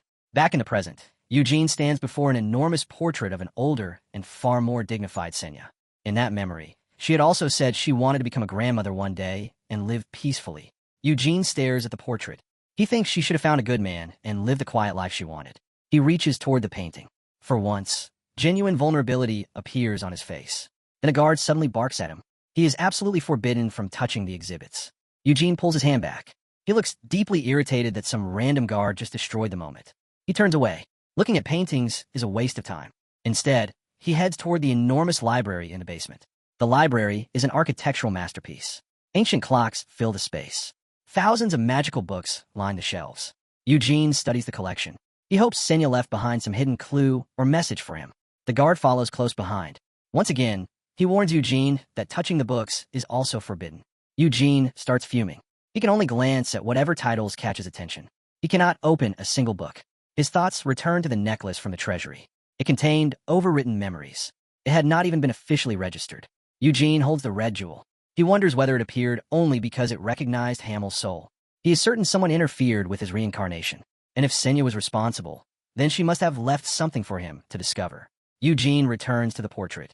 His frustration and confusion keep growing. He searched every part of the enormous mansion. The library, the bedrooms, every room he could access. He found nothing, not a single clue. He grabs his hair in frustration. He cannot understand what Senya's plan was. Anger begins to rise. If she wanted something from him, she should have explained it properly instead of forcing him through these mind games. Eugene looks at the guard. Then he turns back toward the portrait. His patience finally runs out. Eugene flashes a wicked grin. Then he raises his middle finger at Senya's portrait. If you've got a problem with it, come find me yourself. He waits for a moment, almost expecting the painting to respond. Nothing happens. It remains nothing more than silent oil on canvas. Eugene turns his back and walks away. If Senya is still alive, then he will find her himself. Night settles over the mansion. Above the city, the floating stations begin glowing with magical light. Outside, the tour guide is still waiting. After standing there until sunset, he looks completely exhausted. Eugene casually flips him a gold coin as compensation for the long wait. The guide's mood changes instantly. He offers to take Eugene to a restaurant. Eugene declines and tells him to head straight for the Red Magic Tower. The flying carriage lifts into the night sky. Below them, Pentagon shines like a sea of stars. After a long silence, Eugene asks the guide a serious question. He wants to know about Lode Lionheart, his older brother. The guide immediately turns pale. He says there is not a single young mage in the city who does not recognize that name. Eugene explains that he has not spoken to Lode since being adopted. He wants to hear the rumors first, so he does not walk into their meeting unprepared. Leaning forward, his golden eyes reflecting the moonlight, Eugene tells the guide to explain everything. The guide gulps. He is clearly reluctant to speak badly about one Lionheart to another. Eugene assures him he needs the truth. Only then will he know what to expect. He promises not to get angry. He even swears on his own name that he will never reveal what the guide says. Then his aura quietly spills out. His eyes grow cold. His presence becomes terrifying. He tells the guide to start talking. The guide stammers. He admits he does not know much, but the rumors are not good. According to them, Lode spends every night chasing pleasure outside the magic tower. At first, Eugene thinks that sounds normal enough for a 19-year-old. The guide's expression says otherwise. He hesitates over the next word. His voice shakes with embarrassment. Eugene frowns and tells him to spit it out. The guide finally blurts out the answer. Succubus. Eugene's face hardens into pure, unrestrained fury. His teeth clench. He shouts at the top of his lungs, demanding to know why there is a succubus in Arath when they are nowhere near the demon realm. The guide hurriedly tries to calm him down. He explains that the dark magic tower has attracted a handful of demons to the city. Eugene buries his face in one hand. He cannot believe the eldest son of the Lionhearts is fooling around with an actual demon. The guide explains that every city has neglected corners that exist as a necessary evil. He says there is a district known for its black market, where succubi work as waitresses in impure shops. Eugene demands to know where the place is. The guide tells him it is Bolero Alley. The district only becomes corrupted during a full moon. Until now, Eugene had planned to keep his distance from Lode. That plan is gone. He is disgusted that a descendant of Vermouth would lower himself enough to fool around with the very creatures their bloodline is supposed to hunt. The guide begs Eugene to keep the information secret. Eugene promises he will not say anything for now. It is still only a rumor. Until he finds solid proof, he decides to hold back from beating the moron out of Lode. Eugene looks toward the moon. His thoughts turn to the next full moon and whatever secrets Bolero Alley is hiding. The carriage keeps moving toward the red magic tower. The peaceful study trip Eugene imagined is already falling apart before it even begins. Eugene arrives at the red magic tower. He stands before the enormous gates. A young mage is already waiting for him. The girl introduces herself as Hera. She looks slightly starstruck as she confirms that he is the famous Eugene Lionheart. Hera leads him inside. She explains that the Tower Master was supposed to welcome him personally. Unfortunately, something became a little explosive. Hera looks nervous. She says a minor problem occurred upstairs, and the Tower Master had to deal with it immediately. A huge explosion suddenly shakes the tower. Debris flies through the air. The word minor was clearly an understatement. Eugene shields his eyes. Did someone just blow the place up, or is this a normal Tuesday at the Red Tower? Hera explains that the Red Tower specializes in summoning magic. She adds that summoning has the highest failure rate of any magical discipline. Upstairs, the so-called minor problem is revealed. 2 terrifying shadow beasts were summoned by accident. Now, they're rampaging through the tower. The monsters do not get the chance to move. 2 gigantic hands, made from pure magical energy, seize them in midair. The shadow beasts release one final, pathetic screech. The energy hands crush them instantly. Their bodies scatter into purple dust. Roberian drops from the ceiling. Mana swirls around him. His presence makes it obvious that he is a high-level mage. He is furious. His eyes glow with a fierce blue light that would terrify any apprentice. Roberian sarcastically praises his students for their brilliance. Then he asks how they managed to summon shadow beasts with a magic circle designed for low-level imps. He screams at them. Those creatures have no intelligence. If they had escaped the tower, they would have started hunting the citizens of the capital immediately. The students tremble on the floor. They offer a weak apology. It is clearly not enough. Roberian refuses to hear another word. He orders them to pack their belongings and get out of his tower at once. Then he takes a deep breath. He tries to calm the mana raging around him. He remembers that an important guest is waiting downstairs. Roberian descended to the entrance, his cape flowing behind him while Hera and Eugene watched from below. He landed neatly in front of Eugene, and the destructive tower master persona disappeared at once. A broad, friendly smile spread across his face as he greeted Eugene, pointing out how much the little boy from 4 years ago had grown. Eugene answered that Roberian looked exactly the same, an unexpectedly bold remark to make to one of the strongest mages in the world. Roberian laughed and admitted that maintaining his youthful appearance was simply one of the benefits of high-level magic. Looking at him with his golden eyes, Eugene realized that his mana training now allowed him to sense Roberian's true strength. He judged Roberian to be a titan among mages, yet still nowhere near the legendary Senya. Getting straight to the point, Roberian asked whether Eugene was truly serious about putting aside the sword to study magic. He warned that magic was fascinating but unforgiving to learn, although he believed a Lionheart would eventually master it. Without warning, Roberian's expression changed. He sensed someone approaching the tower entrance. Turning toward the doors with a sharp, suspicious glare, he released his aura again as the massive doors slowly creaked open. A disheveled, pitiful-looking man stumbled into the light. The moment he noticed who was waiting, he let out a startled yell. Eugene's face hardened with pure disgust as he recognized the older brother he had heard so much about. Inside, he burned with anger, recalling the rumors that this failed Lionheart had been boasting all over town about his adventures with succubi. Roberian called out to Lode and suggested he greet his younger brother, instead of standing there as though he had seen a ghost. Lode stammered and fumbled, looking completely miserable as he searched for anything to say to the younger brother who had already surpassed him. Eugene fixed him with a cold, intimidating stare and said he looked forward to working with him. His voice sounded more like a threat than a greeting. Lode could only manage a weak, "Why yeah," while avoiding Eugene's eyes. The difference between them was impossible to miss. Roberian had seen enough. He told Lode that if he had nothing worthwhile to say, he should return upstairs and open a book for once. Lode hurried away like a kicked dog and disappeared into the dark hallways of the tower. The doors shut behind him, leaving only Roberian and Eugene to discuss the real reason Eugene had come.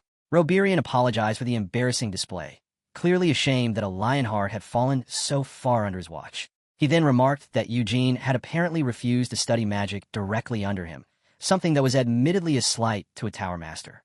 Eugene explained that he did not want to trouble someone as busy as Roberian. He also knew that becoming the tower master's direct apprentice would create far too much political conflict. With a determined expression, Eugene said he wanted to learn the basics by himself first and find out whether he truly had any talent for magic. Roberian accepted his decision. He said he would not expect anything from Eugene, but he also would not interfere with what he considered a hobby. If Eugene needed anything, he only had to ask Hera, who had effectively been assigned as his personal guide. Roberian also offered him a room inside the tower. It was not as luxurious as the main estate, but it was certainly better than staying at a tavern. Eugene made his first request immediately.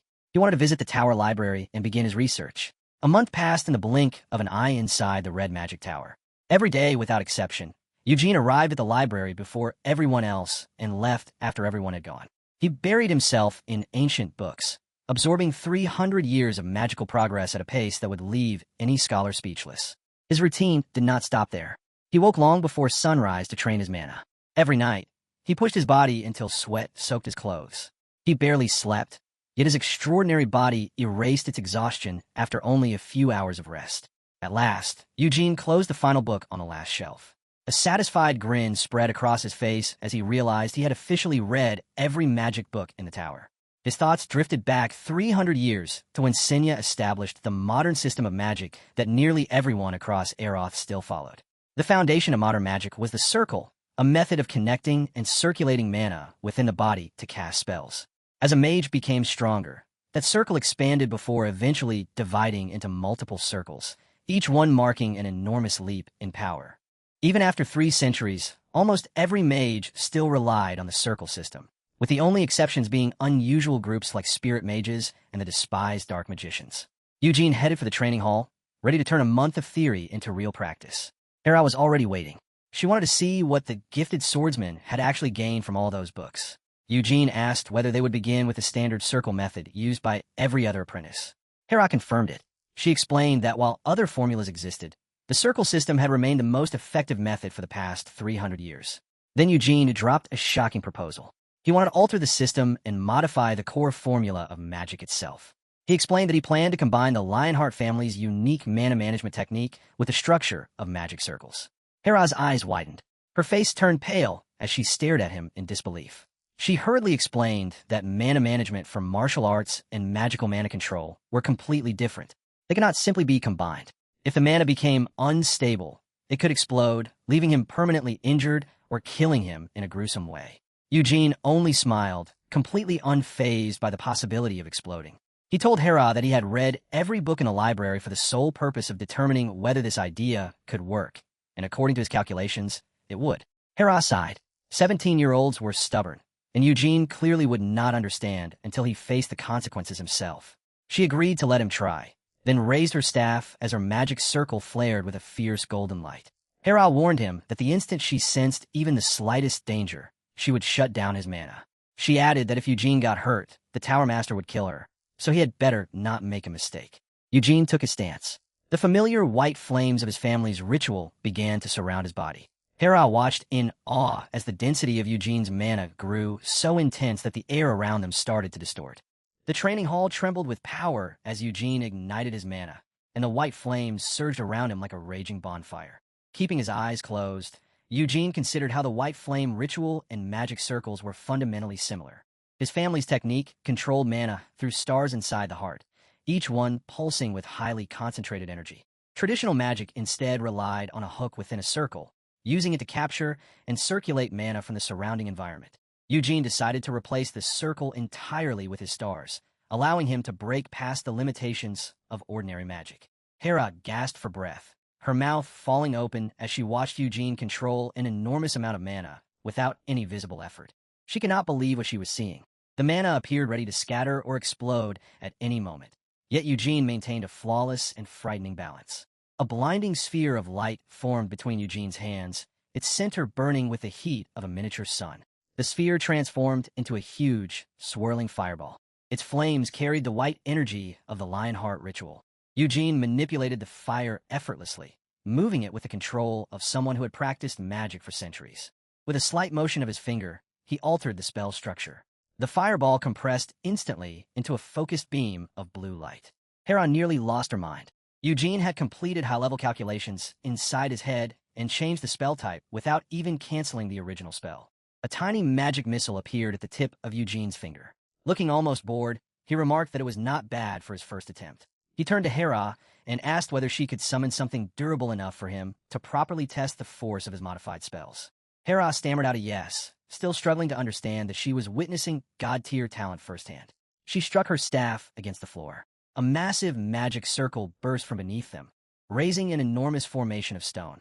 Hera had summoned a Cabrium Golem, a creature with an outer shell so durable that top-tier mages used it as a defensive mechanism. Eugene's eyes brightened with excitement as he aimed one finger at the towering stone monster. He fired a concentrated burst of mana, and the attack tore through the air like a bolt of lightning. The impact was deafening. The golem's stone shell, which should have been impossible for a beginner to destroy, exploded into countless fragments. Reborn arrived just as the dust began to settle around the ruined golem. His face showed both shock and genuine fear. He asked Hera whether Eugene had truly used the white flame ritual to create a magic circle. Hera confirmed it in a trembling voice. She said Eugene's offensive magic had already surpassed the level of a third circle mage. Reborn stared at Eugene's back. Inwardly, he admitted that he was no longer simply impressed. He was honestly afraid of the boy's potential. If Eugene's 3-star ritual matched the power of a third circle mage, then he had effectively skipped 10 years of magical training in only 1 month.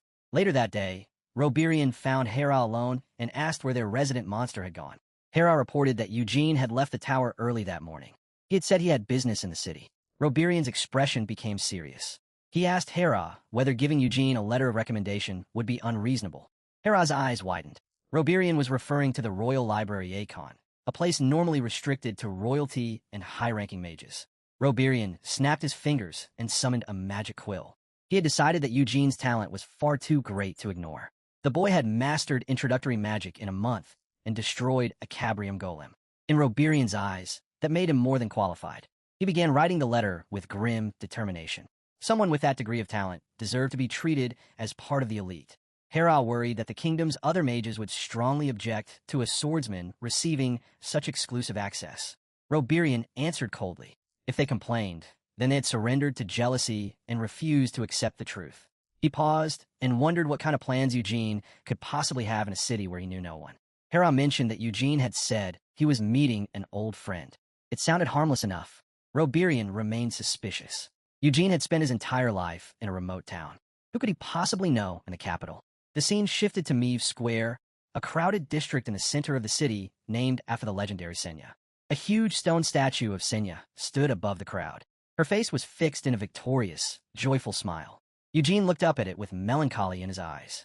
He remembered that Senya used to smile in exactly the same way whenever she succeeded with magic. Without warning, a huge and muscular shadow fell over him, blocking the sunlight. A deep, booming voice asked, "Is that you, Eugene?" The air around them seemed to shake with pure testosterone. Eugene turned around. His face went pale with shock as he looked up at the mountain of muscle standing before him. It was Eugene Lionheart, the Branch family boy from the ritual, except he now wore a thick white beard and had a body so heavily built that his clothes looked ready to split apart. Eugene stared in disbelief. He could not understand how an 18-year-old already had a beard like that. Gargis laughed and remarked that Eugene had grown a tremendous amount since they had last met. The two exchanged a crushing handshake, the force behind it seeming powerful enough to crack the ground beneath their feet. Gargis narrowed his eyes. Just from that handshake, he could tell Eugene had spent the last 4 years training his body like a madman. Then his expression became serious as he reached into his pocket and pulled out a small glass vial. Inside, a suspicious purple liquid glowed. Gargis proudly presented it as his family's secret muscle growth supplement and immediately tried to convince Eugene to take it. Eugene shut him down without hesitation, telling Gargis to stop trying to poison him on behalf of his father, Gilead. Changing the subject, Eugene asked why Gargis was really there because there was no chance he had crossed the kingdom just to sell vitamins. Lowering his voice, Gargis asked whether Eugene knew anything about a place called Bolero Alley. Eugene's eyes sharpened. He knew that was the place where Iris had been spending all her time. Then Gargis revealed an unbelievable rumor. A giant's testicle was supposedly going up for auction there that very night. Eugene's mind froze for a moment. His face filled with complete confusion. What the hell did you just say? Gargis repeated it with absolute confidence. Eugene shouted back, demanding to know why anyone would ever want a giant's private parts. Gargis explained that it was an extremely valuable ingredient among mages and alchemists. He wanted to use it to create a custom-made super supplement for himself. He begged Eugene to come with him, admitting that although he had brought plenty of money, it still might not be enough to win the auction by himself. Eugene started to refuse. Then his eyes widened. This was the perfect excuse to enter the alley without drawing suspicion. Right in the middle of the crowded square, Gargis dropped to his knees. His enormous frame immediately drew the attention of everyone nearby. With dramatic desperation, he pleaded with Eugene, looking ready to burst into tears if he failed to obtain the ingredient for his muscle tonic. Eugene shouted at him to stand up, his face turning red as he realized Gargis was attracting far too much attention. Gargis jumped back to his feet with a heroic expression and swore on the Lionheart name that he would repay Eugene with interest. Eugene sighed and agreed, but warned Gargis not to start acting like a weirdo once they arrived. Gargis remarked that Eugene was probably not interested in the other auction items anyway, since he already possessed a legendary sword like Win. Eugene looked toward the distant skyline. His expression turned cold as he replied that he was more interested in the street itself than anything being sold there. A flashback shows Eugene recently spotting Lode in a tower hallway. He looked like an addict suffering through withdrawal. Eugene clenched his jaw. A dark purpose burned in his golden eyes. When the full moon arrived, he would enter Bolero Alley and uncover the truth himself. Windows of the Red Magic Tower. The day of the full moon finally arrived. Eugene walked through the silent grand hallway while thinking about the urgent summons he had just received from Roberian. He did not mind the interruption. He had already planned to ask the Tower Master about IoT's situation. He entered Roberian's private study. Floating artifacts and ancient scrolls filled the room. They seemed almost alive. Roberian welcomed him with his usual calm smile and gestured toward the central table. They sat across from each other. A glowing magic circle covered the table and hummed with ancient power. Eugene immediately asked why Roberian had summoned him so suddenly when he should have been preparing for the night. Roberian smirked. He slid a single sheet of elegantly written parchment across the table. Eugene picked it up. His eyes moved across the ornate seal and the flowing magical script shimmering with blue light. His jaw dropped. It was an official letter of recommendation for the Royal Library, Acreon. Acreon was a legendary institution where the true essence of Aratha's magic had been recorded. Its vaults held knowledge far beyond anything found inside the magic towers. For once, Eugene responded humbly. He said this might be beyond him because he was still new to formal magic. Roberian leaned forward and fixed him with an intense stare. He told Eugene that this was precisely the right time for him to enter the library. Since Eugene had not been influenced by conventional schools of magic, studying the ancient texts would expand his unusual perspective and allow his magic to truly flourish. Roberian looked like a proud mentor. He was clearly eager to see what someone as monstrous as Eugene could accomplish with access to that level of knowledge. Eugene stared at the letter again. His mind raced through everything that might be hidden inside the royal vaults. Then he took a chance and asked the question that had occupied his thoughts since his arrival. Did Acreon contain Senya's original writings? Roberian smiled and confirmed it. Although the magic towers possessed copies, Acreon held the holy grail of magic, witchcraft. A flashback shows a young and brilliant Senya writing furiously. Roberian explained that Senya had recorded every secret she uncovered across those 3 volumes. Only the first volume was currently available to outsiders. Even so, that single volume was enough to make almost every other book on magic seem like child's play. Roberian admitted that when he first read it, he realized everything he had studied throughout his life was practically a joke beside Senya's wisdom. He warned Eugene that the recommendation letter did not guarantee entry because the royal family still needed to approve it. Even so, it was an enormous first step. With a hopeful expression, Roberian asks whether Eugene is comfortable letting him submit the letter and formally endorse him. Eugene thinks the answer is obviously yes, but responds politely. He thanks Roberian, then voices concern that his lack of experience might cause problems for the Tower Master. Roberian laughs and assures him that someone with Eugene's talent could never create trouble for him. Eugene studies his face, hoping Roberian is not the kind of person who would withdraw the recommendation if he became angry later. Deciding this is the perfect moment to change the subject. Eugene brings up his brother, Lode. He tells Roberian about the rumors claiming that Lode has abandoned magic and now spends all his time with demons in Bolero Alley. Roberian's expression collapses at once. Cold sweat forms along his temple as he realizes Eugene has uncovered the family's shameful secret. Eugene notices the reaction immediately. It confirms his suspicion that the Tower Master already knew about Lode's disgraceful behavior. Roberian sighs. For the first time, he looks old as he struggles to explain the situation. He admits the rumors are true. He has warned Lode several times, yet he has been completely unable to stop the boy's downward spiral. A dark flashback shows succubi from the past murdering humans by draining away their life essence, earning their kind a terrifying reputation. However, Roberian explains that after Helmud opened its borders, the Queen of Nightmares strictly prohibited succubi from killing anyone. Eugene refuses to accept that talk of peaceful demons. Even if they no longer kill people, it does not excuse a Lionheart behaving like an addict. Roberian lowers his gaze and asks Eugene to consider the unbearable pressure Lode has endured over the last 4 years. Eugene looks confused.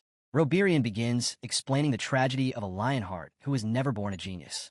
Lode arrived in Arath carrying enormous expectations, but his natural ability could not live up to the legendary name of his family. They tried to support him, yet the boy continued sinking beneath endless hardship and repeated failure.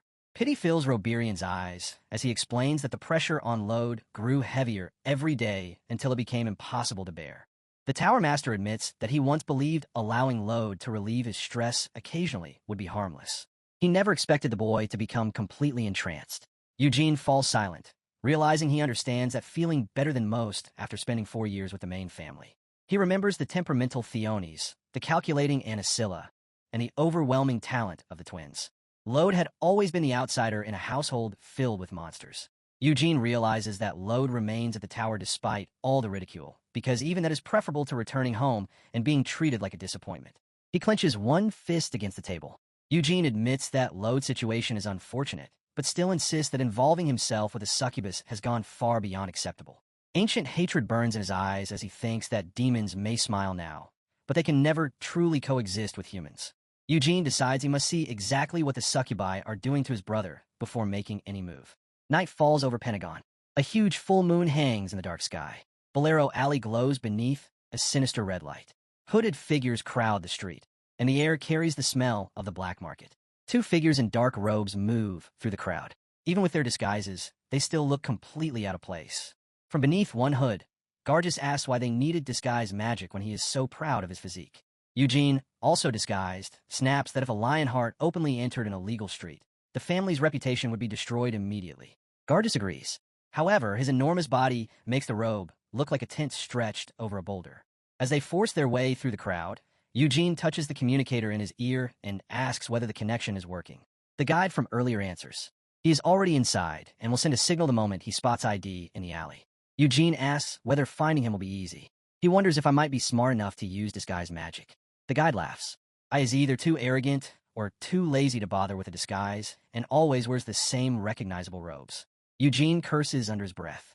He is disgusted that his brother actually enjoys the attention his identity brings in a place like this.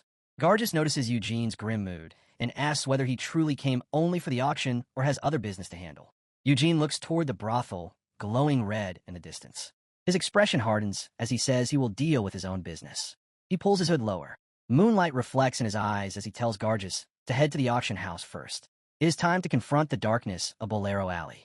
In Aratha's criminal underworld, money speaks, and secrets go to the highest bidder. However, Eugene is searching for something that money usually cannot buy. Bolero Alley follows simple rules. Keep quiet. Remain inside the assigned room. Never reveal your identity. A masked attendant explains the system. 3 buttons are provided for bidding or requesting assistance, allowing everyone to remain as anonymous as possible. Eugene and a muscle-headed Gargus enter their private box. Eugene looks as though he would rather be anywhere else. Gargus is surprised that Eugene came at all. Eugene only needs somewhere to pass the time while waiting for his degenerate brother to appear. Without warning, magical energy surges across the stage as the main event begins. A flamboyant auctioneer wearing a smiling mask welcomes everyone to the full moon auction. It is immediately obvious that he enjoys hearing himself speak. He boasts about their collection, especially the premium magical materials brought directly from the demon realm of Helmut. The first item is a barracks' horn. Bidding begins at 10 million. Bolero Alley is clearly not meant for anyone with shallow pockets. The auction moves through rare materials like Proteus fruit and Mundare roots. Any ordinary mage would lose their mind over them. Eugene is bored senseless. He leans back and asks Gargus whether the giant's testicle he wants will actually appear. Gargus is sweating heavily. He can only pray that the legendary ingredient he has been searching for is truly part of the auction. The auctioneer presents a small box. He admits that it contains an unidentified metal that has been sitting inside their vault for far too long. Still, he tries to make it sound valuable. He claims that only a few genuine experts may recognize the worth of this mysterious piece of junk. The metal was discovered in a demon-infested region filled with hills. It shines beautifully beneath moonlight. However, it is too hard to shape and refuses to accept mana. The auctioneer practically describes it as an expensive night light for wealthy people to place beside their beds. Bidding starts at only 1 million. At this point, the auctioneer seems more interested in getting rid of it than making a profit. Then Eugene sees the blue fragment. His eyes widen instantly. He remembers that light from 300 years ago. Without hesitation, Eugene slams the bidding button so hard that it nearly breaks. Gargus is completely stunned. He looks at Eugene as though he has finally gone insane. Even the auctioneer is shocked that someone genuinely wants the useless rock. Eugene's heart pounds. He knows exactly what the fragment is, and he cannot believe it ended up in a place like this. It is a piece of the Moonlight Sword. That weapon possessed overwhelming destructive power and was never meant to be recorded in history. It once belonged to Eugene's old rival, Vermouth. Seeing it here sends a chill through Eugene's blood. An attendant brings the box to their room. Eugene accepts it with intense concentration. Gargus remains confused and asks why Eugene would waste money on something that cannot even interact with mana. Eugene grips the cold blue shard and confirms his suspicion. It is unquestionably part of the legendary sword. He remembers discovering the original weapon inside an underground dungeon during his previous life. Eugene wonders whether Vermouth later tried to seal it back inside that same place. The Moonlight Sword was a nightmare that only Vermouth could control. Whenever it was drawn, it brought nothing but destruction. Now that he sees the weapon shattered, Eugene realizes Vermouth was not satisfied with merely sealing it away. He had actually destroyed the most dangerous sword in the world. Eugene hopes that some trace of its former power remains. However, when he examines the shard, it feels completely lifeless. The sinister energy it carried 300 years ago has vanished. All that remains is a silent and beautiful crystal. Suddenly, Eugene's communication device begins to buzz. His brother, Lode, has finally arrived at the Rafflia shop. Eugene rises immediately. He throws on his cloak and tells Gargus that he is leaving. Eugene tosses his credit card to Gargus and tells him to use it if the giant's testicle finally comes up for auction. Outside, the full moon hangs over the city of Arath, casting long shadows across the narrow and dangerous streets. Checking the coordinates, Eugene makes his way deep into the northern alleyways until he reaches the target shop. A sign marked with a strange flower catches his eye. This is the place where his brother has been throwing his life away. Eugene stops at the entrance. His eyes narrow as he prepares to drag Lode back to reality. 2 massive horned demons step in front of him and ask whether he is looking for a good time. Eugene's thoughts remain cold. In his previous life, he would have killed both of them before they could finish speaking. Instead, he stays calm and simply says that he wants to enter. The demons demand an expensive entrance fee, explaining that the price depends on the kind of dream he wishes to purchase. Without the slightest hesitation, Eugene pulls out a stack of cash and hands it over. The demons bow and open the doors, welcoming him inside. The establishment is crowded. Demons and humans drink together while succubus waitresses move between the tables, serving everyone with practiced smiles. Eugene scans the room, but Lode is nowhere to be found. He calls over a waitress and asks where the private dreaming rooms are. The succubus gives him a playful smile and teases him for being in such a hurry. Calling him an adorable customer, she explains that the dreaming rooms are located in the basement. Before leading him there, she tries to sell him a special drink, claiming it will help him express his true desires. Eugene dismisses the offer immediately. He tells her he does not need the alcohol and heads straight toward the stairs. Assuming he is only embarrassed, the succubus offers to take him to a private bedroom instead. Eugene follows her into the basement hallway. The air grows heavy with a strange, sweet scent. The waitress continues her act, pretending to be timid while explaining that they only take a small amount of their customers' energy. Eugene has already had enough. He has memorized the layout, and he is ready to end this little investigation. Halfway down the hall, he stops. He pushes another stack of money into the succubus's hand and tells her he has changed his mind about staying the night. She stands there with her mouth hanging open, completely baffled by the strange customer. Eugene asks where the back exit is, wanting a route that will not attract attention. He eventually enters a nearby restaurant. A confused demon waiter asks whether he enjoyed his dream. Eugene ignores the question and orders the largest meat dish on the menu. He eats as though he is preparing for a war. Then his senses suddenly react. He feels a familiar and pitiful presence drawing near. Across the room, two demons are carrying a hooded figure who can barely remain standing on his own. Eugene's blood boils the moment he recognizes his brother. Lode looks completely broken. He's being dragged along like a sack of potatoes. His face is pale. His eyes are dull and unfocused. Rage surges through Eugene. He can't believe the eldest son of the Lionheart family is working with demons and even accepting their support. He watches them pull Lode through a back door. There is no chance he's letting them escape. Eugene slams his hand onto the table. He leaves his meal behind and rushes after them. The demons move through the dark alleys. They have no idea a monster is following from the shadows. Eugene keeps his distance. He wants to know exactly where they're taking his brother. They finally arrive at a secluded building. Moonlight makes the place look even more unsettling. The demons lead Lode inside. Eugene knows the real trouble begins here. He leans against a nearby wall and waits for the perfect moment. Then he steps into the open. His hood hides his face. He's ready to show them what a real warrior looks like. A group of thugs blocks his path. A large man stands at the front. He tells Eugene to leave because this isn't a shop. The leader steps close, his face twisted with anger as he tries to scare the young man. Eugene only looks up at him with a cold, unimpressed stare. He asks what this place is for, if it isn't a store. The big man loses his patience. He reaches for Eugene's throat. He orders him to get lost, convinced he's already won. He has no idea he's about to have the worst day of his life. Eugene answers with a chilling smirk. He tells the thug the threat sounds like a joke. Before the man can react, Eugene drives a fist into his stomach like a cannonball. The thug is blasted backward. Blood spills from his mouth as he realizes he picked the wrong teenager to challenge. He crashes onto the ground with a sickening thud. His companions freeze in complete shock. The remaining two thugs draw their weapons. They shout that they're going to kill Eugene for what he did. Eugene stands calmly between them. He barely looks like he's making an effort. The thug with the dagger charges first. To Eugene, the attack is painfully slow. He easily avoids the swordsman's swing from the other side. Every movement is smooth and precise. He slips through their attacks with ease, making both experienced thugs look like complete amateurs. A barrage of lightning-fast strikes ends the fight within seconds. Both men collapse into the dirt beside their leader, completely unconscious. Eugene plants his boot on the swordsman's head and grinds his face into the pavement. He demands to know what the building is used for. Then he realizes he hit them so hard, they're already unconscious. He gives the thug one final kick for good measure, showing absolutely no mercy to those lowlifes. Eugene decides it will be quicker to find out for himself. He drives his foot into the door. The entrance explodes inward in a storm of splinters and shattered stone. As the dust settles, he walks inside. His presence fills the entire building with dread. Strange smoke hangs heavily in the air. Eugene immediately realizes Lode isn't only dealing with demons. He's involved with drugs as well. A beastman dressed in a suit shouts, demanding to know who Eugene is and how he got past the guards. He points at Eugene. Fear spreads across his face as he realizes the men outside are probably dead or dying. Eugene slowly claps with a mocking smile.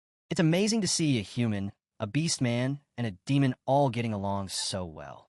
The beastman orders his goons to kill him. They rush forward together with their weapons drawn.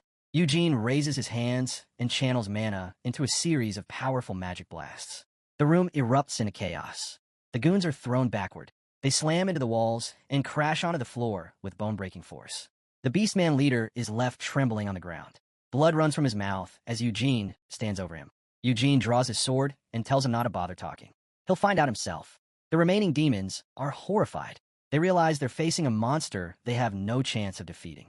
Eugene lifts his blade and pours his white flame mana into the steel until it shines with a blinding light. Then he swings. A massive wave of energy rips through the room. Everything in front of him is swept away. The entire building shakes to its foundations as Eugene's power destroys everything in its path. The ceiling begins to collapse. The sound of destruction echoes through the empty hallways. Standing over the defeated beastmen, Eugene notes that he's already searched the first 2 floors, and Lode isn't there. He looks toward the ceiling. Only one place remains. The 3rd floor. He fires a massive beam of mana straight upward. It punches a hole through the floor above him. Eugene floats through the opening, surrounded by swirling winds and a terrifying aura. He lands on the 3rd floor. His boots click against the stone as he prepares for the final confrontation. He senses a presence inside the only room on this level. His brother Lode is definitely in there. Dark, swirling energy surrounds a door. It radiates forbidden magic. Without warning, a wave of dark magic surges toward him. Eugene immediately pulls out the moonlight sword fragment. The dark energy crashes into the fragment, but instead of exploding, it is completely absorbed into the blue crystal. The fragment shines with an eerie glow as it devours the dark magic, shielding Eugene from the deadly attack. He watches with fascination as the crystal effortlessly neutralizes the curse. Even as a broken fragment, the moonlight sword's ability to consume mana is still working perfectly, and Eugene is impressed. Eugene looks toward the shadow inside the room. He asks if that miserable attack was really supposed to be dark magic. The hooded dark mage breaks into a cold sweat. He stares at the fragment in disbelief. He can't understand what kind of defense could stop his killing spell. Eugene recalls the Patriarch's warning about dark magic. Disgust rises inside him. Vermouth's own descendant has become involved in this filth. He gives the mage one chance. Eugene says he won't pursue him if he runs now. Then his voice turns ice cold. He orders the mage to get out of his sight before he changes his mind. The mage freezes in terror. Eugene's mana begins erupting like a supernova. Eugene releases a massive shockwave of white flame. The force is so violent that cracks spread across the floor beneath him. He stands at the heart of the storm. White fire coils around his body like a lion's mane. The mage recognizes the Lionheart family's signature technique. He finally realizes how badly outmatched he is. 2 enormous demons emerge from the shadows.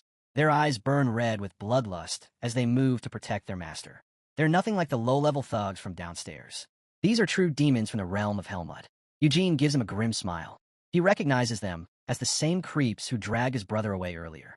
The demons roar. Their claws extend as they prepare to rip Eugene apart. Eugene lowers himself into a fighting stance. The white flames around him grow even stronger. He intends to finish everything in one move. He stares directly into their eyes. Then he tells them to attack with everything they have. The demons charge with incredible speed. Their claws tear through the air. Eugene moves even faster. His body blurs as he slips past their first assault. He answers with a devastating barrage of strikes. Each impact booms through the building like thunder. The demons are hurled away. Blood sprays across the room as Eugene's strength crushes through their defenses. One demon reaches for him. Eugene catches its arm and prepares to counter.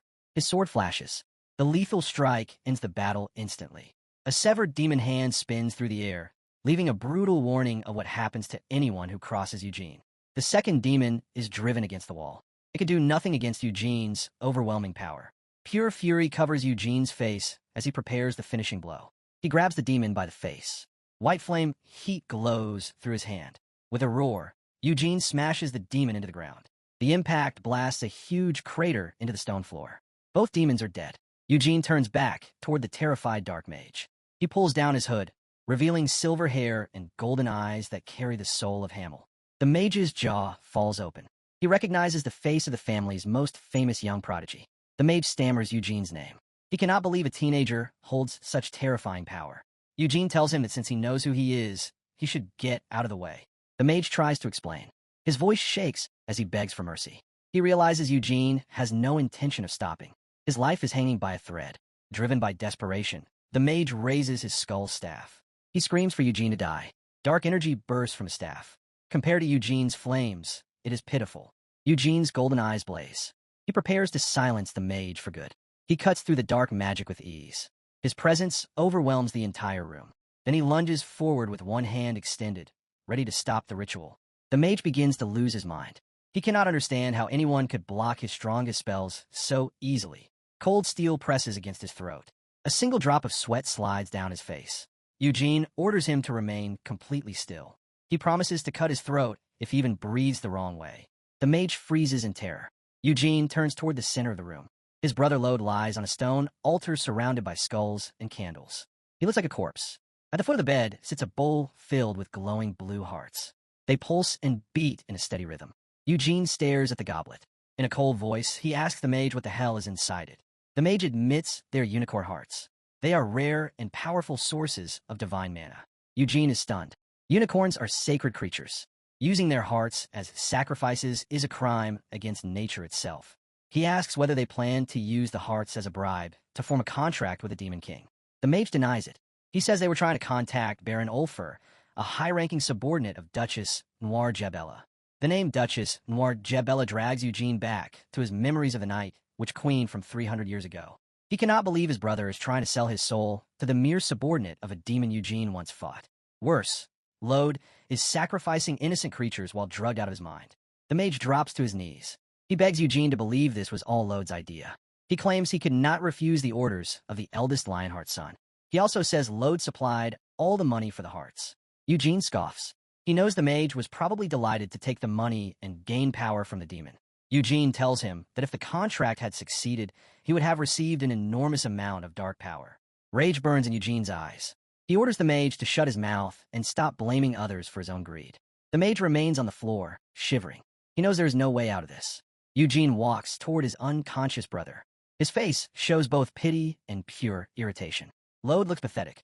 He is drooling and completely senseless, unaware of the carnage that just unfolded around him. Eugene's temper finally breaks as he looks at the disgrace of his family. He shouts at Lode to wake up. Then he delivers a massive, open-handed slap. The sound cracks through the room like a gunshot. Lode's head snaps backward from a force. Blood and spit fly from his mouth. He wakes at once. Confusion and terror fill his face as he stares at Eugene. Eugene towers over him. His golden eyes glow as he asks whether his brother has finally come to his senses. Lode trembles and clutches his face. He realizes his little brother is the one who just saved him and nearly killed him. Lode cowers on the floor like a beaten puppy, his eyes locked on Eugene as he struggles to understand how his little brother ended up in this dark basement. Eugene says nothing at first. He simply looks down at the miserable state Lode is in and tells him he followed him here. He admits he tried to understand the stress Lode had been carrying, believing his brother only needed some time away, but this is far beyond taking a simple break. Grabbing Lode by the face, Eugene forces him to look at the blood and the ritual circle surrounding them, his disappointment hanging heavily in the air as he says, "You should have never touched dark magic, no matter how desperate you were." His voice sinks into a deadly whisper as he reminds Lode that, as a direct descendant of the Lionheart family, making a contract with an incubus is a death sentence for his Hanine Abramer. Lode stammers that it was never something he could control, but his entire body trembles. Eugene finally loses his temper and slaps him again, the impact echoing across the ritual chamber before Lode crashes back onto the floor. Calling him an insane bastard, Eugene demands to know how he could ever think of throwing himself away like this. He explains exactly how horrifying dark magic is. Once that contract is signed, the demon owns your soul. If it orders you to kill or to die, there is no choice left. Eugene tells Lode that becoming a dark mage would not only destroy his own life, but stain the Lionheart family name forever. Then he asks what Lode would do if the demon ordered him to murder their parents and steal the family's legendary treasures. Lode desperately defends the contract, insisting the demons promised he would never be forced to obey commands that violated his ethics. Eugene immediately shouts back, calling the demon an incubi's moron and reminding Lode that demons are not honorable beings who keep their promises. He tells him the only way to refuse a demon's command is to die, then asks if he truly has the courage to make that choice. Eugene stares at him with complete disgust and points out that Lode could not even face reality without drugs, so there is no chance he could withstand an order from a demon king. Lode finally breaks, lowering his head and staring at the floor in silence as the crushing weight of his own failures settles over him. Standing above him, Eugene's golden eyes shine with a cold light that leaves no room for more excuses. Lode begins to cry and asks what Eugene could possibly know about the pressure he has endured, demanding to know why he keeps insulting him. Eugene answers with a dark, sarcastic smile and tells his older brother to go ahead and explain exactly what those problems are. Lode finally screams that Eugene has no idea what the past 4 years have been like, ever since the MC took all of the family's attention. He complains that Despite being an adopted son, Eugene received all of the patriarch support while he was left standing in the shadows. Eugene doesn't look impressed. He tells Lode he's acting as if he was treated unfairly, but that's simply not true. Lode received the same support as everyone else. He was taught the white flame method. He was even given an apprenticeship under a tower master. He just threw those opportunities away. Lode's face is covered in blood and tears. His eyes widen as he realizes he can't win this argument with reason. Eugene delivers the truth without hesitation. He isn't stronger because anyone favored him. He was simply born better. Period. Lode shouts that talent isn't something a person can just obtain. Eugene immediately cuts him off. It's not just talent. It's the work you put in. He compares Lode's drug-filled fantasies to Cyan and Seal, who are back home training every single day. Then he asks if Lode really believed he could become the patriarch by taking a shortcut through dark magic. Lode quietly whispers that he doesn't even want to become the patriarch anymore. His voice is empty, defeated. He says he wanted to go to the demon realm of Helmud, where someone would recognize his worth, revealing that he only wanted to run away. Eugene doesn't even let him finish. His fist crashes into Lode's face and sends him flying backward. The impact shakes the entire room. Eugene's power blows the smoke aside as Lode slams into the wall. Lode is left covered in blood.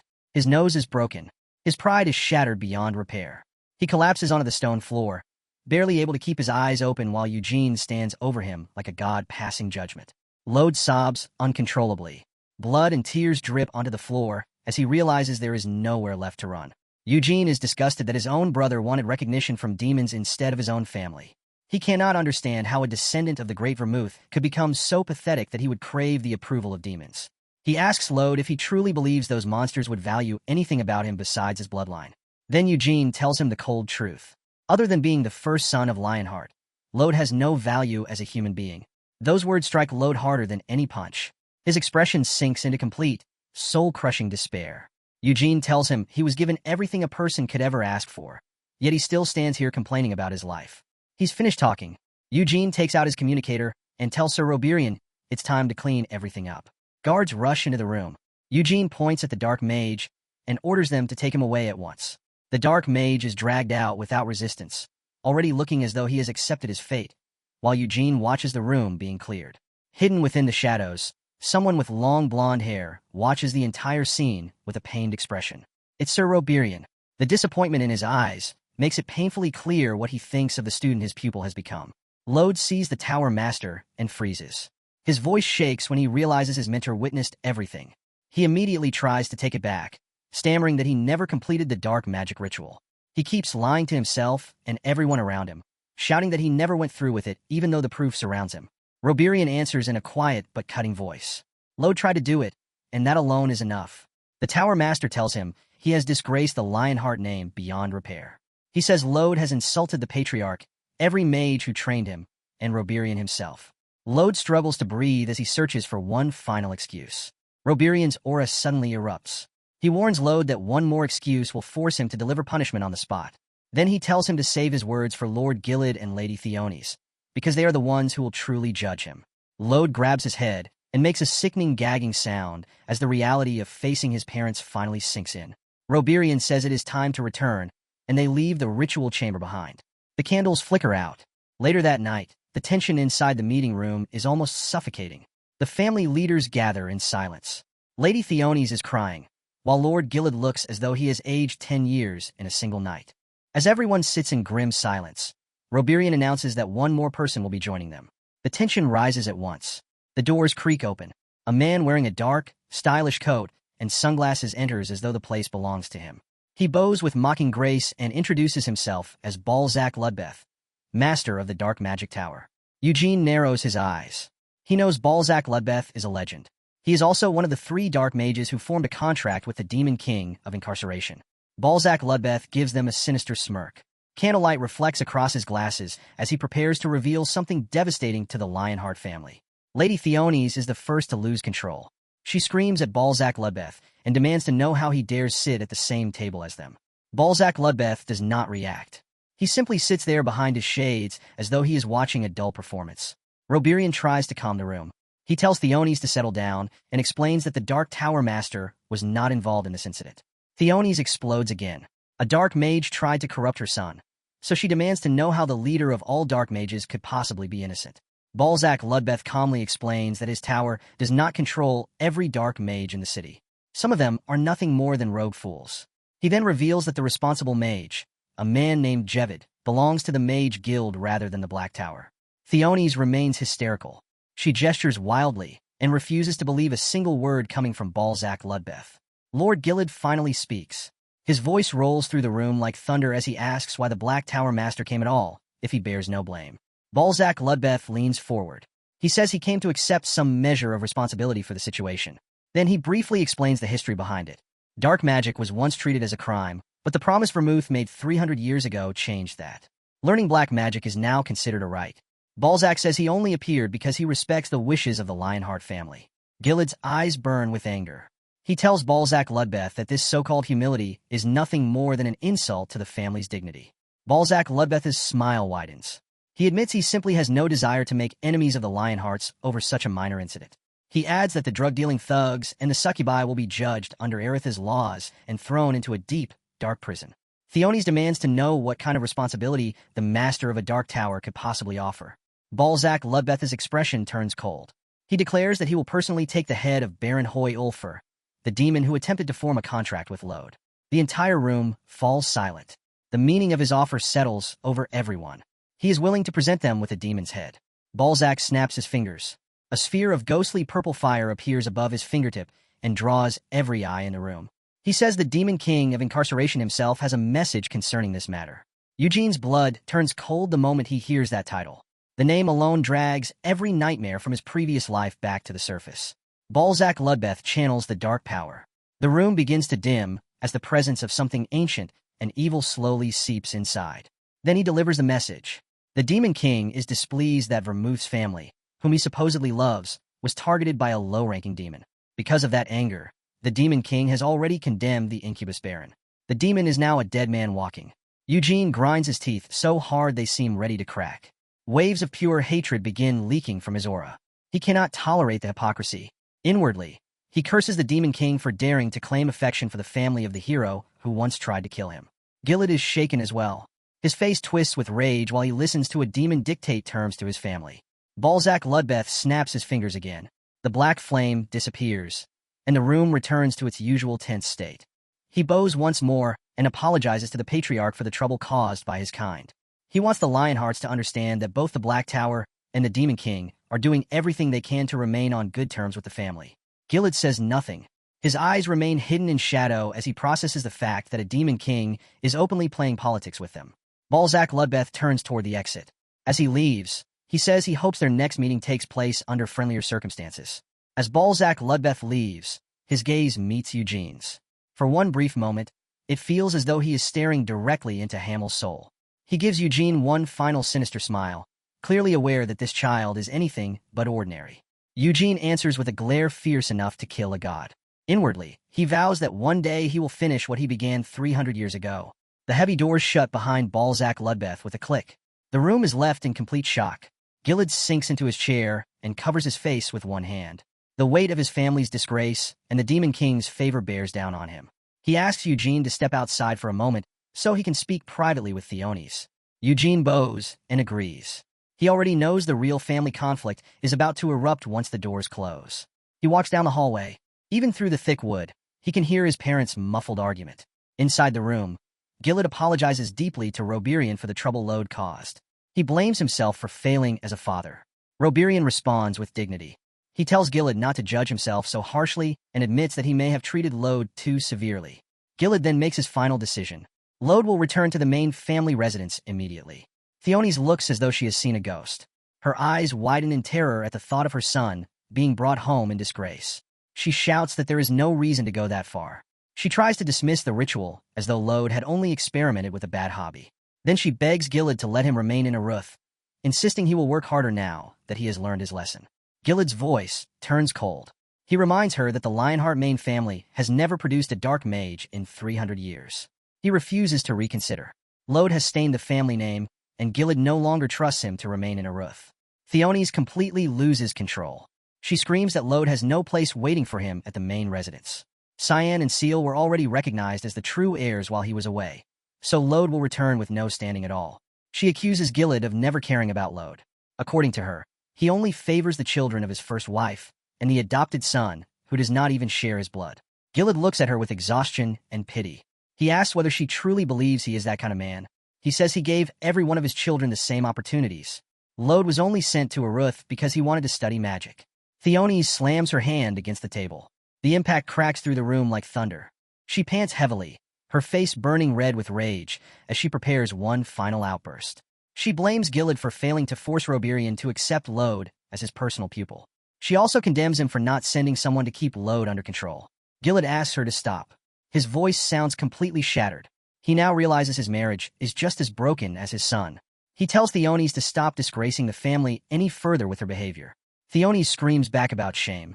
She admits the only thing she cares about is the humiliation she will suffer if Lode returns.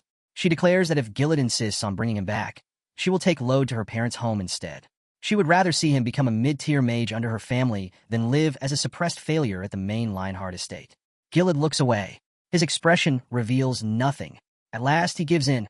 He tells her to do whatever she wants, as long as it is also what Lode truly wants. Outside, Eugene walks through the halls when he senses someone following him. A voice calls his name. Eugene stops immediately. His hand hovers near his sword. It is Balzac Ludbeth. The Dark Tower Master watches him with the same disturbing, knowing smile. Balzac Ludbeth approaches with practiced ease. He apologizes that they could not speak properly in the meeting room. Eugene refuses to entertain him. He says plainly that he has no interest in speaking with the master of a dark magic tower. Balzac Ludbeth laughs softly. He says Eugene clearly does not like him, which barely describes the truth. Eugene makes his position clear. He does not only hate Balzac Ludbeth. He despises every dark mage on principle. Balzac Ludbeth sighs. He admits that even after 300 years, the world's view of dark magic has barely changed. He puts on a wounded expression. He claims he has never personally done anything wrong and asks Eugene not to hate him. Eugene says nothing. He only stares at Balzac Ludbeth, refusing to believe the innocent mage act for even a second. Balzac Ludbeth clears his throat and changes the subject. He brings up Eugene's legendary performance during the blood succession ceremony. He praises Eugene's recent growth in magic and mentions that he even received a recommendation to enter the Royal Library, Acreon. Then he hints that one of the responsibilities he plans to take could actually help Eugene. Eugene narrows his eyes. He asks what kind of suspicious arrangement Balzac Ludbeth is trying to create. Balzac Ludbeth explains that a recommendation from the Red Tower alone may not be enough to access Acreon's highest levels. He offers to provide a second recommendation himself. With the authority of the Black Tower Master behind it, Eugene's admission would be guaranteed. Eugene remains suspicious. He asks why a legendary dark mage would go so far to help a child he has only just met. Balzac Ludbeth admits that Eugene's talent genuinely interests him. He also wants to outdo the Red Tower Master, since the two of them do not get along. He claims that helping Eugene might finally earn him some goodwill from the Lionheart family and stop everyone from treating him like the town's outcast. Eugene considers the offer for a moment. Then he tells Balzac Ludbeth that if he writes the recommendation, he'll accept it, but that does not make them friends. For the first time, Balzac Ludbeth's smile looks sincere. He says that is enough for him, as long as Eugene does not hate him any more than he already does. The Dark Tower Master turns and walks away. Eugene watches him leave, unable to shake the feeling that Balzac Ludbeth is hiding his true objective. Before he disappears, Eugene calls after him with one last question. He asks whether Balzac Ludbeth truly had nothing to do with Lode's situation. Balzac Ludbeth stops. The quiet click of his boots echoes through the empty hallway. He says he takes pride in being a dark mage. Because of that, he would never waste his time helping an untalented fool like Lode. An incompetent dark mage is nothing but a disgrace to the craft, and he would never give someone an opportunity unless they possessed genuine talent. He asks if that answer satisfies Eugene. Then he disappears into the palace shadows. Eugene thinks back to Lode's pitiful state and the way he broke down inside the ritual chamber. He mutters one last time that Lode is a pathetic bastard, then turns away and leaves the entire incident behind him. Later, Eugene sits alone in his room with the unicorn hearts he confiscated from the ritual. Each heart still glows with a soft blue light, overflowing with incredibly pure, divine mana. Gilad allowed him to keep them as a reward for stopping the ritual, and Eugene has no intention of letting them go to waste. He knows several ways to use them, but he chooses the simplest and most effective method for a warrior. He begins absorbing the raw mana directly from the hearts. Cold blue flames swirl around his hands. He notices that, for monster hearts, these are remarkably pure and contain very few impurities that need to be filtered. The mana pours into his body. Glowing veins spread across his arms as he forces the energy through his mana circuit. Eugene feels his strength rising at an incredible pace. At this rate, he believes he will reach 4 stars before turning 20. He knows the Lionheart elders would be stunned if they heard that. No one has ever reached 4 stars while still a minor. The Patriarch and Kion have only reached 6 stars, and that alone places them among the strongest people in the entire world. Eugene clenches his fist. He is determined to push himself to the absolute limit and reach 5 stars. He vows to pour everything Hamel once was into the white flame method created by Vermouth, combining his past with his present. The next day, Gargus bursts into the room in a panic. He shouts that the giant's testicles cost an unbelievable 30 million sell. Eugene stares at him with a mixture of disbelief and complete exhaustion, unable to understand how anyone could spend that much money on, well, balls. Gargus keeps panicking. He says they have to get to the bank immediately before the auction house sells them to someone else. They reach Pentagon's public bank. The contrast between the massive, muscular Gargus and the much younger Eugene is almost ridiculous. Eugene hands his black card to the teller. The man's expression changes as though he has just witnessed a miracle. He immediately starts groveling. He asks whether Eugene wants a private account or anything else that might please him. Eugene simply says no. Then he leads Gargus outside, eager to finish this strange errand as quickly as possible.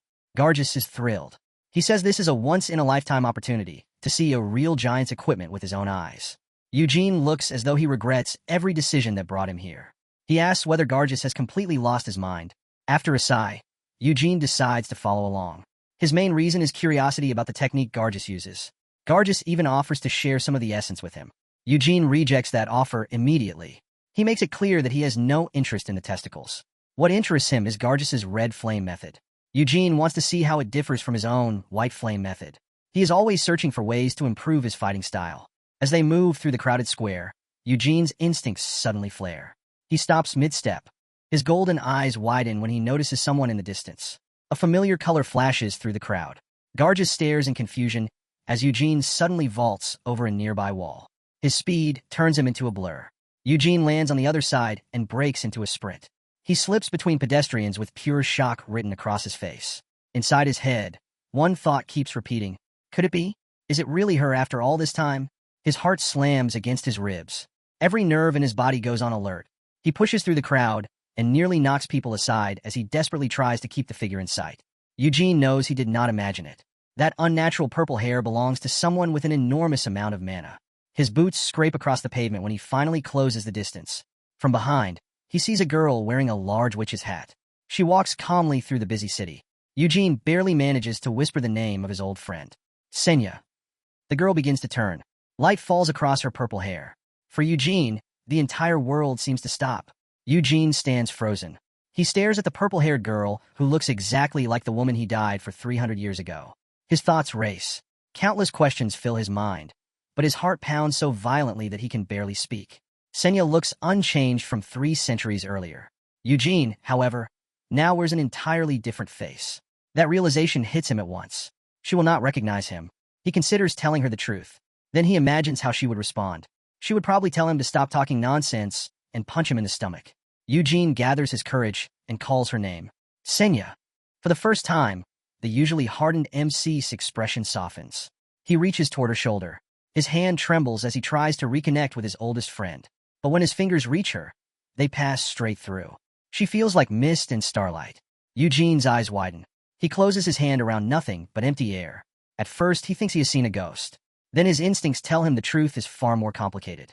This is not a real person. It is an extremely advanced magical hallucination created to find him. The girl's image begins to flicker. Then it starts to dissolve. Eugene is left standing alone in the middle of the crowded street. Everyone around him keeps moving. No one realizes that a legendary spirit appeared and vanished in a single heartbeat. Then the illusion turns back one last time. Her expression becomes sharp and knowing. She gives Eugene a look that feels both playful and expectant. It is almost as though she is daring him to come find her. Eugene starts sweating. His face flushes as he realizes the world's greatest archmage has been playing with him. The image of Senya gives him a quiet, knowing smirk. The look seems to say, I knew it was you. Her lips begin to move. It looks as though she is about to say something that could change everything. But before Eugene can hear the words, the magic breaks apart.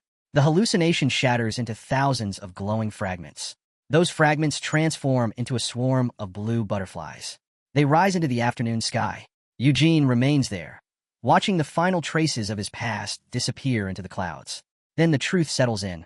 She found him. Senya is still somewhere out there, and she has been waiting for his return. A real, excited smile spreads across Eugene's face. At last, he has the confirmation he has been searching for. He looks toward the sky. A new purpose burns in his eyes as he tells himself that he has found her too. He quietly says her full name, Senya Maravan. Then he promises himself that their reunion is only a matter of time. Eugene turns back toward the road ahead. He walks with the confidence of someone who finally knows exactly what he is chasing. Later, Eugene leans over a balcony.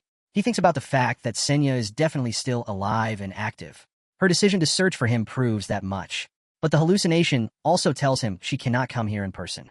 He wonders whether she recognized his soul the same way the Spirit King did. Or perhaps something else still connects them. Eugene looks down at the red necklace he has been carrying. It is the same necklace Vermouth kept. He starts to suspect it may be acting as a beacon for Senya's magic. The fact that she had to send a projection confirms his fear. Senya is trapped in a situation that prevents her from moving freely. Eugene's expression turns grim. He begins wondering what could possibly restrain a legendary mage like her. Eugene imagines Senya trapped in enormous demonic chains. A prisoner of some power, even she could not defeat. He suspects the demon king of incarceration may be the one holding her. The thought makes his mana boil with rage. Eugene releases a frustrated sigh. He looks up at the sky and finally understands the scale of the battle he has returned to. Then he laughs quietly. Since Senya came looking for him this time, he promises that he will be the one to break her out next. Gargis suddenly walks up behind him. The interruption pulls Eugene out of his thoughts. The muscular man looks confused and asks why Eugene suddenly ran off as though his hair were on fire. Eugene dismisses him with a simple answer. None of your business. Then he says it is time to go back. As they walk, Eugene asks Gargis to show him the red flame method, the secret technique of his branch family. Gargis is surprised by the request. The main family already possesses the superior white flame method, so he does not understand why Eugene would care. Eugene explains that he is only interested in seeing how the variations differ. Gargis says the technique is easy enough to demonstrate. Then he prepares to unleash his massive mana pool. With a loud grunt, Gargis flexes so violently that his clothes begin tearing under the pressure of his muscles and mana. Eugene watches with a completely blank expression. He asks whether Gargis can use the technique without performing the entire bodybuilder routine. Gargis laughs. He says the flexing is only a mental trick that helps him ignite the flames. Eugene sighs and lets him continue. Gargis takes a deep breath. His eyes begin to glow. A real flame flickers around his beard. Then a huge wave of orange fire erupts around his body. The heat bends the air across the training courtyard. Gargis stands inside the roaring blaze like a human furnace while displaying the power of his 2-star red flame method. Eugene studies every detail. He asks whether the mana core also divides into several pieces like it does with the white flame method. Gargis explains that the original version does not split the core. However, his family spent centuries improving it until they managed to push the technique to 5 stars. He adds that only a small number of branch families have ever reached 5 stars with these derivative methods. Eugene understands the limitation immediately. Even though Gargis is an elite member of a branch family, the red flame method is restricted by its own structure. Only the white flame method can continue scaling toward godhood. That guarantees the main family will always remain above the others. Eugene thinks that Vermouth was never petty enough to hoard power without reason. There must be some purpose behind locking the greatest secrets away. He decides he has learned enough. The red flame method has potential, but compared to the path Eugene is creating, it is not worth his time. He gives Gargis a casual wave. Nice job. Then he walks away while Gargis cools down. Gargis shouts after him that the giant's testicle supplement will arrive soon. Eugene responds by raising his middle finger without turning around. Then he keeps walking. Later, Eugene returns to his private research room beneath the red magic tower. He knows Senya's final and most powerful magical texts are hidden deep inside the royal library, Acreon. He studies her witchcraft grimoires. He searches every page for clues that might reveal where she has been sealed. With recommendations from both Reborn and the Dark Tower Master, Eugene feels confident that he can finally gain access to the vault. His eyes shift toward the fragment of the Moonlight Sword. He speaks to the memory of Senya. She has already waited 300 years. A little longer should not matter. Eugene stands in the center of the room. The blue crystal floats before him. He prepares to push his training into a far more dangerous stage. A single touch from the original Moonlight Sword could destroy any mana structure. This fragment is much weaker. Even so, Eugene realizes it can still disperse lower-level magic. He smirks. It is time to test that ability directly. Eugene begins firing mana blasts at himself. He uses the fragment to see whether his mana can withstand its dispelling power. His eyes burn with determination. If his mana can resist being broken apart by the fragment, then his strength will surpass every known limit. Upstairs, Hera hears a huge explosion. She lifts her head from her books with pure terror on her face. A younger mage tells her the basement has been shaking from repeated blasts for several days. Hera decides she has to investigate before Eugene brings the entire magic tower down around them. She moves through the grand corridors. The sound of Eugene's training grows louder with every step. When she reaches the heavy wooden door, she knocks nervously. She calls out and asks whether Eugene is still alive inside. A violent shock wave slams into the door from within. Hera nearly loses her footing. She jumps back in fear. Then she panics and bursts into the room. She screams Eugene's name as smoke and dust pour into the hallway. Eugene stands in the middle of the destruction. Steam rises from his body. He wipes the sweat from his face. He looks completely shredded. A massive crater surrounds him as he struggles to catch his breath. Hera blushes furiously. She demands to know what he has been doing to cause this much damage. Eugene answers casually. He says he was only training his mana while practicing some basic magic. Hera stares at him in confusion. She points out that there are no magic circles anywhere in the room. For a mage, that should be impossible. Then she notices the moonlight sword fragment floating in the air. The entire chamber is ruined. The tiny crystal remains completely untouched. Eugene tells her to watch. He raises one hand. He is about to show her exactly how he breaks the rules of magic. Without speaking a single chant, Eugene fires a high-speed mana blast. The attack erupts from his palm like a cannon shot. The energy twists and throbs with incredible density. Its power is far beyond anything a first circle mage should be capable of producing. The blast slams into the wall with a deafening boom. Chunks of stone explode in every direction. The room trembles. Hera stands frozen in silence. The MC's overwhelming power makes her realize he's operating on a completely different level. She notices he's becoming faster and far more precise. He's using his internal core like a physical magic circle. She can't understand how a simple magic missile carries the destructive force of a high-tier fireball. Hera asks if he's training warfare magic. Eugene shakes his head. He says he's only concentrating on the unity and density of the mana itself. With a smirk, he explains that he's learned how to keep his dispersing mana together, creating a much bigger explosion. Hera tells him that's good to hear. She admits she was worried he would hurt himself by pushing his training too far. Eugene asks if she came down only to check on him. Hera says the Red Tower Master is looking for him. Eugene puts his shirt back on. He asks if Reborn is waiting on the top floor. Hera says no. He's already at the entrance to the Royal Library, Acreon. It's time for Eugene's big trial. They travel to the center of the capital, Pentagon, where Aratha's enormous castle, Abram, rises over the skyline. The castle stands in the middle of a vast lake. Boats are the only way to reach it because both flight and teleportation magic are completely blocked. The reason is the enormous demon-sealing circle Senya, created hundreds of years ago as a gift to the royal family. Eugene stares at the scale of the magic. Even by his standards, he can only call it insane. After arriving in the city of magic, he still can't understand how a single person could shield an entire lake. Hera asks if he wants to visit the castle. Her eyes sparkle at the thought of entering the royal grounds. Eugene says he was only looking.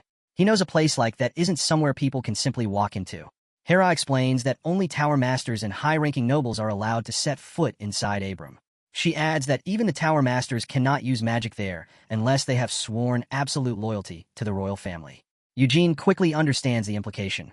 He asks if that means the tower masters never actually swore loyalty to the crown. Hera explains that they do have an agreement, but the towers will not follow unreasonable orders from the king. She explains the political structure. The towers work alongside Parliament. The castle has its own private group of loyal mages. She assures him the two sides are not enemies, but there is definitely healthy competition between them. They reach the gate. Eugene looks up at the castle's towering spires. As he takes in the weight of the history around him, Hera reveals a shocking piece of news. 3 high-ranking mages have already voted against allowing Eugene into the library. She tells him he must win over the Blue Tower Master, the Green Tower Master, and the Mage Guild Master if he wants to get inside. Hera says her goodbyes and leaves Eugene to face the Council of Masters alone. She tells him not to be nervous, then calls out, "Good luck." Her voice echoes across the courtyard. Eugene answers with a confident thumbs up and a cocky grin. He looks like he's heading on vacation instead of walking into a trial. He steps into the Grand Council chamber and introduces himself as Eugene Lionheart. Standing before the city's elite, he calmly faces every master. The first is Tremple Wizard, captain of the castle mages. He looks strict and thoroughly unimpressed. Next is Sir Reborn, who gives Eugene a supportive nod, clearly hoping his protege succeeds. Generique Osman, the Green Tower Master, strokes his beard while studying the young Lionheart. Hiradouth Auslan of the Blue Tower has the build of a tank.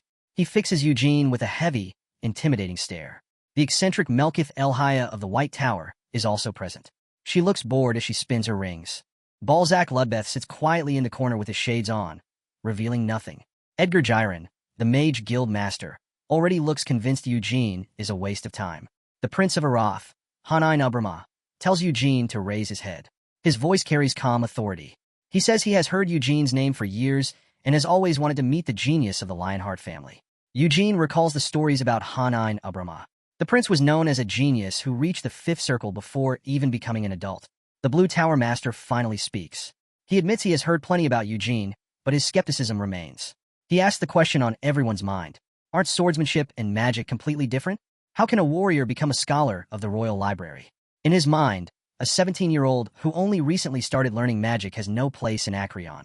He suspects Roberian and Balzac Ludbeth are simply using the Lionheart name for political leverage to distract everyone from the recent drug scandal. Eugene remains calm. He asks what he must do to prove he deserves entry into the royal archives. Roberian explains the test. Eugene must demonstrate his magic, so the council can judge both his talent and his knowledge. The Blue Tower Master mocks him. He says that, under normal circumstances, Eugene would need research papers and dissertations, which a kid obviously doesn't have. Eugene simply replies, "All right." His expression turns ice cold. As he prepares to shatter their expectations, he gathers his mana. His eyes begin to glow. The air throughout the chamber starts humming with terrifying energy. A circle of light forms around Eugene. It pulses at a frequency none of the masters recognize. He stands at the center of a swirling vortex of white flame mana. He looks less like a student and more like a god of war. He lifts his head and looks toward the masters seated on their high balconies. The light from his power shines in his golden eyes. The Blue Tower Master can no longer hide his shock. The sheer density of the mana Eugene controls leaves him completely stunned. The Blue Tower Master realizes Eugene never separated his core from his circles. He has created something entirely new, something that should be impossible. The Mage Guild Master thinks about Eugene's 4 years of training. Reaching this level of control in that time could only come from pure mental ability. The Green Tower Master speaks. Managing mana is one thing, but truly understanding the soul of magic is another level entirely. Eugene starts weaving complex spells with one hand. Mana flows around him like liquid silk. He forms a huge, multi-layered fireball. White lightning crackles across its surface. The heat begins scorching the carpet.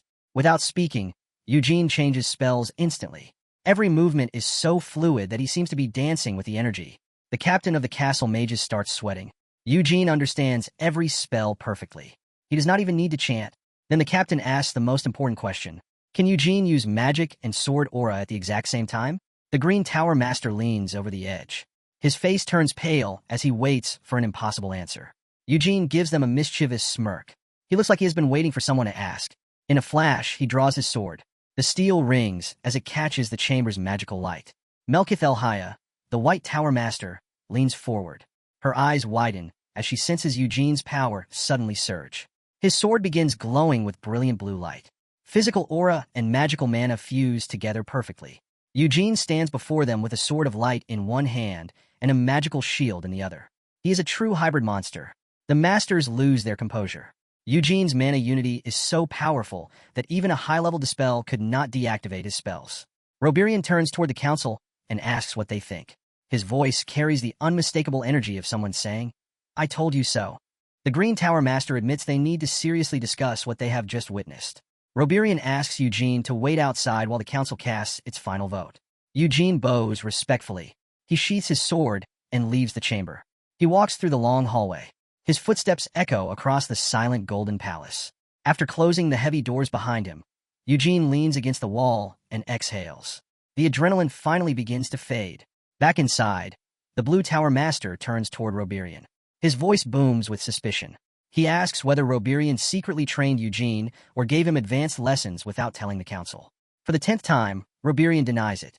He insists Eugene learned everything alone by reading introductory books. The Blue Tower Master cannot believe him. Gaining that level of understanding from basic texts is unheard of. Prince Hanain Ubrama speaks. He's a Lionheart. He says it as though that explains everything. The prince reminds them that the bloodline of Vermouth the Great is famous across the entire continent for its legendary power. Hanain Ubrama admits he sensed Eugene's genius from the moment the kid entered the room. Melkith Elhaya adds that Eugene's spells were only first circle. Even so, their power and purity surpassed anything she had seen from master-level mages. She points out that his mana arrangement was so exact that even a fourth circle dispel would likely fail against him. Still, Eugene was extremely young. That was something the council had to consider. The Mage Guild Master agrees that Eugene is a genius. However, he argues that there is no reason to rush his admission into the Royal Library. He suggests that Roberian should continue teaching him for several more years. By then, Eugene would be unquestionably qualified to enter the archives. The captain of the castle mages cuts in. He says they should view Eugene as a long-term investment for the kingdom. Eugene has not reached the limit of his abilities yet. His potential, however, is limitless. The captain argues that Aroth already has friendly relations with the Lionhearts. Granting Eugene a personal favor now could bring enormous benefits in the future. The guild master scoffs. He reminds them that Eugene is only an adopted son. He will never become the family patriarch. He says Lionheart will be the one who inherits the position. Spending resources on the family's runt would be pointless.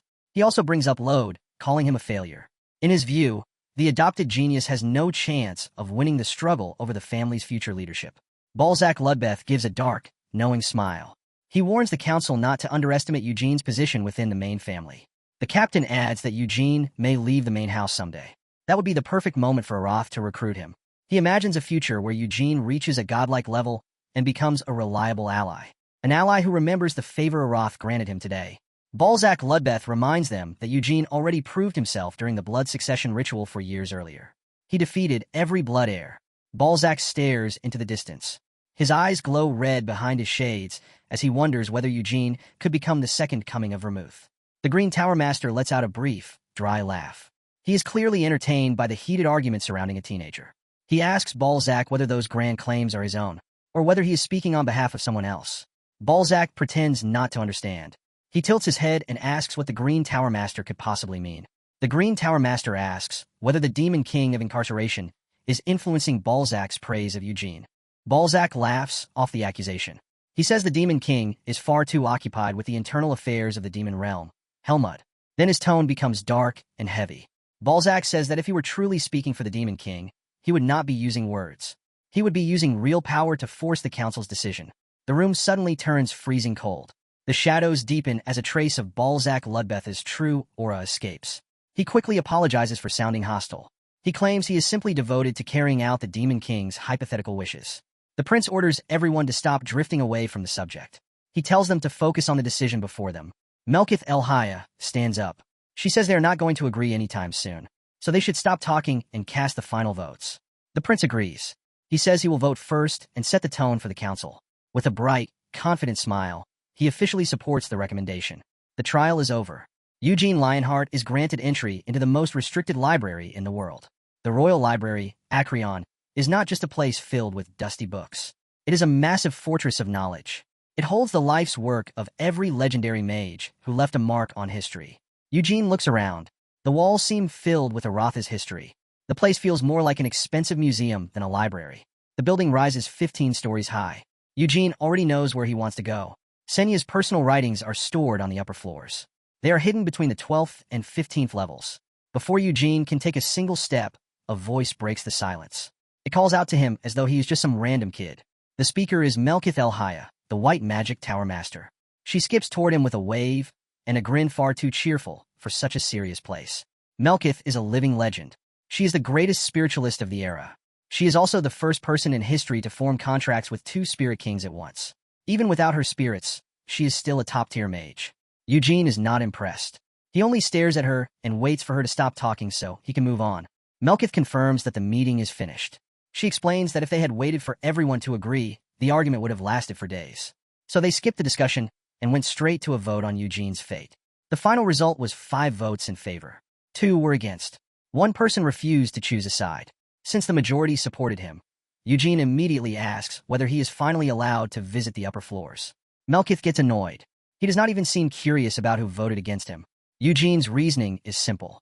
A victory is still a victory. The details do not matter. She calls him lame. Then she admits that she was the one who remained neutral. Melkith says she was never truly against letting him enter. She simply did not want to be dragged into a huge argument with the others. She points toward the nearby masters. Even though the vote is finished, they are still furious and ready to continue the fight somewhere else.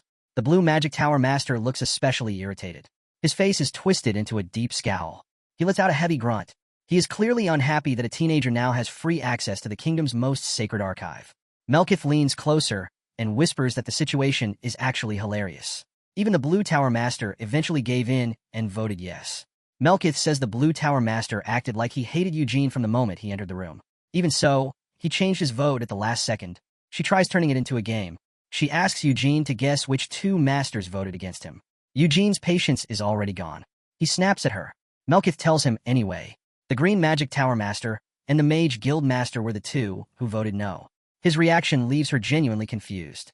She wonders whether he is really 17. To her, his complete lack of interest is painfully boring. She throws a small tantrum. She asks why he is not angry or behaving like a spoiled Lionheart heir. Eugene gives her a flat refusal. He turns away from her drama and starts walking. Melkith El-Haya is not finished. She calls him back. Her attention shifts to the weapon hanging at his hip. It is the Windstorm Sword, Winth, blessed by the Spirit King himself. Eugene stops and glances back. His expression silently asks what she wants with it. Melkith drops the playful act. She admits she has desperately wanted to form a contract with the King of Wind.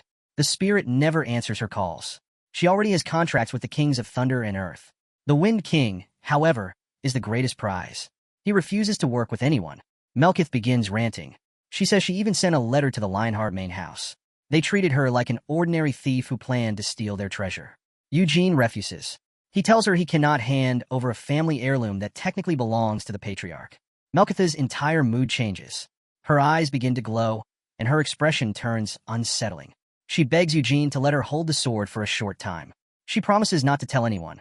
She claims she only needs it for one day. She even offers to let Eugene watch her the entire time, sounding like a desperate salesperson. Eugene remembers Tempest, the Wind King. The spirit has behaved like a complete couch potato. He has not answered Eugene once in 4 years. Eugene knows his current mana is not enough to awaken him. Then he looks at Melkith El-Haya and realizes she may be the solution. She is the only person alive capable of handling two Spirit Kings. If Melkith uses Winth as a catalyst, Tempest may finally wake up. Eugene approaches the situation like a cold calculator. He decides to play hard to get. The longer he lets Melkith's desperation grow, the better the deal he can demand later. He changes the subject and asks where he can get his entry card. Melkith immediately lights up. She offers to become his personal guide. A moment later, Eugene is holding a sleek black and gold card. It is the official key to everything inside Acreon. The card carries Melkith El-Haya's personal seal. It serves as Eugene's high-level identification and allows him to bypass the library security. As they walk, Melkith El-Haya explains that the familiar spirits guarding each floor were left behind by legendary mages from the past. She points out the spirits belonging to the Mage King, who founded Aroth and the father of battle magic. Then she says Senya's spirit is waiting above as well. Eugene falls silent. Hearing about his old friend affects him more than he would ever admit to this eccentric woman. Melkith teases him for being boring again. Still, she has clearly noticed how deeply interested he is in anything connected to Senya. She lists his recent activities. He toured Senya's mansion. He met her descendants. Her words make it obvious that she has been watching him closely. Eugene is caught off guard by how much she knows. Melkith only laughs.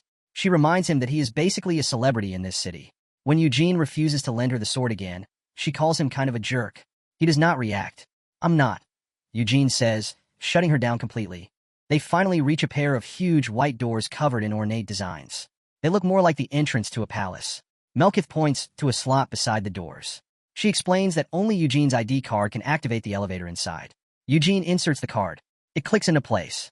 Melkith smirks and teases him one last time about how much he clearly loves Madame Senya.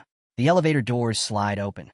Eugene steps inside and asks whether she plans to wait for him. Melkith says she is too busy to babysit him. Then her expression turns far more devious. She starts giggling. She warns him that seeing the truth inside for the first time will leave a very messy impression. Leaning closer with a wicked grin, she suggests that he may need to bring a diaper. Eugene stares at her in confusion. He asks why. Melkith bursts into manic laughter. She tells him directly that the shock of what is waiting may make him mess himself. Pure irritation twists Eugene's face. Veins bulge across his forehead as he realizes she is trolling him again. Melkith waves goodbye and cheerfully tells him to have fun. The elevator doors hiss shut, leaving Eugene alone with his anger. The elevator begins moving with a low hum. Eugene leans against the wall and tries to prepare himself for whatever madness Senya left behind. The floor indicator moves through the numbers. Then it reaches 12 with a sharp ding. The doors open. A hooded figure is already waiting for Eugene in the hallway. The figure raises a hand and pulls back the heavy hood. A young girl with long, vivid purple hair is revealed. She spreads her arms and welcomes him to Senya's hall with a polite, formal smile. She addresses him directly as Sir Eugene Lionheart. Her eyes shine with a strangely familiar energy. Eugene is completely stunned. His breath catches in his throat. "Senya," he whispers.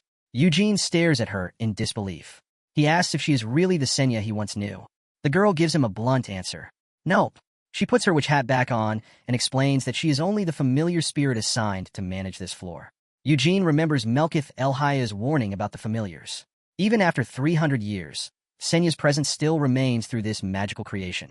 Still keeping his guard up, despite her harmless appearance, Eugene asks how she already knows his name. The girl points out that he just scanned his ID card on the first floor. Eugene realizes he may be acting too paranoid. She explains that every spirit in the building is connected to the same magical system. Because of that, they always know who enters and leaves. Eugene asks what he should call her. She beams with pride. She says Madame Senya used to call her Mare. Eugene quickly understands the name. Mare comes from Senya's last name, Mare Diane. The spirit is clearly proud of the Hanine Abram title. Eugene thinks Senya must have been a complete narcissist. She created a spirit that looked exactly like her, and even named it after herself. He also notices how unbelievably human Mare seems. Mare explains that the spirits on the lower floors are nowhere near as advanced as she is. She strikes a proud pose. She declares that she is special because Senya used her own personality as the foundation for Mare's design. Eugene remembers his brother's ritual. He wonders whether creating a living being is forbidden magic. Mare immediately shuts down that idea. She looks Eugene directly in the eyes. She tells him she is not actually alive. Mare explains that she has no soul. Her body is made from condensed magic. Her consciousness is connected to Senya's greatest creation. She points toward the center of the hall. A huge, glowing mechanical sphere spins there, releasing tremendous power. Eugene stares at the complicated device in fascination. He asks what the hell he is looking at. Mare becomes visibly excited. She strikes a dramatic pose and draws in a deep breath, as though she is about to reveal the greatest secret in history. She gets too carried away and nearly falls over while fixing her oversized hat. Eugene watches with a drop of sweat on his face. Mare finally makes her announcement. This is witchcraft. It is the pure essence of magic that Senya spent her entire life perfecting. Eugene recognizes the name. Witchcraft is the legendary collection of magical texts Senya completed shortly before disappearing into retirement. He cannot understand how a giant floating sphere can be considered a book. Mare tells him he is being narrow-minded. Books do not have to be made from paper. Eugene calls that nonsense. Mare only smirks at him. She practically calls him too simple-minded to understand. Then she says his confusion is not surprising. Even the greatest magic tower masters have failed to comprehend it. Eugene studies her arrogant expression. As he looks at her, a realization begins to form. Eugene realizes Mare is a perfect copy of Senya. She carries the same pride, the same sneer, the kind of expression that feels like an insult to everyone around her. He asks whether Senya stayed like this until the very end. Mare admits that the version of Senya used to create her was much younger and wilder. As Senya grew older, she became refined and elegant. She also stopped smiling. Her entire focus shifted to research. Eugene tries to picture a refined and elegant Senya. He immediately calls Cap. He knows exactly how insane his old friend really was. Then he turns his attention back to the technology. He asks what Mare means when she says her consciousness exists inside the witchcraft sphere. Mare explains that her sole purpose is to manage and protect this magic. She has carried out that duty for more than 200 years. Eugene walks deeper into the hall. His footsteps echo through the enormous chamber. Mare follows close behind. Eugene looks up at the rotating rings of magic. He can feel the weight of the centuries Senya poured into this place. He remembers a quote about high witchcraft. Anyone who read it would see every other form of magic as child's play. It truly existed on a level of its own. Eugene asks whether Mare knows the real reason Senya suddenly retired. He hopes she can give him some clue about Senya's current location. Mare's expression drops. She admits that even she does not know. Senya vanished so quietly that not even her closest servants expected it. Mare recalls how the king of Arath and every tower master questioned her for years. None of them believed she had truly been left without answers. She calls them unqualified bastards. Every few decades, they try to break into her memories and search for clues. Eugene studies her. A dark possibility crosses his mind. Those mages did not only want to find Senya. To any mage, a self-aware familiar like Mare would be the ultimate specimen. It was something they might kill to dissect and study. Eugene asks whether the intermediate and lower versions of witchcraft are stored here as well. Only the high version is publicly known. Mare explains that the sphere before him is the original. Senya separated the lower portions from it and donated them to the library. The true power remained here. Mare teases Eugene for being so obsessed with Senya. He shrugs it off. He says anyone would be interested in a legend. Mare says it is strange to see a Lionheart here. After returning from the war, Senya never met with the family. She reveals that Senya did not even meet Vermouth. That matches the clan records. According to them, Vermouth severed ties with all his companions. Eugene remembers the funeral. It was the only time the survivors, Senya, Anise, and Moron, were ever seen together again.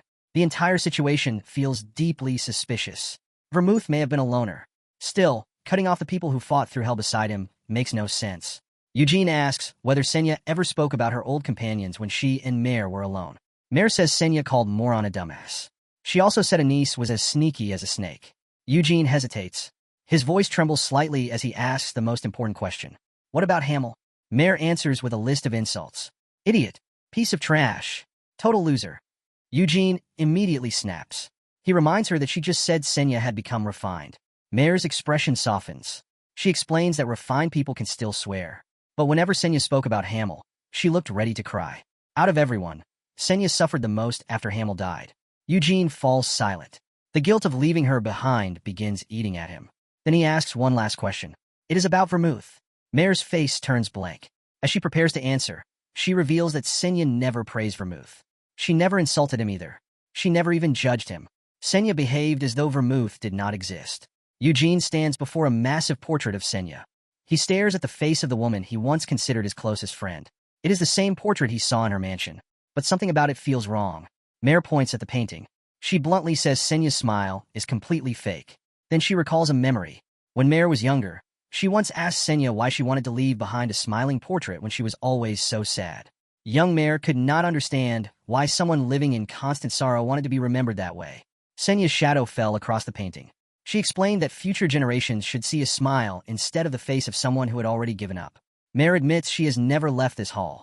Still, she knows a copy of this lie hangs in the mansion for the public to see. She reveals that Senya actually hated the portrait. The artist gave her that smile without even asking. Even so, Mare agrees with the idea behind it. It is better for the world to remember a hero smiling. Eugene says nothing.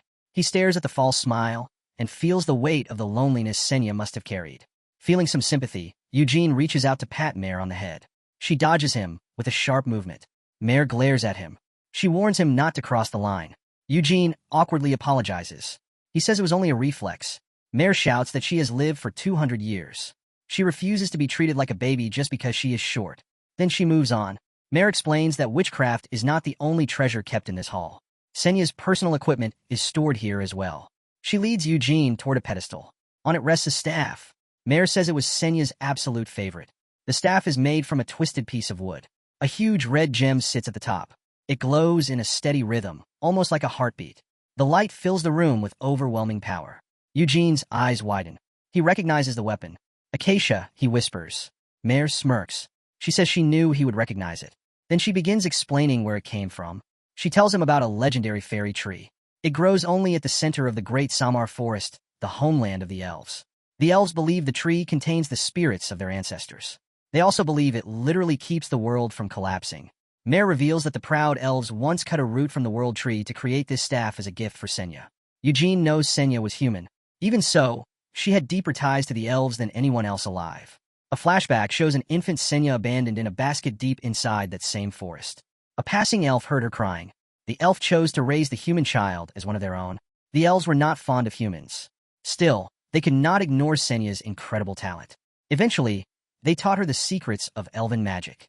Mare proudly says Senya is the only human who ever possessed a staff made from the world tree. But that is not even its greatest feature. She draws Eugene's attention to the red jewel at the tip of the staff.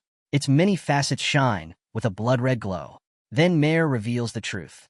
The jewel is a genuine dragon heart. Eugene is stunned. His thoughts immediately turn to the only other staff in the world made with a dragon heart. Blood Mary. He remembers that 300 years ago, Blood Mary belonged to a lich named Bowel. Bowel was one of the Demon King's highest-ranking generals. Eugene's blood begins to boil. He remembers that battle. His hand grips his chest as the phantom pain of his death returns. The battlefield had been a living hell. The demon king of incarceration stood on a completely different level from every enemy they had faced before. The king possessed 3 legendary weapons feared across the world: a dagger, a shield, and a staff.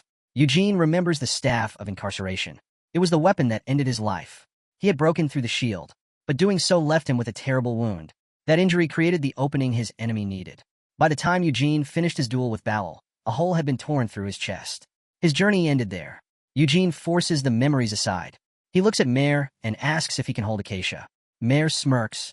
She says he may touch it, but he will not be able to use even a single drop of magic through it. Acacia is extremely selective. It recognizes only Senya as its owner. Every mage who tried to claim it after her retirement was rejected. Eugene reaches out. His hand closes around the ancient, twisted wood. A huge surge of blue mana erupts from his body. It spins around him like a hurricane. Despite all that power, the staff does not respond. Trying to send mana into it feels like pouring water into sealed stone. Acacia ignores him completely. Eugene grows frustrated. After seeing Senya's image before, he thought the staff might recognize something in him. It does not. Mare teases him again. She says he really must have a crush on Senya. Eugene sighs and releases the staff. Mare calls him a liar. She points out that his eyes light up whenever he sees anything connected to Senya. He looks like a child inside a candy store. Eugene tries to remain casual. He claims he is only interested in old stories and history. Mare's eyes light up. She tells Eugene that if he enjoys stories, she has the perfect book for him. Without waiting, she hurries toward the bookshelves, leaving Eugene wondering what hidden text she plans to reveal. She climbs a small stepladder and reaches for a dusty, worn volume resting high on the shelf. Pulling it free, she reveals a plain brown book with an elegant old title on the cover. Eugene's face instantly pales when he reads the words, Warrior Vermouth's Great Adventures. He knows this book all too well. It's the famous picture book every child in the world grows up reading. Mare excitedly explains that it was the very first book ever written about Vermouth's legendary exploits. She also mentions that, even though Senya hated speaking about what happened during the war, this book became the beginning of those stories. Eugene immediately snaps. He says he hates that cursed book more than anything else in the world. He goes on to explain that he respects Hamel above everyone else. Yet every single chapter turns the man into a useless fool who does nothing but scream. Mare explains that this copy is the original edition published in Aerith. She says it differs from the cleaned-up version sold in the present day. His curiosity wins out. Eugene reaches out his hand and demands to see how the original version portrayed his previous life. The very first line hits him like a hammer. Hamel was a total idiot. The story claims Hamel challenged Vermouth to a duel the moment they met, only to crash face-first into the dirt. Eugene's face burns bright red with anger as he shouts that he actually landed a hit and even made Vermouth bleed a single drop. As he keeps reading, the writing style feels strangely familiar, making him suspect Anise wrote the book herself just to keep mocking him even after death. Seeing his reaction, Mare says that if he enjoys this piece of history, she has something even more special to show him. The two continue deeper into the hall, their shadows stretching across the polished floor. When they reach the back of the chamber, they stop before a glowing display filled with life-sized magical projections of the hero party from 300 years ago. Eugene freezes in place. His golden eyes widen as he sees his old companions gathered together once again. Among them is a flawless projection of his former self, Hamel. Eugene stands silently before the shimmering blue figures of his old comrades as the reality of 300 years finally begins to settle over him. Mare explains that these are not ordinary portraits. They are living memories that Senya personally extracted to preserve the true appearances of her friends. The first figure is Vermouth the Great, standing as regal and untouchable as ever, exactly as history remembers him. Beside him is Anise the Faithful, wearing a peaceful smile with her eyes closed, though Eugene knows that calm expression hid an incredibly sharp tongue.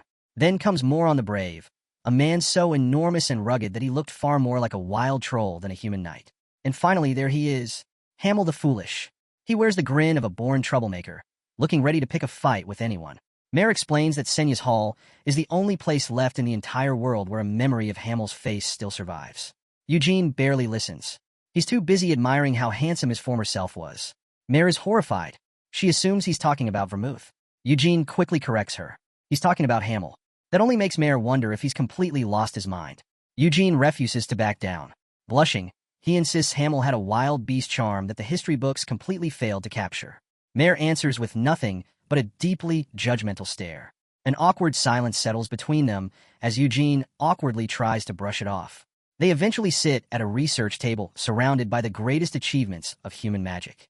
Eugene points out that Senya's records span 3 floors, but he wants to know what secrets are hidden at the very top. Mare explains that the 13th floor contains the research notes Senya used while designing this very library. The 14th floor holds even more advanced studies.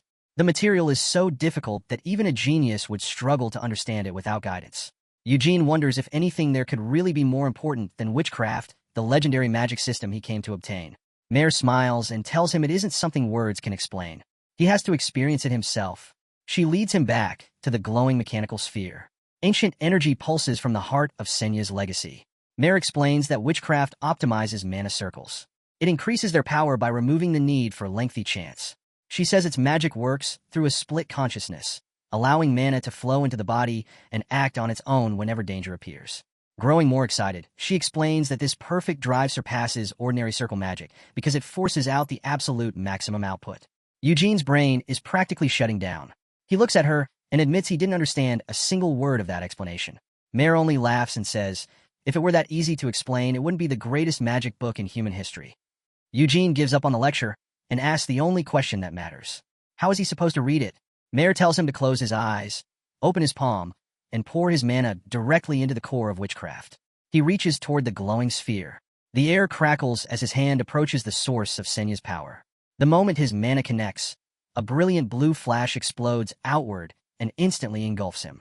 For a brief moment, he wonders whether he simply has to pour mana into it or manipulate it like a normal magic circle. Before he can figure it out, his vision blurs. The world disappears. He opens his eyes inside a void of endless darkness, floating alone in a space that feels both empty and infinite. It feels like a dream, but every sensation is too sharp and too real to be a simple hallucination. Eugene cannot move. His body refuses to respond. It feels like being trapped in a nightmare with no monster to fight. He stands shirtless and exposed. Against the endless void, he feels completely powerless. Then a massive wave of energy erupts before him. It rises like a mountain. It is a literal ocean of mana. The pressure is so overwhelming that it feels ready to crush his soul. The current catches Eugene and sweeps him away. He tumbles through the blue light as the true scale of Senya's power finally hits him. He drifts through the glowing depths. His eyes widen as he sees the basic structure of magic itself. High above him, a huge arc of mana begins to take shape. Its blinding light fills the entire void. The energy condenses. It twists into a flawless ring so vast that it dwarfs anything Eugene has ever witnessed. The ring becomes a gigantic glowing circle. It is the pure form of Senya's eternal whole technique. Inside it, smaller circles begin branching out. They overlap and connect. Together, they form a complex web of endless power. Eugene can barely breathe.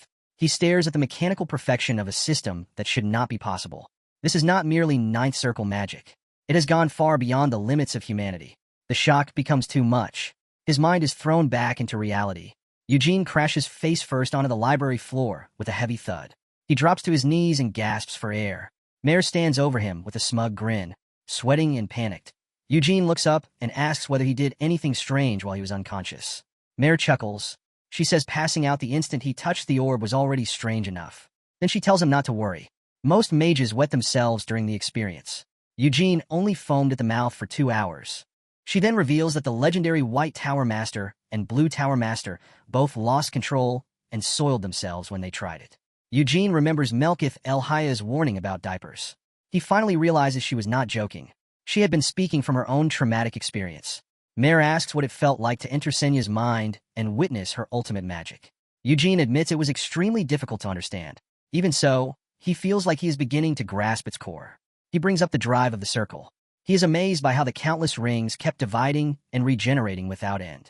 Mare explains that Senya began with only 9 circles, but her obsession with magic pushed her to continue evolving. In time, she crossed the boundary of human limitation and created the eternal whole. It became the highest point of magic.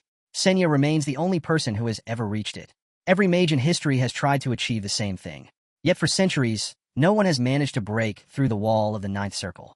The secret is perfect control. By rotating mana without wasting even a single drop, the flow becomes a self-sustaining engine of pure destruction. Mare demonstrates with a tiny spark. She explains that even a simple fireball created through the eternal whole is more devastating than the strongest 9th circle hellfire. She declares that the Senya who created this magic had no equal. She was powerful enough to wipe out the demon kings by herself. Eugene falls into deep thought. After the war, His comrades had not simply retired. They had become gods of war. Anise, Moron, and Vermouth all grew far stronger than before. If they had reached this level of power, then why had they stopped fighting? He slowly clenches his fist. The name Vermouth leaves a bitter taste in his mouth. As the mystery behind the promise grows even darker, he heads back toward the main hall. The elevator doors slide open, revealing two familiar faces waiting for him. Roberian and Melkith El-Haya have clearly been standing there, waiting for him to finish his trip down memory lane. Melkith El-Haya asks Eugene how it felt to finally see Acreon's true magic texts with his own eyes. Eugene stays humble. Rubbing the back of his neck, he says it would probably take him years just to understand a single page. Melkith El-Haya agrees. She tells him that even a genius needs a teacher when dealing with the essence of magic built over centuries. She returns to her original proposal. She begs Eugene to lend her the Wind's Word and promises to help him master 10 magic texts in exchange. Eugene is not interested. He knows magic texts are not what he needs to survive the coming storm.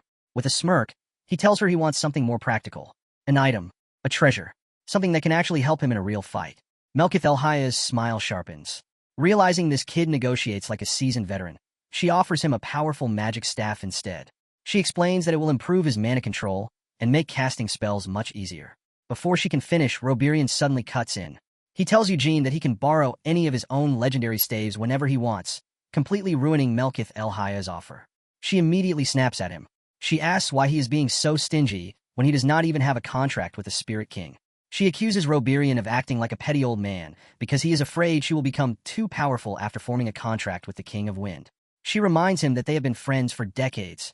By now, he should know she has no interest in Aratha's boring politics. Roberian remains calm. He reminds her that people's intentions can change the moment they obtain godlike power. Melkith El-Haya meets his gaze without hesitation. She swears that gaining control over the wind spirits will not change who she is. Roberian smiles. Since she swore on her own mana, he says he will trust her word for now. Melkith El-Haya immediately complains, calling him a sneaky little snake for cornering her into making a mana oath just to prove her point. Eugene steps in and ends the argument. He tells them he does not want a staff. He prefers weapons that can survive a direct hit. Melkith El-Haya tries to lowball him again. She offers to let him borrow one of her artifacts for only a few days in exchange for wine. Eugene rejects the offer immediately. He tells her that if the deal is that bad, then he has no interest in doing business at all. Melkith El-Haya finds herself cornered. At last she gives in. For every single day she uses wine, Eugene can rent one of her artifacts for an entire year. Eugene quickly does the math. 1 week with his sword would earn him 7 years with a legendary artifact. He asks whether she really wants the contract that badly. Of course. Melkith El-Haya screams at the top of her lungs. She explains that the King of Wind is the ultimate dream for any spiritualist. Even the Great Vermouth had to form a contract with him. Roberian tells her to be quiet. Then he turns toward Eugene. He has already realized that the boy wants something specific. Roberian reveals that Melkith El-Haya owns an extremely valuable artifact that would suit Eugene perfectly. Curiosity flashes in Eugene's eyes. His predatory smile returns as he senses a huge payoff. Roberian names the item, the Cape of Darkness. Melkith El-Haya immediately starts panicking. She tells him to stop talking before he gives everything away. Roberian points out that she has not touched the cape in 10 years. There is no reason for her to be so stingy with it. He says lending it to someone who can actually use it is better than leaving it to rot in her closet as decoration. Melkith El-Haya looks completely defeated. Her expression collapses as she realizes she has lost the argument. Eugene asks the obvious question. What does the Cape of Darkness actually do? Melkith El-Haya tries to lie. She claims it is nothing more than a fluffy winter coat. Roberian corrects her at once. He calls it a masterpiece of space-time magic. He explains that it works like the legendary Shield of Dawn. The wearer can redirect incoming attacks in any direction they choose. Its outer surface also carries powerful defensive enchantments. Simply wearing it is enough to block a 5th circle spell. But its real value comes from the subspace magic. The cape can store an infinite amount of equipment. Eugene immediately imagines pulling out endless swords and spears in the middle of battle. With the cape, he could become a walking armory. Melkith El-Haya calls Roberian a bastard for exposing all her secrets. But Eugene has already made up his mind. A dark chuckle escapes him. This is exactly the kind of versatile tool he has been searching for. He points at Melkith El-Haya and declares that he will take the Cape of Darkness. He only needs to get approval from his patriarch first. Melkith El-Haya huffs and insists that she has not officially agreed to anything. Her body language says otherwise. She has already surrendered. Eugene ignores her. He tells Roberian that using his brain has made him hungry, then asks whether he wants to go get dinner. Roberian beams and promises to take Eugene to an expensive restaurant in the wealthy district, one with the best view in the entire city. The two start walking away, leaving Melkith Elhaya alone in the middle of the hall. She slumps forward as the reality of losing her favorite cape finally sinks in. In a defeated voice, she mutters, "Fine." Eugene glances back and asks why she is still standing there. Melkith Elhaya snaps at him. With pure agony written across her face, she growls that she will lend him the Cape of Darkness. Eugene tells her there is no need to rush. His smug tone pushes her over the edge. She releases a shriek so sharp and loud that Eugene thinks a giant crow has flown into the building. A few days later, Eugene learns that Patriarch Gillett has approved the deal, but only under one major condition. A Lionheart supervisor must be present during the exchange. Melkith Elhaya arrives at the meeting place looking as though she is attending a funeral. Eugene's eyes immediately brighten when he sees the thick, fur-lined black cloak wrapped around her. She tries to show it off and asks whether it looks cool. Eugene tells her it would look much better on him. She calls him a little bastard, but Eugene tells her to cheer up now that they have finally reached an agreement. Melkith Elhaya asks whom the family sent to supervise the exchange, assuming it is not the Patriarch himself. Eugene reveals that they sent Kion, the Patriarch's brother, along with Lionheart's legendary guardians. Melkith Elhaya's expression turns serious when she hears the name. She calls them the Hounds of Lionheart. They are the Black Lions, elite enforcers of the family's laws who answer to nothing except those rules. Kion joined them 1 year ago, but Eugene explains that any skilled Lionheart may apply to enter this secret order. The ordinary knights serve only the main family. The Black Lions represent the clan's true supreme force. Behind those knights stands the Senate, a group of ancient monsters whose names have been carved into the clan's bloody history. Even Gillett, the current patriarch, cannot compare to the old warriors within the Senate. Eugene realizes that during his 4 years at the main estate, he never saw even one of them. That is how secretive they are. He smirks as his warrior instincts begin to stir, wondering just how powerful these ultimate Lionhearts truly are. Then a shadow passes over them. A huge, ornate carriage is flying through the sky above the city. The people inside carry such overwhelming presences that the surrounding air feels compressed. The carriage lands with a thunderous thud. Its enormous wheels stop directly in front of the group. Melkith Elhaya rolls her eyes and calls the flying arrival flashy, pretentious, and completely excessive. Eugene teases her. He asks whether she has no respect for the legendary family of her hero, Vermouth. She fires back that she respects Vermouth, but she hates the way the main family suppresses the branch families, and she despises the secretive Senate even more. Roberian warns Melkith Elhaya to lower her voice and keep her contempt hidden when they arrive. He reminds her that if she truly wants to borrow the Wind's sword, provoking these people would be a terrible idea. Melkith Elhaya scoffs. She asks whether she is supposed to flatter them when she is already offering a fair trade. Then she starts mourning her precious cape again. Eugene tells her not to get snot on it, since he still has to wear the thing. At last, the carriage door opens with a hiss. The air immediately turns cold and suffocating. A pair of boots appears on the steps. The power coming from the person inside is impossible to miss. A woman with long silver hair and sharp golden eyes steps out. It is Seal Lionheart. She looks more mature than before, and far sharper. Eugene is genuinely stunned. Her name slips out before he can stop himself. He points at her and demands to know why she is in Arath instead of staying at the main estate. Seal says she only came to buy a birthday gift for their mother, making the trip sound like nothing more than casual shopping. Then, with a faint blush, she adds that she also wanted to see how Eugene was doing. Her playful side finally shows through. Eugene freezes for a moment, caught off guard by how direct she is. But the mood breaks almost immediately. Seal senses someone behind her. Her expression hardens, and her eyes narrow with irritation. A shadow rises over her. A man with cold, calculating eyes steps out of the carriage. It is Kion. He greets Eugene with a bright smile, but the warmth never reaches his eyes. Then he places a heavy hand on Eugene's shoulder. It looks affectionate, but it feels more like a threat. Kion says it has not been very long since they last saw each other. His voice carries a deeper meaning. A huge gray-haired man with a thick beard steps forward and tells them to stop wasting time on small talk. Eugene studies him. The man's posture gives off an extraordinary level of skill. From his build, Eugene realizes he uses a spear. He is probably one of the strongest fighters among the Black Lions. Another man follows behind him. His smile is far too polite to feel trustworthy. This one is clearly a mage. That makes sense. Someone needs to handle the clan's magical contracts. Then Eugene looks toward the final person leaving the carriage. Every instinct in his body screams danger. Her boots strike the stone with measured clicks. Each step carries the pressure of a veteran killer.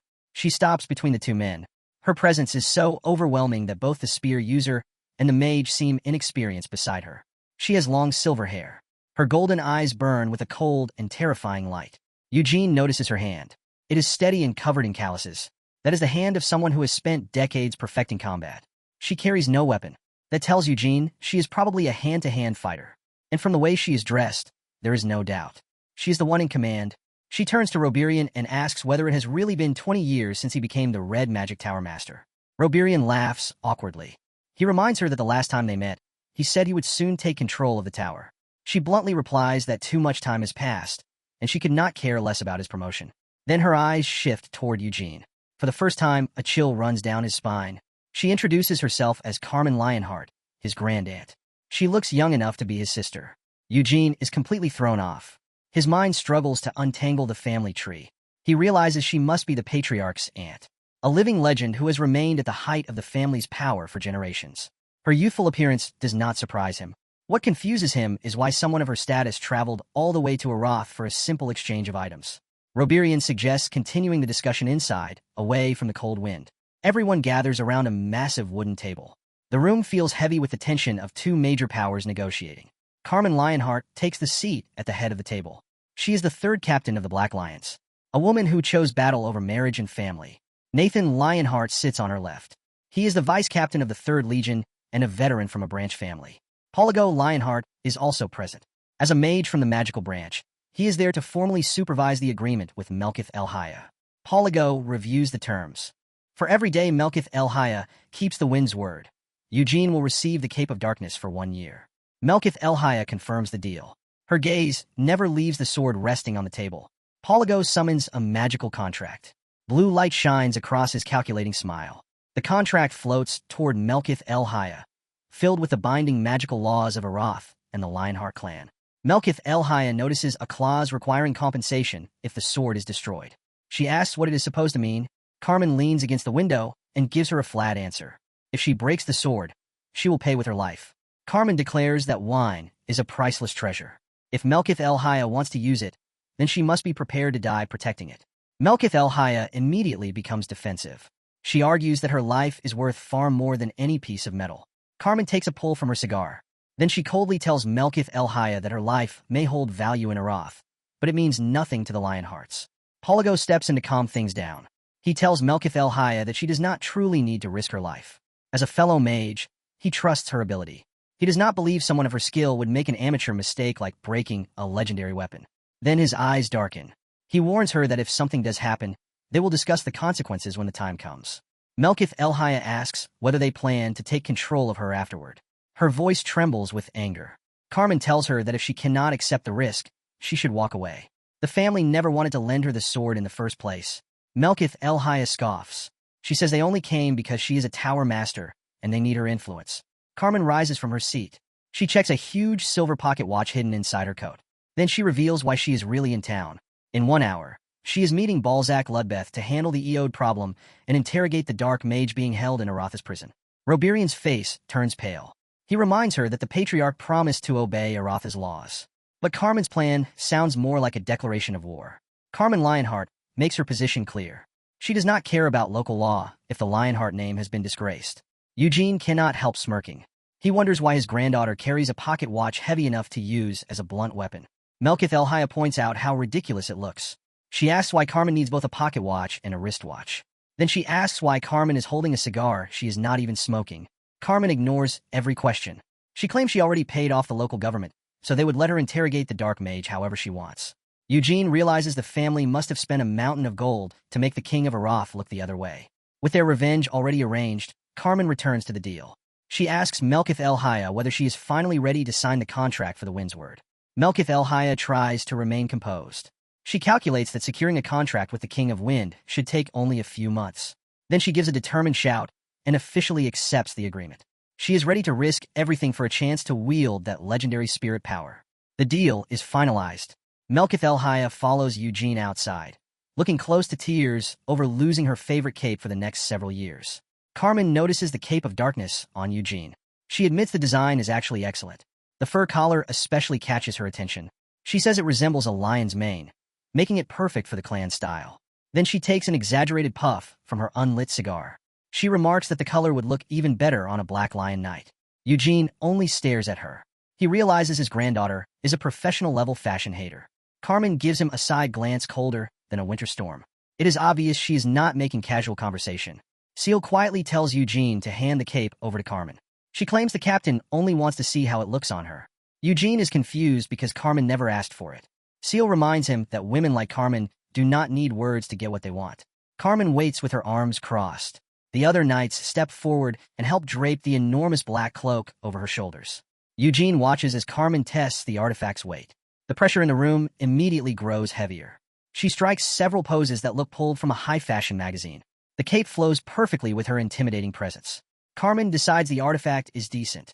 Still, she thinks it would look better with more Lionheart symbols embroidered across the chest and back. Melkith Elhaya fumes in the background. She screams that the cape is only being lent out. Everyone needs to stop acting like they own it. Carmen ignores the outburst. She checks her watch again. Then she announces that it is time for the Black Lions to leave and handle the real business. Eugene turns towards Seal. She looks more serious than usual. As the others prepare to depart, Seal gives him a bright smile. She promises to wait for him after he finishes his business in the library. Then, as they start walking away, Seal drops a bomb. She tells Eugene to make sure Cyan throws away the bunny ear magazines hidden beneath his bed. Eugene freezes at the completely unexpected revelation. Seal looks disgusted. She threatens to tell their mother about Cyan's secret collection. Eugene tries to defend his brother. Seal immediately turns the question on him. She asks what kind of ears he prefers on a woman. Eugene answers that he likes normal ears. Seal blushes. She quickly changes the subject and pulls him toward the market to buy a gift. Eugene complains about being dragged along as a third wheel on a shopping trip.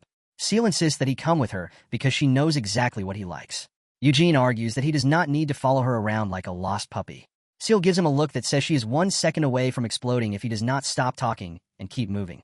She calls him a jerk. Then she asks whether he really plans to make her wander through a foreign city alone. Eugene points out that she is a trained knight. She is hardly a helpless child. His logic gets him nowhere. In the end, he gives in. He knows Seal will hold a grudge for the next 50 years if he refuses to join her shopping trip. Their conversation shifts to his birthday. Eugene admits that he spent the entire day reading inside a dusty library. There was no party. There were no presents. Seal grows slightly jealous when she hears that a female mage named Hera wanted to give him a gift. Her overprotective instincts immediately take over. Eugene asks why she cares so much about his social life. She should be concentrating on training under Lady Carmen. Seal blushes again. She is annoyed that Eugene noticed the real reason she came to Arath so quickly. She admits that she wants Carmen to become her mentor. She has no interest in becoming the next patriarch. She also has no desire to stay at the estate and playhouse. Then she reveals that her mother is already trying to arrange marriages for her. Seal says she would rather fight a dragon than get married. Eugene looks at Seal. For the first time, he realizes his twin is trying to build her own future, just like he is. Seal declares that she refuses to spend her life pretending to be a fragile lady trapped inside a mansion. Eugene asks whether she plans to join the Black Lions. Seal confirms it. She will do whatever it takes to earn Carmen's attention. Then Eugene compliments her. Seal is caught completely off guard. His words strike harder than any physical blow. He tells her it is good that she is finally doing something for herself instead of relying on the family name. Seal says Carmen talks about Eugene constantly. Apparently, she is obsessed with finding out how many stars he has reached. Eugene answers bluntly. He has reached 3 stars. He is not surprised to hear that Seal is still struggling at level 2. The conversation grows darker. Eugene asks whether there is any news about their disgraced brother, Lode. Seal explains that ID remains under house arrest. Their mother is already searching for a private tutor to continue teaching him magic. Eugene finds it hilarious that they are still trying to polish a turd. Seal points out that this is simply their mother's way of coping. She quickly pushes the unpleasant topic aside. Then she drags Eugene toward a restaurant, claiming she is starving after dealing with all the family drama. Eugene warns her that Aratha's food will not be nearly as good as what they serve at the Lionheart main estate. Seal gives him a mischievous look. She says the taste does not matter as long as she gets to eat out with him. As they continue through the city, the scene shifts to a much darker place in Arath. The deep, freezing dungeons. A blood-covered hand hangs lifelessly in the darkness. Every wall carries evidence of a brutal interrogation. Nathan Lionheart stands over the body of the dark mage Jevid. He confirms to Carmen that the man is finally dead. Carmen smokes her cigar. She is irritated that the mage revealed nothing, even after everything they did to torture him. She finds it suspicious that a low-ranking nobody had the nerve to approach a direct Lionheart heir with a demonic contract. Her conclusion is simple. The mage must have been desperate enough to ignore the consequences of crossing the most powerful family in the world. Jevid had failed at dark magic for decades. He was likely terrified that demons would claim his soul after death. The mage probably believed that selling Ayat out would give him enough power to escape his debt to the demon realm. Carmen says a high-ranking demon like Noir Zabella was not involved. That leaves only one other suspicious possibility. A figure appears in the doorway. Glowing red eyes shine from beneath the shadows. A sleek suit covers his body. It is Balzac Ludbeth, the dark magic tower master. The pressure inside the dungeon rises instantly.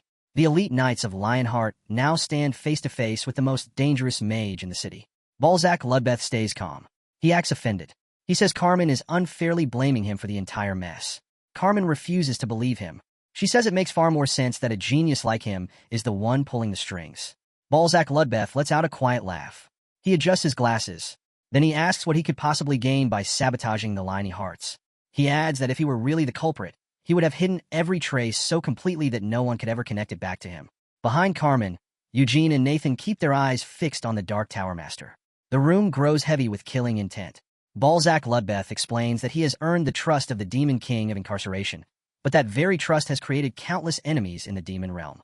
He says one of those rivals probably arranged everything to put him in a politically difficult position with the humans. Then he laughs, pointing out that there is no proof he is responsible, just as there is no proof the Lionhearts are not the real targets. Carmen steps right into his space. She warns him that he can keep talking if he wants, but he should also be prepared to face the consequences of every word. Balzac Ludbeth declares that his loyalty belongs to both his king and the Lionhearts. He insists his cooperation with the investigation has been completely sincere.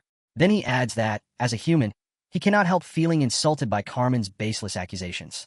Dark purple mana erupts around him. His aura surges through the room as he reminds everyone that he is a tower master and will not accept such disrespect. Kion reaches for his sword. The pressure becomes so overwhelming that the walls almost seem ready to collapse. Balzac Ludbeth offers to clean up the dungeon so nobody else in Aroth learns about the Lionheart's brutal methods. Carmen immediately rejects the offer. She coldly tells him that if he wants everything to remain quiet, then his head had better stay attached to his shoulders. Balzac Ludbeth only whispers a reply. His smile never fades, even as Carmen gets ready to strike. Carmen considers another possibility. Someone inside the Lionheart clan could be working from the shadows to destroy the family's prestige. Her eyes fall on the mutilated body hanging on the wall. The cleanup is far too perfect. That realization only deepens her suspicion of Balzac Ludbeth. With a smug smile, Balzac Ludbeth corrects himself. He mocks the very idea that, if he were truly guilty, he would ever leave behind any evidence. To everyone's surprise, Carmen backs down. She says she believes him for now, but the look in her eyes makes it clear the conflict is far from over. She asks about the incubus who tried to trick Iodode. Balzac Ludbeth's expression twists into pure dark amusement. He tells Carmen that he has witnessed many disgusting things in his life, and one of them is standing right in front of him. Balzac Ludbeth raises one hand. Shadowy demonic energy gathers between his fingers. With a casual flick of his wrist, the darkness compresses into the severed, bleeding head of the high-ranking demon. Its face is locked in agony. Its horns are cracked. Its eyes are empty and dead. He reveals that the Demon King has already claimed the demon's soul. Then he offers Carmen the head as a souvenir. His eyes glow with an eerie red light as he tosses it toward her like worthless garbage. Carmen does not hesitate. She drives a high-speed kick straight into the flying head. It explodes into blood and shattered bone. The impact sends a shock wave through the entire dungeon and splashes fresh gore across the walls. Balzac Ludbeth remains perfectly still. Blood stains his face, yet his calm smile makes him seem even more monstrous than the demon he just killed. Carmen turns away from him. She tells her knights it is time to leave. After seeing enough of this nightmare, she throws one final warning over her shoulder. She tells Balzac Ludbeth to never try to contact Eugene Lionheart again. Balzac Ludbeth wipes the blood from his cheek. He replies that the only one who can control his desires is his king. Carmen's golden eye narrows into a thin slit. Neither says another word, but the promise of a future battle hangs between them. Balzac Ludbeth says she has no right to tell him what to do. His voice drops so low that it would make most men's hearts stop. The Black Lions leave the dungeon. Their boots click against the cold stone floor as they walk out of the darkness. Outside, Carmen asks Kion what he believes the truth is. She reveals that her main suspect is Amelia Merwin. She suspects the Kingdom of Nahama is behind everything. She predicts that war will break out within the next few years. She believes Nahama will strike the neighboring nation of Turath first and use the chaos to expand its borders. She says the Lionhearts will eventually be sent to the front lines. They have to be ready for the coming bloodbath. Carmen admits it could still be nothing more than an isolated incident. Even so, her instincts tell her a massive conspiracy is taking shape. She asks Kion what would have happened if she had not ignored Balzac Ludbeth's provocation inside the dungeon. Kion admits that if they had fought him, everyone except Carmen would most likely have died on the spot. Carmen jokes that he is being too humble. Kion stands by his answer. He knows an ordinary human knight cannot match a master of the dark arts. Carmen admits she was not confident she could win either. That is the only reason she did not cover the dungeon with Balzac Ludbeth's blood. She says Eode will remain under watch for the rest of his life. Every movement he makes will be monitored by the Black Lions. Eode's right to succession has officially been revoked. He will spend the rest of his life in disgrace under constant supervision. Carmen realizes that if someone is orchestrating everything, Lode could become their next tool. That is why they are allowing him to continue studying magic. They intend to use him as bait. A flashback reveals a younger, happier ID who genuinely loved magic. The memory makes his later fall into darkness feel even more tragic. The group arrives at the flying carriage. The weight of their mission finally begins to settle over them. The doors slide open, and the elite unit prepares to return to the sky. Eugene and Seal remain on the ground as the enormous vehicle starts its takeoff sequence. Seal waves goodbye to Eugene. Her gaze stays on him until the carriage rises beyond the clouds. Roberian stands beside Eugene and watches the Black Lions vanish into the distance. She lets out a relieved breath, thankful that the city is still standing. From the carriage window, Carmen calls one final question down to Eugene. What do you think about joining the Black Lions? Eugene freezes in surprise. Carmen immediately offers to recommend him for a high-ranking position in her own division. Our MC refuses, without hesitation. He bows politely and gives his granddaughter a farewell instead of accepting. Carmen watches him through the window. Her golden eyes reveal nothing as the carriage speeds away from Arath. What a shame, she mutters. Still, she knows this will not be her final meeting with the reincarnated warrior. The carriage shrinks into a tiny point against the blue sky. Eugene is left behind with his thoughts and his new cape. Roberian asks whether Melkith El-Haya has reported any progress with the wind sword. Eugene smirks. He knows that if Melkith El-Haya had succeeded, she would already be shouting the news from the rooftops of the magic towers. The scene shifts to the peak of an isolated tower. Violent gusts tear across it like a hurricane. Melkith El-Haya stands in the center of the storm. She grips the wind's sword while pure. Desperate madness fills her face. She trembles in the freezing cold. She raises the blade toward the sky as the wind threatens to throw her from the tower. Melkith El-Haya curses Tempest. She screams that she sent her message into the spirit world. Yet the king continues acting as though she does not exist. She reveals that she even removed her clothes to heighten her sensitivity to the elements. The sight makes her appear completely deranged. She yells into the heavens. She begs the master of hurricanes to appear and form a contract with the greatest spiritualist in the world. Without warning, blinding golden lightning rips through the clouds. The bolt strikes the ground directly in front of her. A gigantic glowing bird formed entirely from electricity descends from above. It is Levin, the spirit king of lightning. Melkith El-Haya stares in confusion. She shouts that she never summoned him and demands to know why the hell he is interrupting her wind ritual. Levin releases a majestic sigh. He tells Melkith El-Haya that Tempest personally sent him to tell her to shut the hell up. Melkith El-Haya completely loses control. She screams that no one but her is worthy of Tempest's power and demands that he show himself immediately. Levin stares at her in utter disappointment. He tells his contractor to show some damn shame instead of behaving like a toddler. Melkith El-Haya ignores him. Her eyes bulge as she releases a primal roar and demands that the Wind King come out and face her. Levin finally loses patience. With another weary sigh, he unleashes a massive surge of electricity. The blast fries Melkith El-Haya where she stands. She crashes to the floor. Smoke rises from her body as the lightning spirit vanishes into the clouds. Levin's voice echoes one final time. He tells her that she can never give Tempest what he truly desires. Then he reveals Tempest's wish. The hurricane wants to travel north and conquer the demon realm, a desire he has carried for centuries. 10 days pass. Melkith El-Haya eventually drags herself back into the library. She looks as though she has aged 100 years in a single week. Eugene is genuinely horrified. He wonders whether it is even biologically possible for someone to become that haggard in only 10 days. He asks what happened with the contract. Melkith El-Haya reacts exactly as expected. She calls him a moron for asking a question when he already knows the answer. Her eyes twitch with pure rage. Mare hops onto the table while Melkith El-Haya keeps cursing Tempest and the day she first saw the sword. Mare runs around, and mocks the Tower Master for her pathetic failure. She tells Lady Piss-Her-Pants to keep quiet, reminding her that a library is supposed to be silent. Eugene asks whether Tempest truly rejected her. Melkith Elhaya snaps back. She demands to know why she would lie about something that humiliating. Eugene checks his watch. He points out that by the end of the day, the Cape rental will technically reach 10 years. Then he makes a generous offer. He will count it as only 9 years if she returns the wind sword immediately and stops whining. Melkith Elhaya gives the blade back with trembling hands. She cries one final time over losing the Cape of Darkness. Then Eugene throws her out. Eugene returns to his seat and opens Senya's book. He begins reading about Kamash, the legendary chief of the giants. Kamash had lived for hundreds of years. He was regarded as the strongest warrior in the entire history of the giant race. The book asks whether the reader would have the courage to face several hundred giants with only a few thousand humans. It says numbers meant nothing on that battlefield for one simple reason. Vermouth the Great was there, standing like a god of war. As he prepared to fight the entire giant army alone, a group of arrogant knights from the Rose Knight Order approached him and tried to impress him with their worthless titles.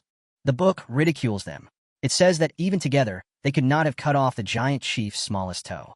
Then it declares that only one person in the entire world could fight beside Vermouth and still be trusted. Hamel steps into view. His spear rests across his shoulder, and a confident grin spreads across his face.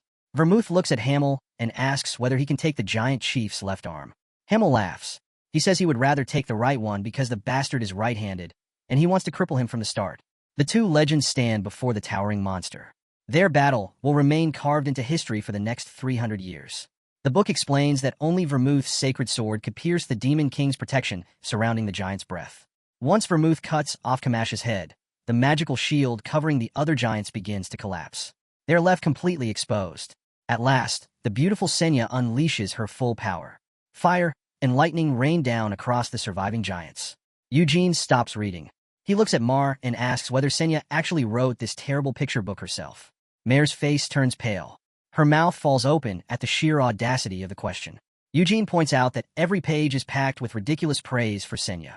The book keeps calling her beautiful and adorable. Mare shouts that he has insulted her creator.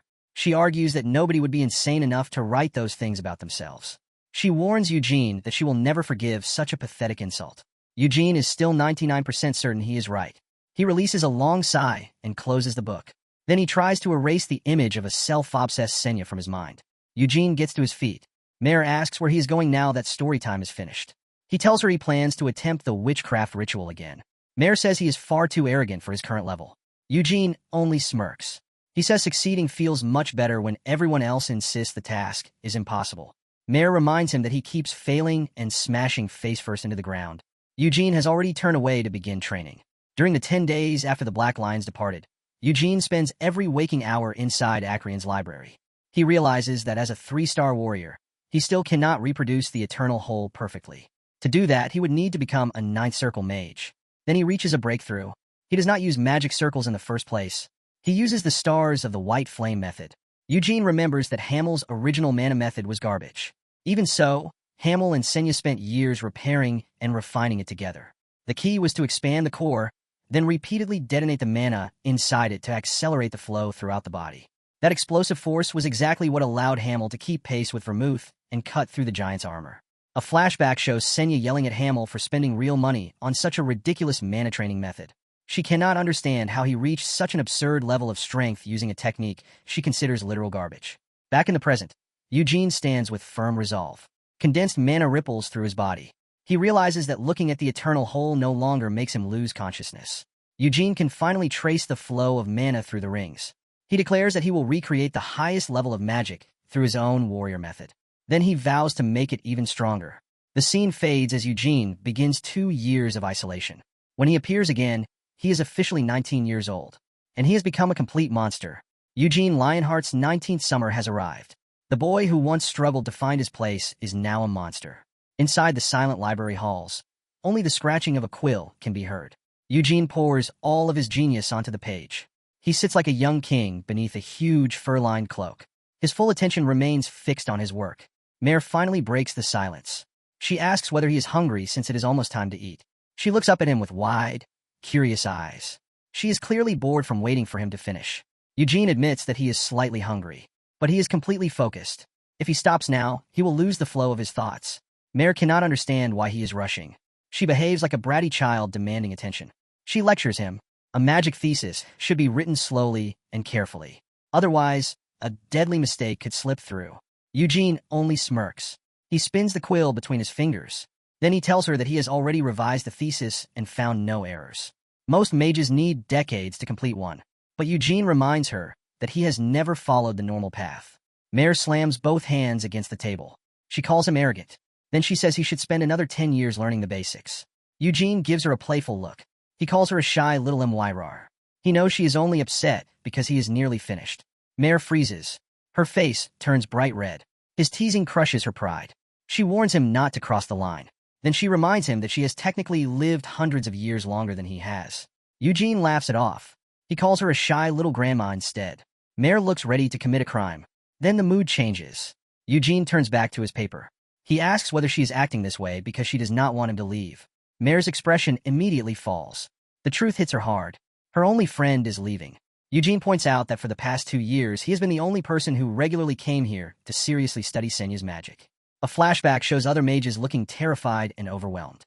Senya's witchcraft was simply too difficult for ordinary people to handle.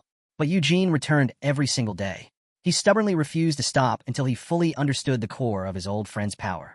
Mare looks at him with both sadness and hope. She asks whether he truly plans to leave Arath as soon as the thesis is complete. Eugene's expression remains firm. Eugene has nothing left to accomplish in Arath, and he has never been the kind of person who can stay still. Mare starts listing every job he could take. She even suggests becoming the next Red Magic Tower Master. She says the captain of the Palace Mages is practically begging to recruit him. The man is always trying to act like Eugene's closest friend. Mare even mentions the prince. Working for royalty would give Eugene bragging rights for the rest of his life. But Eugene does not care about titles. He does not care about fame either. He has a far greater mission ahead of him. Mare grows desperate. She asks why he would return to the Lionhearts when he already knows he cannot become the Patriarch. Then she admits that what he achieved in only 6 months is completely absurd. He simplified Senya's theories while improving his own magic at the same time. Eugene explains that he did not write the thesis for recognition. He only used it to organize his own power. He has no intention of sharing it with the world. Eugene understands the truth. No ordinary mage could survive using the circle flame method. They would blow themselves apart. Even his mentor, Reborn, studies the notes and admits that Eugene's theory is physically impossible for a normal human. He explains that Eugene does not use magic like everyone else. Instead of magic circles, he substitutes the stars from his cultivation method. Reborn once tried it himself. He nearly died when his mana began flowing backward. That failure proved Eugene's body is fundamentally different. After reaching the 4-star level, Eugene successfully fused the eternal whole into his circles. The result was something completely new. A perfect ring of energy formed around 4 blazing stars. That ring became the visible shape of his power. It constantly detonated mana inside itself, just as Hamel had done in his previous life. At the same time, the ring prevented any of that energy from escaping. That was the circle flame method. It was the ultimate fusion of a warrior's toughness and a mage's brilliance. During his years in Arath, Eugene explored the library's most dangerous floors. He studied space magic and flame magic so he could fully control his artifacts. Reborn helped refine the method. He made sure Eugene's basic spells would not clash with his explosive new source of power. For 2 full years, Eugene drove himself beyond every limit. He lived in a way that would have broken any other 19-year-old. Back in the present, Eugene asks Mare whether she is truly angry that he is leaving. Mare tries to sound strong. She says she has no right to stop him. She claims she never wanted to leave the library anyway. But her voice cracks. She tells him to go ahead and abandon her in this dull, silent, lonely place. Mare forces a smile. Tears begin gathering in her eyes.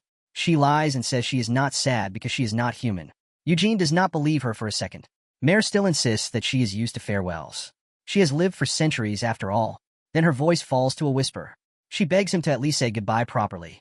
Unlike Senya, who disappeared without saying a word, Eugene releases a quiet sigh and agrees.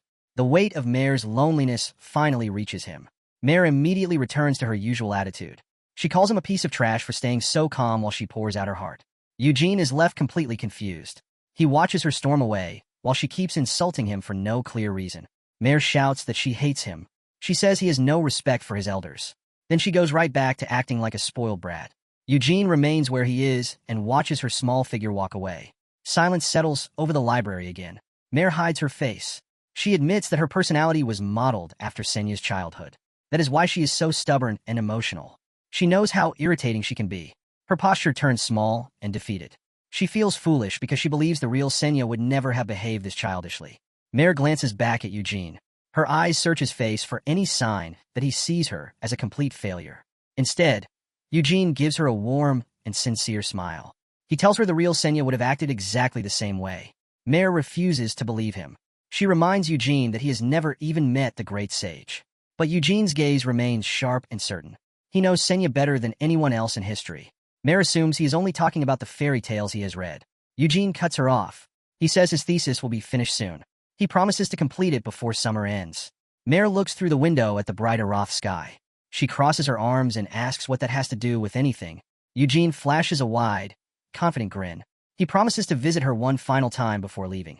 Mare becomes flustered again. She threatens to kill him if he is only planning to mock her. Eugene waves off the threat. He promises that when the time comes, he will have something important to tell her. Eugene steps outside. He is immediately greeted by the most irritating face in Aroth. Captain Tremple Wizard is waiting for him. Eugene's expression twists with disgust. He cannot stand the man's flower boy energy. Eugene already knows why Tremple came. Just imagining the recruitment speech exhausts him. Tremple begins rambling. He says the vacant position in the Palace Mage Troop is still being held for Eugene. Eugene does not even slow down. He gives Tremple a flat rejection and keeps walking. Tremple starts sweating. He asks about Eugene's thesis and offers to proofread it personally. Then he starts boasting. He says Roberian may be a master of summoning, but he is the king of combat magic. Eugene looks at him like he is an idiot. He points out that Tremple does not even know what the thesis is about. The captain becomes slightly unsettling. He admits that he is desperate to discover the secrets Eugene and Roberian are hiding. Eugene refuses. He says allowing someone else to inspect the work would be a complete insult to his true mentor. Tremple suggests that they keep it secret. Eugene simply slips away. The conversation ends on the spot. The captain remains frozen in place. He is sweating and completely defeated. A teenager has shut him down without effort.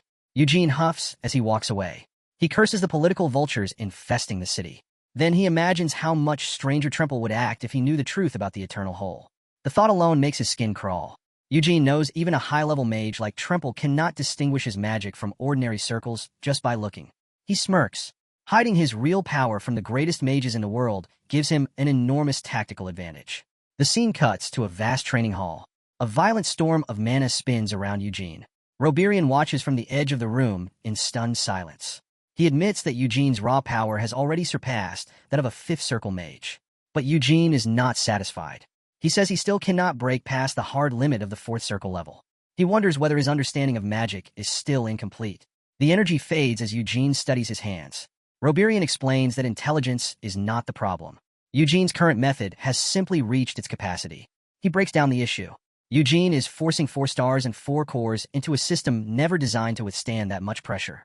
The room behind them is cracked and shattered from the force of Eugene's unfinished magic. Roberian's expression turns serious. He warns Eugene that this magic has never existed before. That means the dangers of advancing it are completely unknown. He begs Eugene once again to avoid advanced magic for now. Fifth circle magic should be manageable, but Eugene must never attempt sixth circle magic until they know it is safe. Eugene nods calmly. Deep down, he already knows he will probably test the limit anyway. Roberian asks whether Eugene still intends to travel instead of returning directly to the Lionheart clan. Eugene grins. He says he plans to visit the Luher Kingdom and taste its famous ice crab. But his real reason appears in his thoughts. Luher was founded by Moron, his overwhelmingly powerful former comrade. Roberian looks confused. He assumes Eugene is simply obsessed with food since Aroth already has plenty of crab restaurants. Eugene then says he will travel to the Nahama Desert afterward to eat cactus scorpion. Again, his true reason lies in his previous life. Nahama was the last place anyone saw the Saint Anise. Roberian laughs. Since Eugene clearly loves shellfish, he offers to buy him a lobster dinner. They visit an expensive restaurant. The moment Eugene enters, he realizes he has been tricked. His expression goes blank when he sees the person waiting at their table. It is Hanem Abram, the Prince of Aroth. The prince looks far too pleased with himself. He apologizes for intruding on their meal. Then he says he wants to discuss business immediately. He offers Eugene the captain's position again. This time, he swears the offer on his royal name. Eugene points out that someone his age could never lead the palace mages. The prince leans closer with a shark-like grin. He says he is not talking about now. He means 10 years from now. By then he expects to be king. Roberian looks visibly shaken by how casually Hanem speaks about taking the throne. He warns the prince that the current king is still healthy. Talking like this could be dangerous. Hanem remains confident. He says the succession is already guaranteed. The people support him. By the time he becomes king, Eugene will be more than qualified to command the strongest mages in the nation. Eugene stares him down. He says Hanem is judging him by his current abilities. Those abilities are already changing. The prince only smiles. He knows Eugene and Roberian are hiding something enormous. Hanem says he will not force them to reveal their secrets. But he has already reached his own conclusion. Through the prince's eyes, Eugene's body is surrounded by a terrifying amount of mana. Hanem understands the truth. Eugene has successfully mastered the eternal hole through Senya's witchcraft. He asks whether his assumption is correct. Eugene answers with a cold look. He says the prince already knows the answer. Eugene thinks that while lying to royalty would be unwise, he has no intention of becoming Hanine Abram either. He answers directly. He does not hate her off. He simply does not want the position. The prince realizes that power and status will not be enough to keep Eugene in the kingdom. So he changes tactics. He offers something far more dangerous. Knowledge. Hanem reveals a secret. Senya created 3 volumes of witchcraft. One is kept in the library. The other 2 are stored inside the royal treasury. Eugene and Roberian both freeze. Their eyes widen in complete shock. Eugene remembers Mare saying that Senya kept the other 2 volumes for herself. Roberian demands to know when the royal family obtained Senya's greatest work. The prince explains that the treasury holds copies. Senya personally gifted them to the royal family. They do not possess the originals. Eugene's voice turns sharp. He asks whether Hanem is truly offering to let him read the forbidden magic texts. The prince admits that he cannot grant access yet. Even royal favor is not enough. Those volumes are among the most important texts in history. But once Hanem becomes king, he will have the authority to show them to Eugene. The prince looks almost demonic as he asks what Eugene thinks of the offer. Eugene is tempted. He has spent 2 years learning how absurdly powerful a single volume of witchcraft can be. Now he wants the others. He suspects the remaining volumes may contain clues about Senya's disappearance. Clues that even the kingdom of Arath failed to notice. But Eugene is a tactical genius. He tells the prince that he will visit Arath once Hanem officially takes the throne. The prince smirks. He understands that Eugene is keeping every option open. Hanem agrees to send him a letter once he becomes king. Eugene thanks the prince for considering him. But his expression makes one thing clear. He is already planning 5 moves ahead. Back in the library, Mare sits alone with a dejected look. She slowly flips through a book. In front of her is Eugene's completed thesis. As she studies it, she realizes the structure is flawless. It still does not match Senya's original work. Even so, it surpasses every form of circle magic currently known to humanity.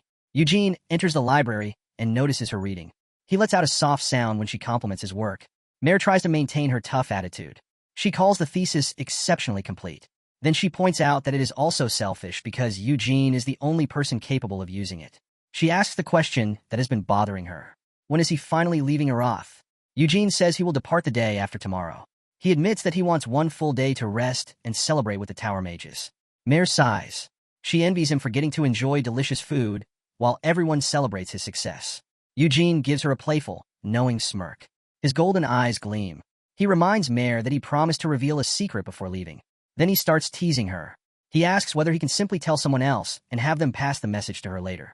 Mare's face twists with anger. Her patience finally breaks. She shouts at Eugene. She suspects he is worried that she will reveal his secret to the other Tower Masters. Mare reminds him how relentlessly the Green Tower Master harassed her while he was gone. She still never revealed anything. Then she explains that witchcraft cannot be hacked. Every conversation she has is stored inside a deeply secured vault. Unless someone completely destroys her entire existence, Eugene's information will remain perfectly safe. Eugene studies her. His expression softens. He realizes it is finally time to be honest with his only friend. Mare asks once more what the secret is. Eugene gives her the answer without hesitation. I reincarnated. He stands before her with a confident smirk. Behind him, the blue spirit of his former self, Hamel, rises into view. Mare stares at him. Her mind seems to stop working. She asks what kind of nonsense he is talking about. Eugene does not blink. He repeats that he remembers everything from his previous life. Mare begins to panic. She tells him the joke is not funny. She says she will not even pretend to laugh. Then Eugene looks directly into her eyes. He gives her the name from his past life. Hamel Dinas. The realization slams into Mare. Her eyes widen in absolute disbelief. Eugene wears his boldest grin yet. He identifies himself as Hamel the Foolish. The spirit of his former self shines behind him. Silence fills the library. Mare struggles to process the truth. For the last 2 years, she has been spending time with a legendary hero. Eugene asks whether she finds it difficult to believe. For that moment, he looks every bit like the warrior he once was. Mare quietly admits that the truth explains many things about him. It explains how he mastered the eternal whole in only 2 years. It also explains why his combat instincts are so terrifyingly sharp. She studies the blue spirit behind him.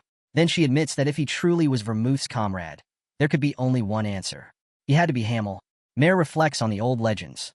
Hamel was always the one who stood apart from the rest of the hero party.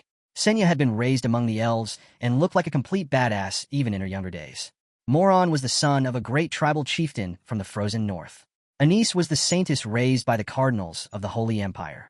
Then there was Vermouth, the greatest hero of them all, who had actually begun his life as a slave. A flashback appears.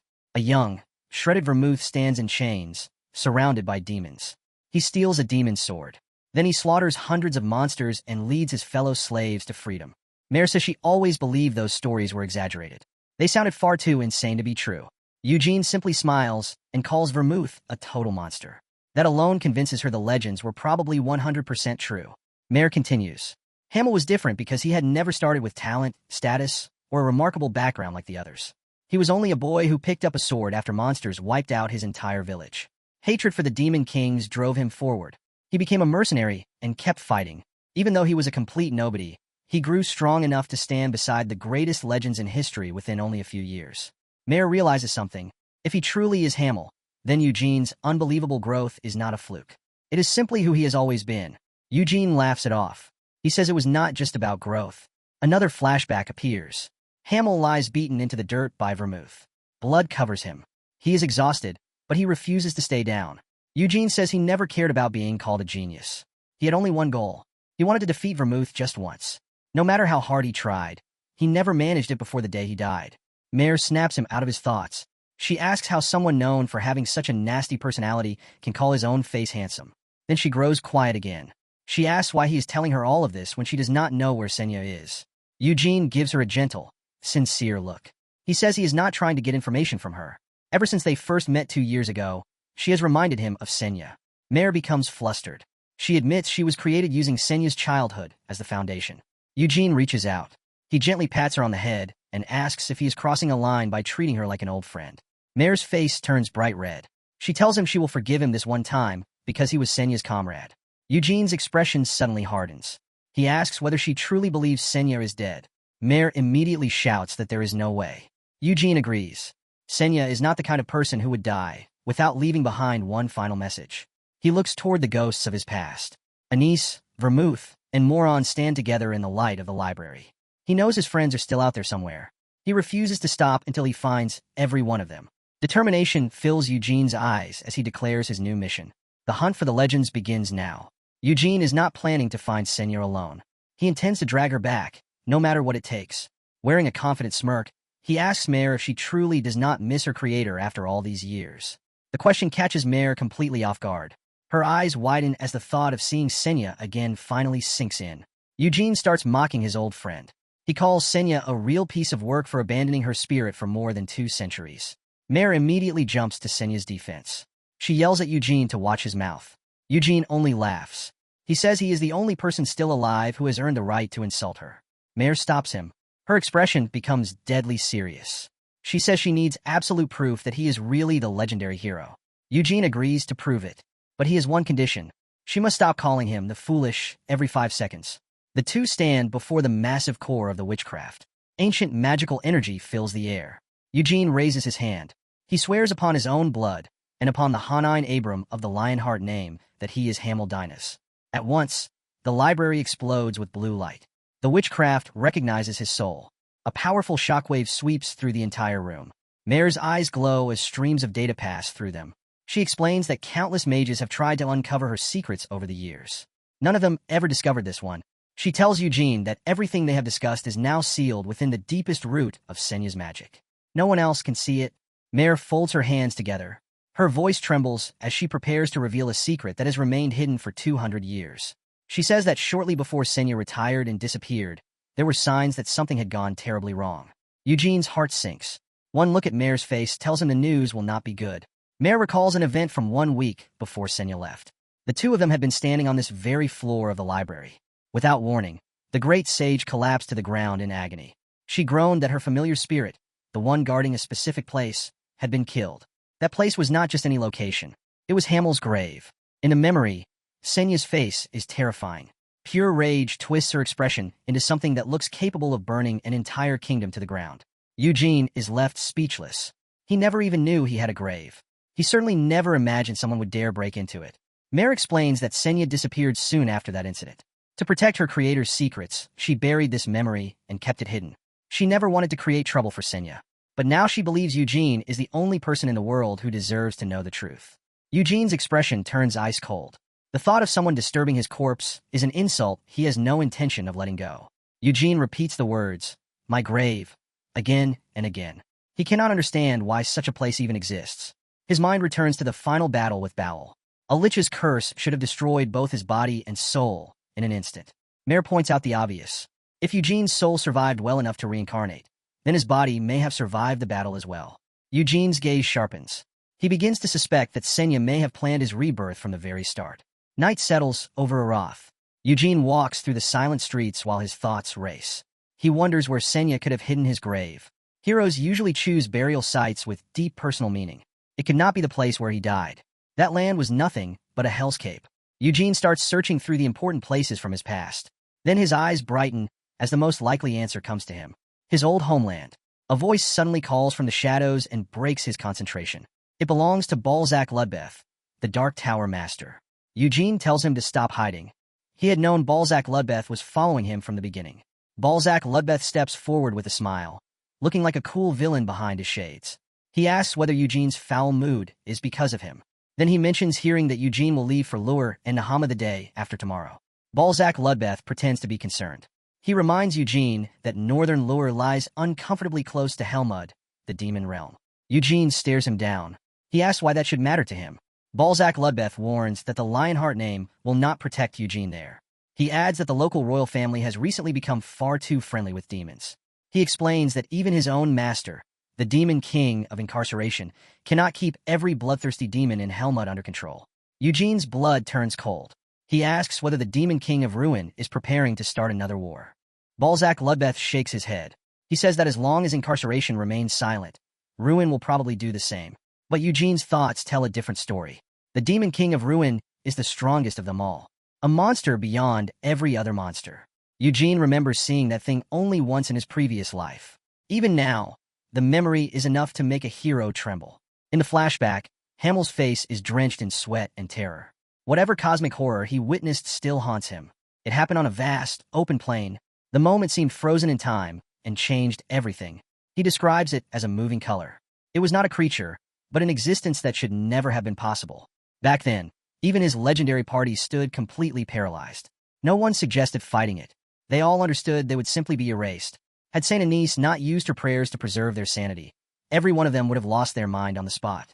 Balzac Ludbeth continues his warning. The great demon kings may be quiet, but that does not mean the world is safe. Balzac Ludbeth looks out across the city. His voice remains calm, but every word carries a hidden warning. He reminds Eugene that demons are creatures shaped by violence. Centuries of peace have left many of them dangerously restless. Eugene asks whether those rogue demons would truly risk attacking him, while the current treaties are still in place. A glow shines behind Balzac Ludbeth's shades. He says there are plenty of demons willing to do anything to break their king's silence. Then he brings up Duchess Sibella. She is a powerful demon who is eager to claim one of the 3 vacant demon king seats. Eugene scoffs. He asks why they cannot simply vote for a new king like civilized people. Balzac Ludbeth laughs, but Eugene is already calculating the danger. He knows he is not strong enough to fight a high-ranking demon yet. Eugene decides Lure is too dangerous for now. He will travel to the desert of Nahama first and search for his grave there. He thanks Balzac Ludbeth for the warning. Then he changes his route to avoid walking directly into danger. Balzac Ludbeth tells him to be careful in the desert. But he is not talking about the heat. Eugene asks whether he means sandstorms. The answer is far worse. Balzac Ludbeth leans closer and whispers a name. Amelia Merwin. She had already been a master dark mage before forming her contract. Now she has been granted a level of freedom almost no one else receives. Balzac Ludbeth takes out a black envelope. He tells Eugene to give it to Amelia Merwin if their paths ever cross. He claims the letter will stop her from killing Eugene, no matter what Eugene may have done to anger her. Eugene accepts the envelope with suspicion. He asks whether he is allowed to read what is inside. Then he tears it open immediately. His expression quickly changes to complete confusion. His eyes widen as he realizes the Dark Tower Master is playing games with him. Eugene looks inside the black paper. Not a single word is written on it. He demands to know why Balzac Ludbeth gave him an empty envelope. Balzac Ludbeth snaps his fingers and smiles. He says the contents do not matter. The only important thing is that Eugene carries a letter written by him. He tosses the empty letter back. Eugene catches it with a deeply annoyed expression. Balzac Ludbeth admits that he cannot prevent every random danger in the desert. However, he can control Amelia Merwin's temper if she sees his seal. Eugene stands in the middle of the street and finally asks the real question. What does Balzac Ludbeth actually want from him? Balzac Ludbeth calls it a small gesture of goodwill. He completely ignores Eugene's obvious distrust of dark mages. Eugene does not hold back. He bluntly asks whether Balzac Ludbeth is gay and has a crush on him. Balzac freezes. His cool villain image shatters for a moment as he blurts out a confused, "What?" Eugene explains that Balzac Ludbeth is being far too nice without any reason. That makes the situation extremely suspicious, and Hanine Abramously, it is starting to worry him. Balzac Ludbeth is visibly flustered. He grips his head and tries to recover his composure. He insists that he only wants to build a close relationship between two fellow humans. Eugene does not believe him. Still, Eugene decides to keep the letter. He admits that everyone in the city is trying to recruit him because of his potential. Then he invites Balzac Ludbeth to his farewell party. A moment later, he tells him not to come. Eugene steps closer. His eyes glow with a threatening light as he warns Balzac Ludbeth that if he shows his face tomorrow, Eugene will hate him even more. Balzac Ludbeth only smiles. He agrees to stay away and says he is impressed by Eugene's generosity. Eugene walks off. Balzac Ludbeth remains beneath the streetlights and watches him leave. Alone in the road, he thinks about the monster he is helping to raise. The next day, Eugene's farewell party is already in full swing. It is a high-class event filled with food and the elite of Arath. The Blue Magic Tower Master approaches Eugene. He asks why someone as powerful as him was invited. Eugene calmly sips his drink. Then he points out that he did not invite any of the other Tower Masters he dislikes. A sharp grin crosses his face. The message is clear. The Blue Magic Tower Master now knows exactly where he ranks. The Blue Master laughs and tells Eugene not to judge the others too harshly. They only act so annoyingly because Eugene is that talented. He jokes that he must not be talented enough for Eugene to recruit. Even so, he says he would never dream of stealing Roberian's pupil. Their conversation shifts to Balzac Ludbeth. Eugene remarks that even Roberian probably would not have wanted the Dark Tower Master at the party. Then Eugene asks what kind of man Balzac Ludbeth truly is. He mentions hearing that Balzac once belonged to the Blue Magic Tower. The Blue Master's gaze turns distant. Balzac has always been a complete mystery, he says. A flashback shows a younger Balzac Ludbeth. He was an exceptional mage who suddenly abandoned everything and traveled to Helmud, the demon realm.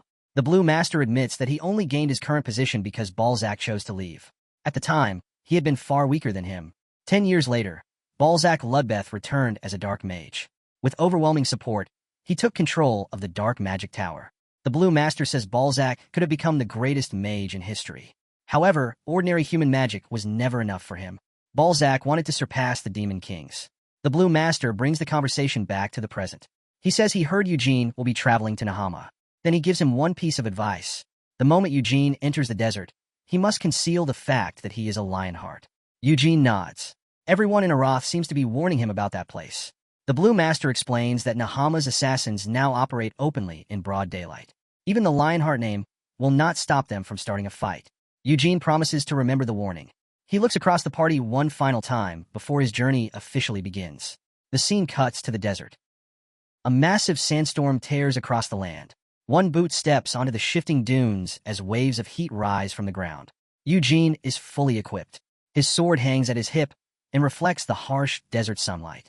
A hooded cloak covers him, making him look like a lone traveler as he stares into the vast, empty wasteland. He smirks. His cape of darkness would normally attract attention, but its transformation magic keeps him concealed. The cape is also linked to his senses. It regulates his body temperature, allowing him to stay comfortable despite the extreme heat. Eugene takes out a magical map given to him by Roberian. It uses coordinates to display his exact location on the globe. He is currently at the western edge of Nahama. If he travels north, he will reach the border of Turath. His original plan was to visit his hometown first. It once stood near that border. Now he realizes there is no reason to go. For 300 years, an unnatural sandstorm has slowly consumed the surrounding land and swallowed entire villages. Troth was too weak to resist.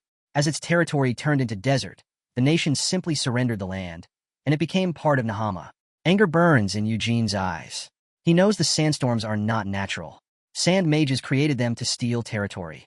His mind returns to 300 years ago, when Nahama attempted to invade the Keel Empire during the chaos caused by the Demon King's rise. Eugene hated this country in his previous life because of its cowardice. 3 centuries later, nothing has changed. He looks toward the horizon and decides that finding his tomb must come first. His boots grind against the sand as he begins marching into the heart of enemy territory. He thinks of Senya, Anise, and Moron.